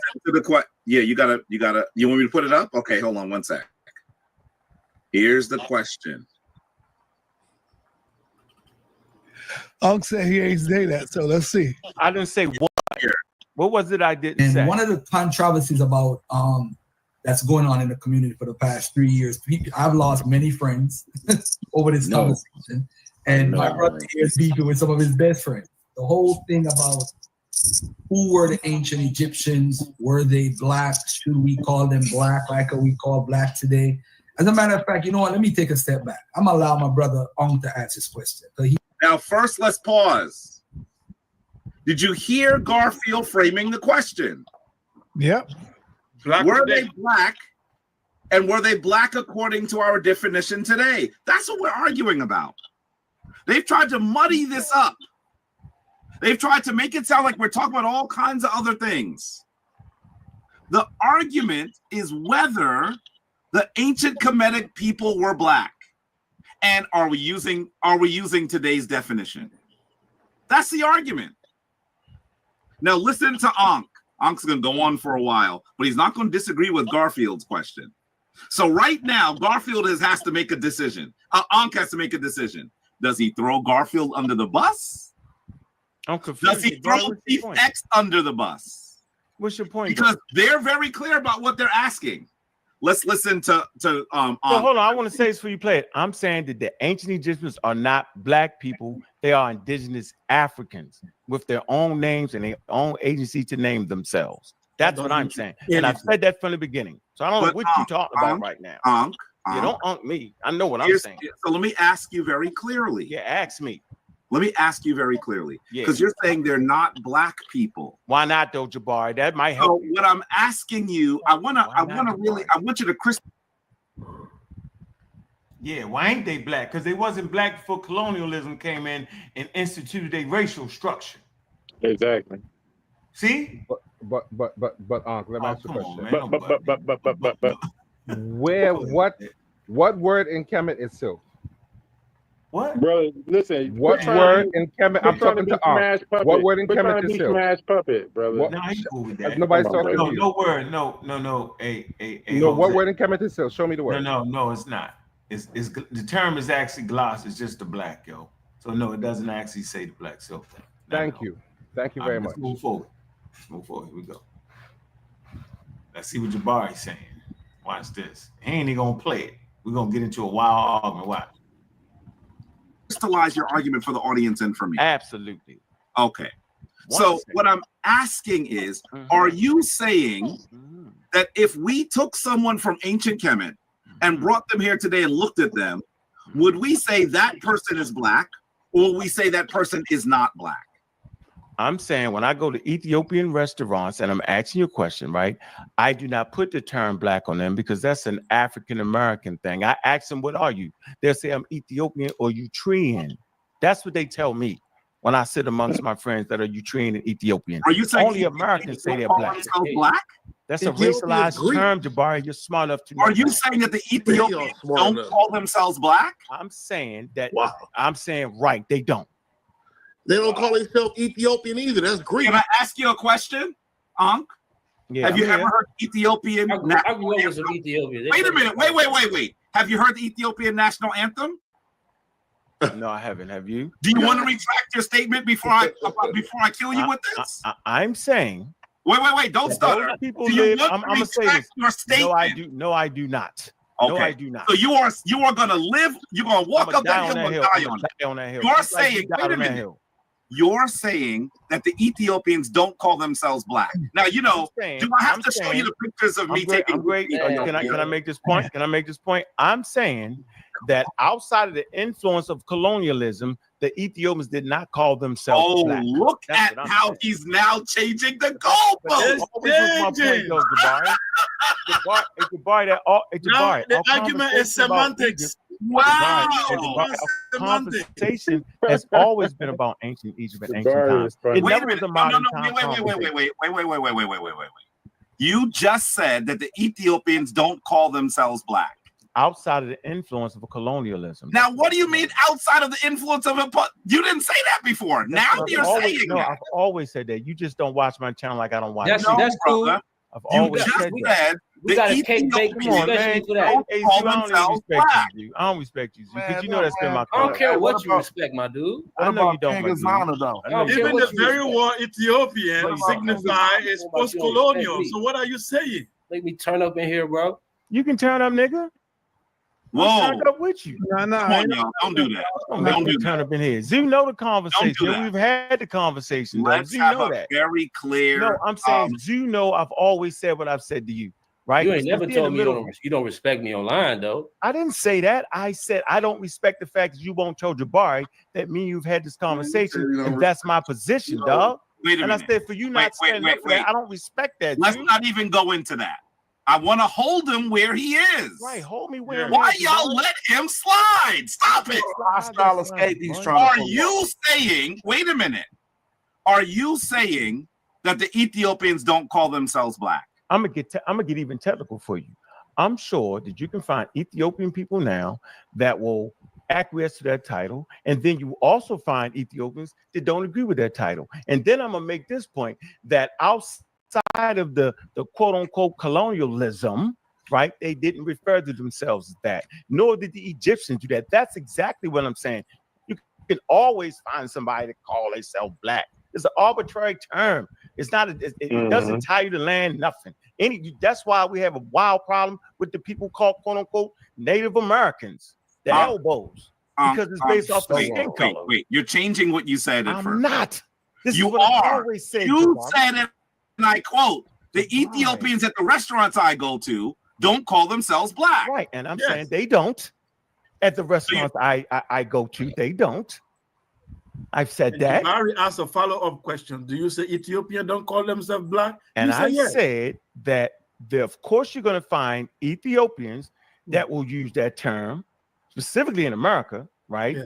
And then you'll find Ethiopians that don't use that term. And then I made the point that outside of the influence of colonialism, they never use that term to call themselves that. That's What do you mean exactly what I've been saying this for What do 3 you mean years. when you say What do outside? you mean outside before white colonialism? people? Right. So you see how they doing it. They just playing. But watch this. Yeah. You notice he ain't go back to play that interview, huh? I'm going to play it for y'all. Watch this.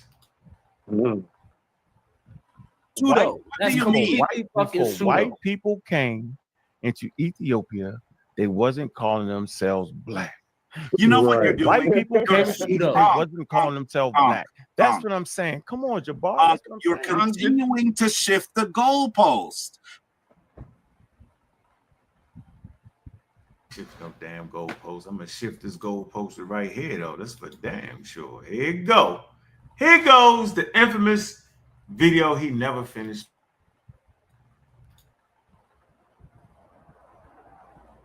Many friends over this conversation, and my brother here is beefing with some of his best friends. The whole thing about who were the ancient Egyptians? Were they black? Should we call them black? Like we call black today? As a matter of fact, you know what? Let me take a step back. I'm gonna allow my brother to answer this question. He specializes in this area better than I do. But my brother, how would you answer this question that's going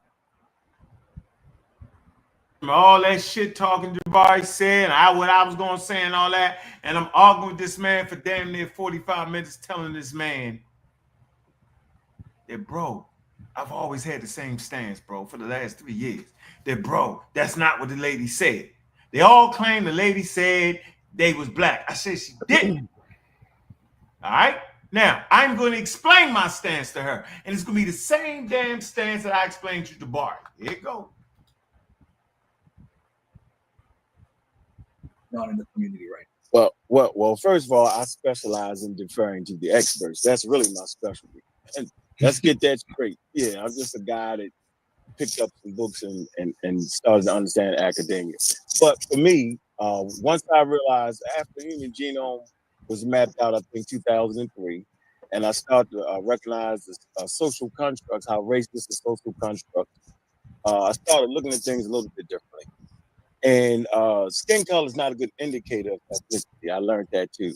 And so when I looked at the Nile Valley, and my conversation was they actually African? It never was they black? So now when I see like the Boston Museum and the Brooklyn Museum, I finally see it. They say, well, they're indigenous Africans.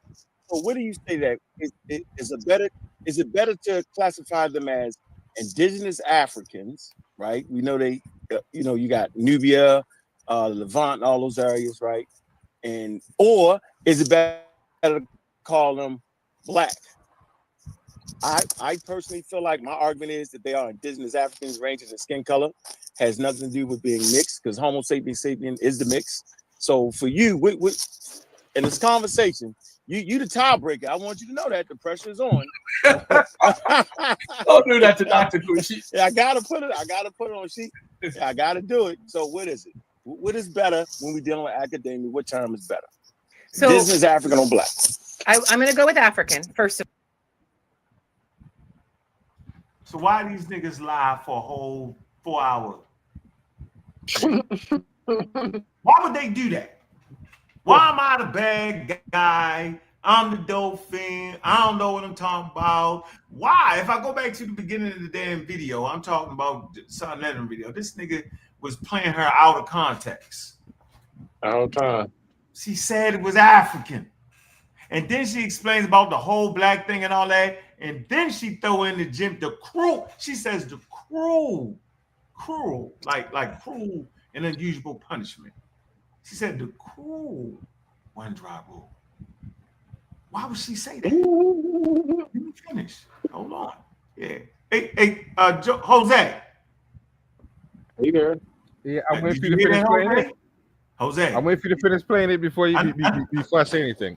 Okay, but Jose, hold on, Jose. But you did hear my stance to this lady, though. Am I correct? Yes.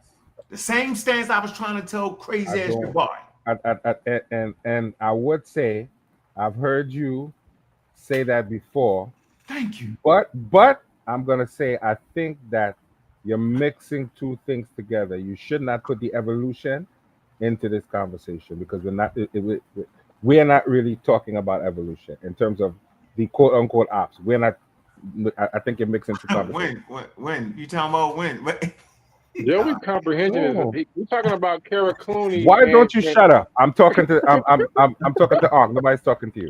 I told him I've heard you say that before, but I don't think you should put the evolution part in with the skin color. I don't think it's the same argument. Well, skin color is based off of evolution, though. but we are not making that argument. You're making that argument. We don't know what argument y'all making because it's non-academic stance. So all right, well, fair enough, Ankh. I'm gonna take that from you. That's fair enough. All right, here we go. There you go. First of all, but there's some things to set up, and just so if your listeners want to do some extra research, I have a colleague, African American colleague, Shamarka Keita, who's written in. Your black sword. Your black sword. That's the source we was reading from. I knew to get that book based off this interview with her. See what I'm saying? Why ain't nobody want to just pay attention to me, bro? Like, I ain't even trying to get dudes. I'm just trying to have a healthy conversation, bro. Now, if you think you overthrown the experts, then that is pseudo. Because that's not how you overthrow experts. You overthrow experts, maybe you don't get no credentials. But guess what? You have to align yourself with somebody like Kara Cooney, and she would train you, right? And that's how you do that. That's how you get published. That's how I got published. I got published by dealing with a doctorate. She has a doctorate, Dr. Mayat. Right? And her field is part of the STEM field. That's how I was able to publish that. That's how you do that. You align yourself with an academic and they train you and they help you get published. That's all Smash them gotta do. But you know what? They can't write what they be saying out their mouth that's on YouTube because it wouldn't get published because the peer review aspect of it would wipe it out. They Afrocentric. That's why. No, you can be a responsible Afrocentric. I'm not gonna say that. Yeah, you can follow. Right. Come on, let's keep going. Here we go. That book right there is very interesting. In a volume that I edited called Ancient Egyptian Society. And it's a paperback with Routledge. It's not too expensive, but you can get it at your library too. I think it's like, $30-something. It's not the end of the world, but he's got an article in here and it is called Ancient Egyptian Origins and Identity. And he breaks down he's a medical doctor and a PhD in Egyptology. So that's a bit of a unicorn, right? He lives in Washington, D.C. and he breaks down the idea of what is race, what is ethnicity, what is skin color, what words should we use, and how should this actually work? And I've learned a lot from him about how we should be talking about these things or can talk about these things and what kinds of things are possible to discuss in the ancient world. But let me start out with something that I think is super important. And one reason that when this is discussed in social media, Native Egyptians lose their minds and get really upset. Have you noticed this? Yes. Yes. So number one, the word black in Arabic, and everyone in North Africa is speaking Arabic, right? Because of elite replacement and the Arab conquest, if you want to call it that, of the 7th and 8th centuries. They might be speaking French. That's another occupation and another conquest. But North Africa is a place where Arabic is spoken alongside Chadic and Berber and things like that. In Arabic, the word black has not been radically reclaimed by people. It is a negative word. It is a word with stereotypes of servility and slavery attached to it that is a problematic word. Nobody wants to be called black like they do here. So here we're now capitalizing the word black and we're talking about black culture in a very positive way. This is not something that you're going to see in North Africa. You might see it in Central and Southern Africa, but you're not going to see it in North Africa in Arabic, right? Okay. So the way the word is perceived in Arabic is in a hyper negative way, as if you're putting somebody down. It's very problematic. That's problematic in and of itself, but we'll start with that, right? Okay. Now then attach that to the United States understanding of blackness, in which people were brought against their will in large numbers to act as unpaid labor to found the country of the United States of America with their bodies. Yes. And that way of separating populations and saying these people are enslaved and these people own them, or these people are, the population was separated in such a way that we created things, very cruel social systems in the United States, like the one drop rule. Did she say that was a cruel social system, or am I tripping? She did say that. Okay. You say that? She did say that. You know what's funny, Jose? You never even realized she said that until now. I never watched the interview, so I didn't make any comment on it. I know, but everybody jumped out. The way they talked about it, they made it seem like it was a positive thing, didn't it? But you've never seen me make any comment about it because I didn't see it. So don't put me in that. No, I'm not putting. Right. Well, don't put me in there because you look like you want to jump on me now. No, I don't want to jump on you. I know what I think is a learning exercise for all of us. I want you to know that people will mischaracterize things. That's all I'm trying to get you to see right now. That what your ears was hearing and what everybody was saying, yo, she said they was black. And I said it's the racist one drop rule. They all boo me. Jabari do the same thing. What are you talking about? He did that on that show. He did that. Now I will say one thing. What's that? I think she's using African as a euphemism for black because she doesn't want to offend people. No. Oh my God. Okay, no, listen. No. That's my view. I'm not saying she said that. That's my view. I didn't hear her say that yet. Yeah, she don't ain't go say it. I think she's using it. No, she's gonna tell you. She said based off the cruel one drop rule. She say that. Well, I didn't hear her use the word black yet, so let me be fair about it. She is going to use. She's going to say it's based off the cruel social standard. All right. Well, let me hear her say it, and then let me make my own judgment. Let me hear her say it, then let me make my own judgment. Okay, then you could curse me after. And then you could curse me after. Yeah, she's going to say it though, but you should not jump at the cruel social. No, she did say cruel. No, she did say all that. She said African. And then she did talk about the negativity of black. Yeah, she did say that. Yeah, based off American stand. Come on, yo. Here you go. Here we go. All right. With which both of you and everybody listening is very familiar. That you just need one small part of being black, and then you're all black. All black, correct. Right? Correct. Now you go and talk to an African person, particularly a North African person. And you say, "Oh, are these people black?" And they'll be like, "Well, first, we don't like that word, and please don't use that word. This whole black thing, we don't. It's a very problematic word, post-colonial in particular. And second, they'll be like, what you guys are calling black is not what we call black. And because if anyone is mixed race, which I think is a term we might apply to many Black Americans, people of African descent in the United States, or I know Jamaica is also a homeland, and there you might have mixed race people, and then a North African would actually understand that better, but would not apply the word black to it. So there's so many misfires and miscommunications between a Black American community and a North African community, such that, and I'll add to this, the very problematics of what patriarchy does when it tries to claim a culture. When patriarchy goes in and tries to claim a culture, they say, oh, Egypt is all black, or Egypt is all this or that. And those patriarchal claims, those more old school 1970s, 1980s Afrocentric claims do not go over well in Egypt, because then Egyptians, and you can go onto social media and see people lose their minds, are like, they're stealing our culture. How dare they steal our culture? This is a theft of culture. And so if one coming from the African-American perspective could understand the charged word black in Arabic, that would be helpful. And if they could understand that imposing a post-colonial one-drop rule that is created in America is a very American chattel slavery created thing, then I think there would be better communication between both sides. Because my answer, if I'm going to go back in time and get in a time machine and answer your question for you, which is, were the ancient Egyptians black? I would say, with the definition of black, and we use the word African, I mean, all ancient Egyptians are African, but Egypt is a confusing place because it is on the crossroads of three worlds: the African world, the Mediterranean world, and the Levantine West Asian world.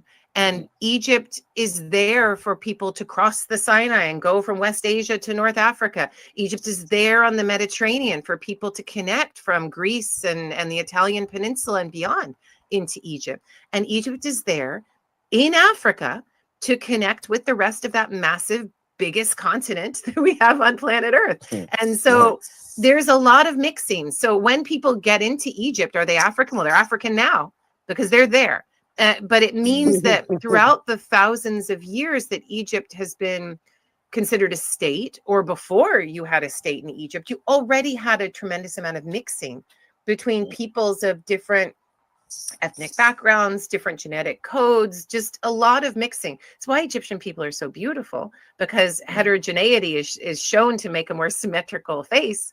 But it's just a lot of mixture. And then one could ask the question, did the ancient Egyptian phenotype of skin color, which seems to be something people are very interested in, change through time? And the answer would of course be yes, because Egypt is occupied so many times after the Bronze Age by different types of people, starting with the Bronze Age collapse, and you get all these sea peoples coming in from across the Mediterranean, northern Mediterranean, Greek mainland, places like that. You're going to make Egyptian lighter, at least in the north, but probably in the south too.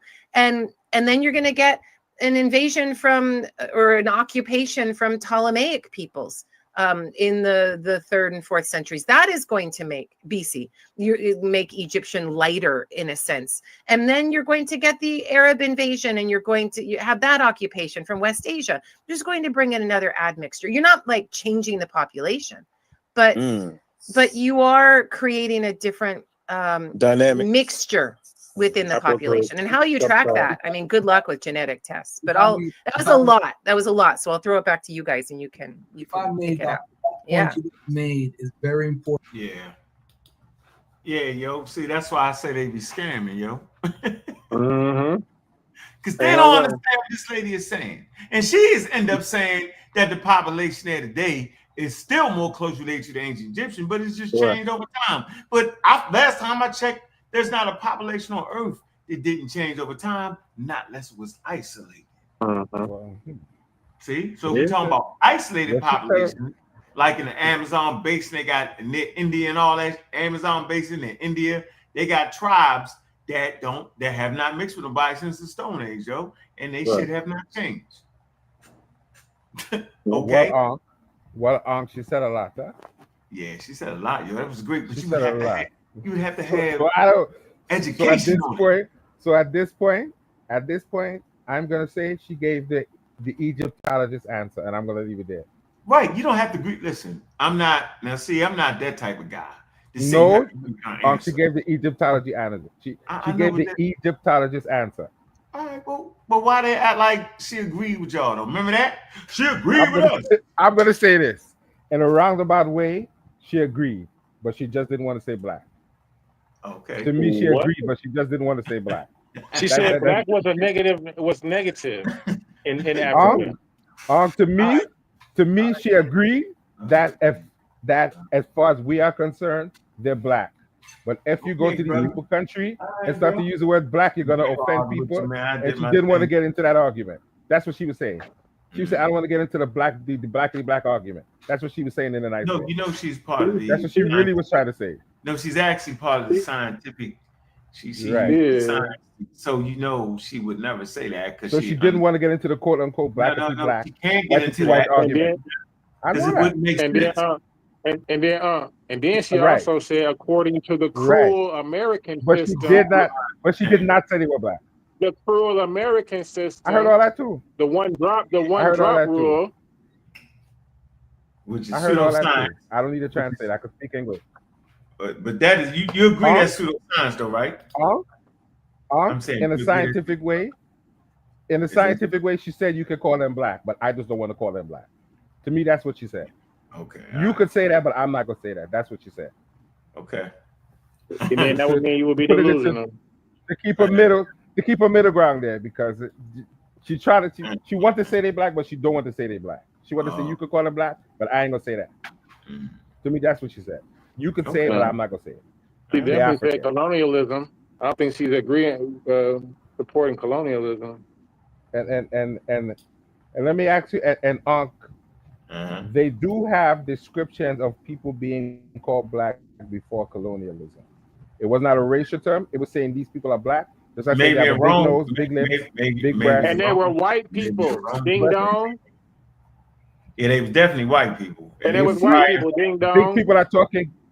Big people are talking, King James. If you want to talk like a child, Joey, go talk nothing you said I'm not said talking was to you. right. I'm not talking to you. Nothing you said is right. We're correcting you this whole period. Yeah. You can't correct me because you're stupid. I don't listen to idiots who talk like children. The things you're Grown saying people are very talking. intelligent, Listen, Joey, and you're angry. Why are you mad? Listen, the two adults were talking. We're not listening. We're trying You to jumped listen in to with your bullshit. ignorance. Ankh? I You were corrected having a you, good brother. conversation. They're white people. You cannot correct me because you're you're not stupid. black. So why would you bring can't it correct up? me because you're stupid. You're stupid. Because if you knew better, you wouldn't The even Greeks say it. Why would you say it? never identified anybody as white, and you know that. If you could read, you Why know would that. you say Be it? quiet. They were white people. Because the Greeks all did, black. because the Greeks did identify people as black. Themselves. Am I wrong, Ankh? Ankh, am I wrong? Themselves.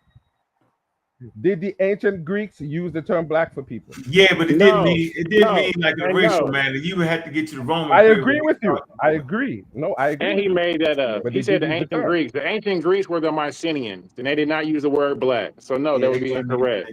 Yeah, but they didn't wouldn't you use just racial. say? Didn't you just agree with me?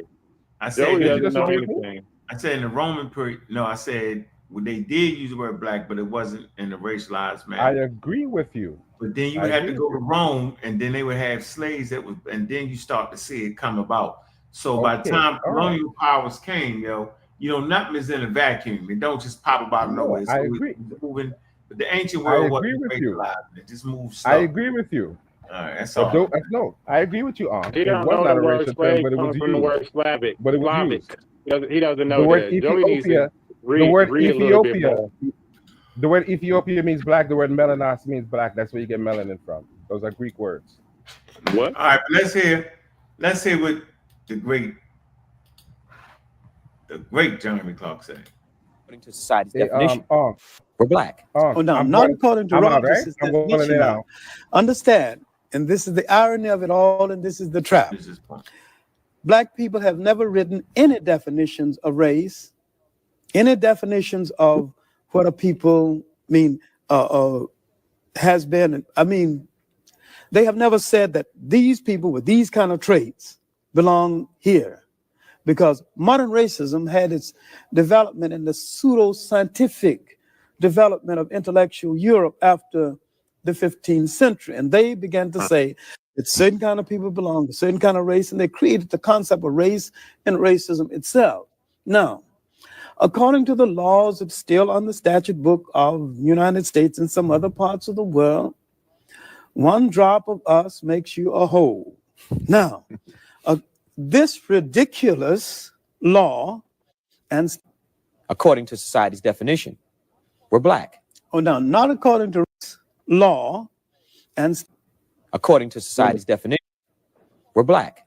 Oh, no, not has been. I mean, they have never said that these people with these kind of traits belong here, because modern racism had its development in the pseudo-scientific development of intellectual Europe after the 15th century. And they began to say that certain kind of people belong to certain kind of race, and they created the concept of race and racism itself.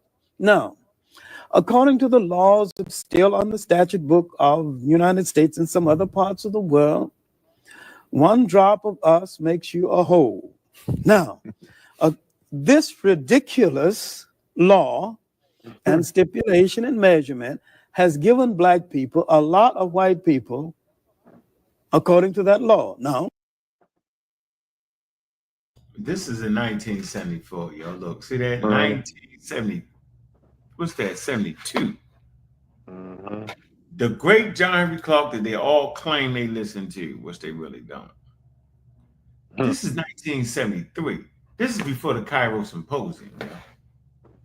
This man is sitting here telling you that, yo. Y'all argue with me in 2025 over something that a great master teacher said, yo. This is crazy to me, bro. And they all acted crazy on that program. and all act like the lady said what she didn't say. She wasn't dry ruled them. The silly pseudo-scientific rule, the cruel rule. She was actually cracking jokes and they ain't even know it, yo. Boy, anyway, along with the night, I went long tonight. I don't like to go this long, boy. I'm gonna get off here. Appreciate it. That was a good show. It definitely was a good show. Right? Good show. Appreciate everybody coming through. Had to go it, had to do it, had to do it, had to do it. Man, I appreciate everybody that came through though, man. Man, hit that Cash App going out the door. I ain't even mentioned it. Boy, you know I was deep into it. Man. Y'all know what we say around here, man. All gods must die.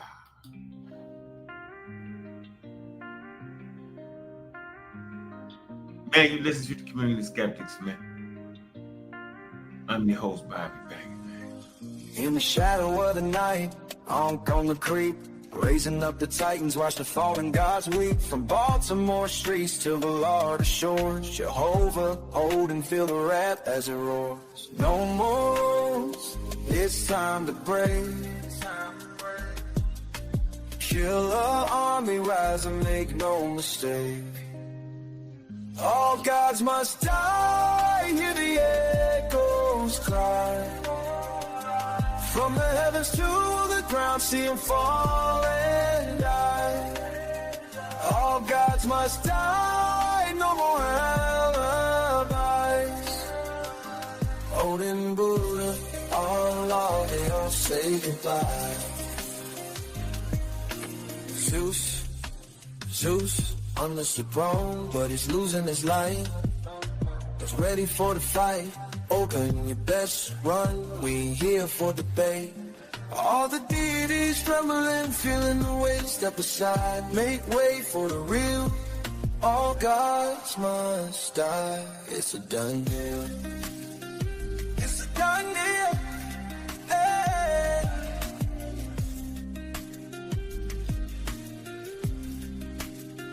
All gods must die, hear the echoes cry. From the heavens to the ground, see them fall and die. All gods must die, no more out and die. All gods must die, no more out alive. They all say goodbye.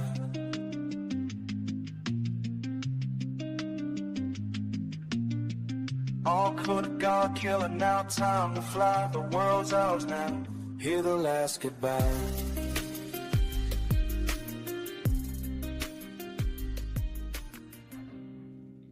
Man, appreciate y'all listening to the program, man. I'm your host, Bobby Banger. Hope you enjoyed the show. Well organized lie always defeats a disorganized truth. Y'all know over here we organize that truth. And with that,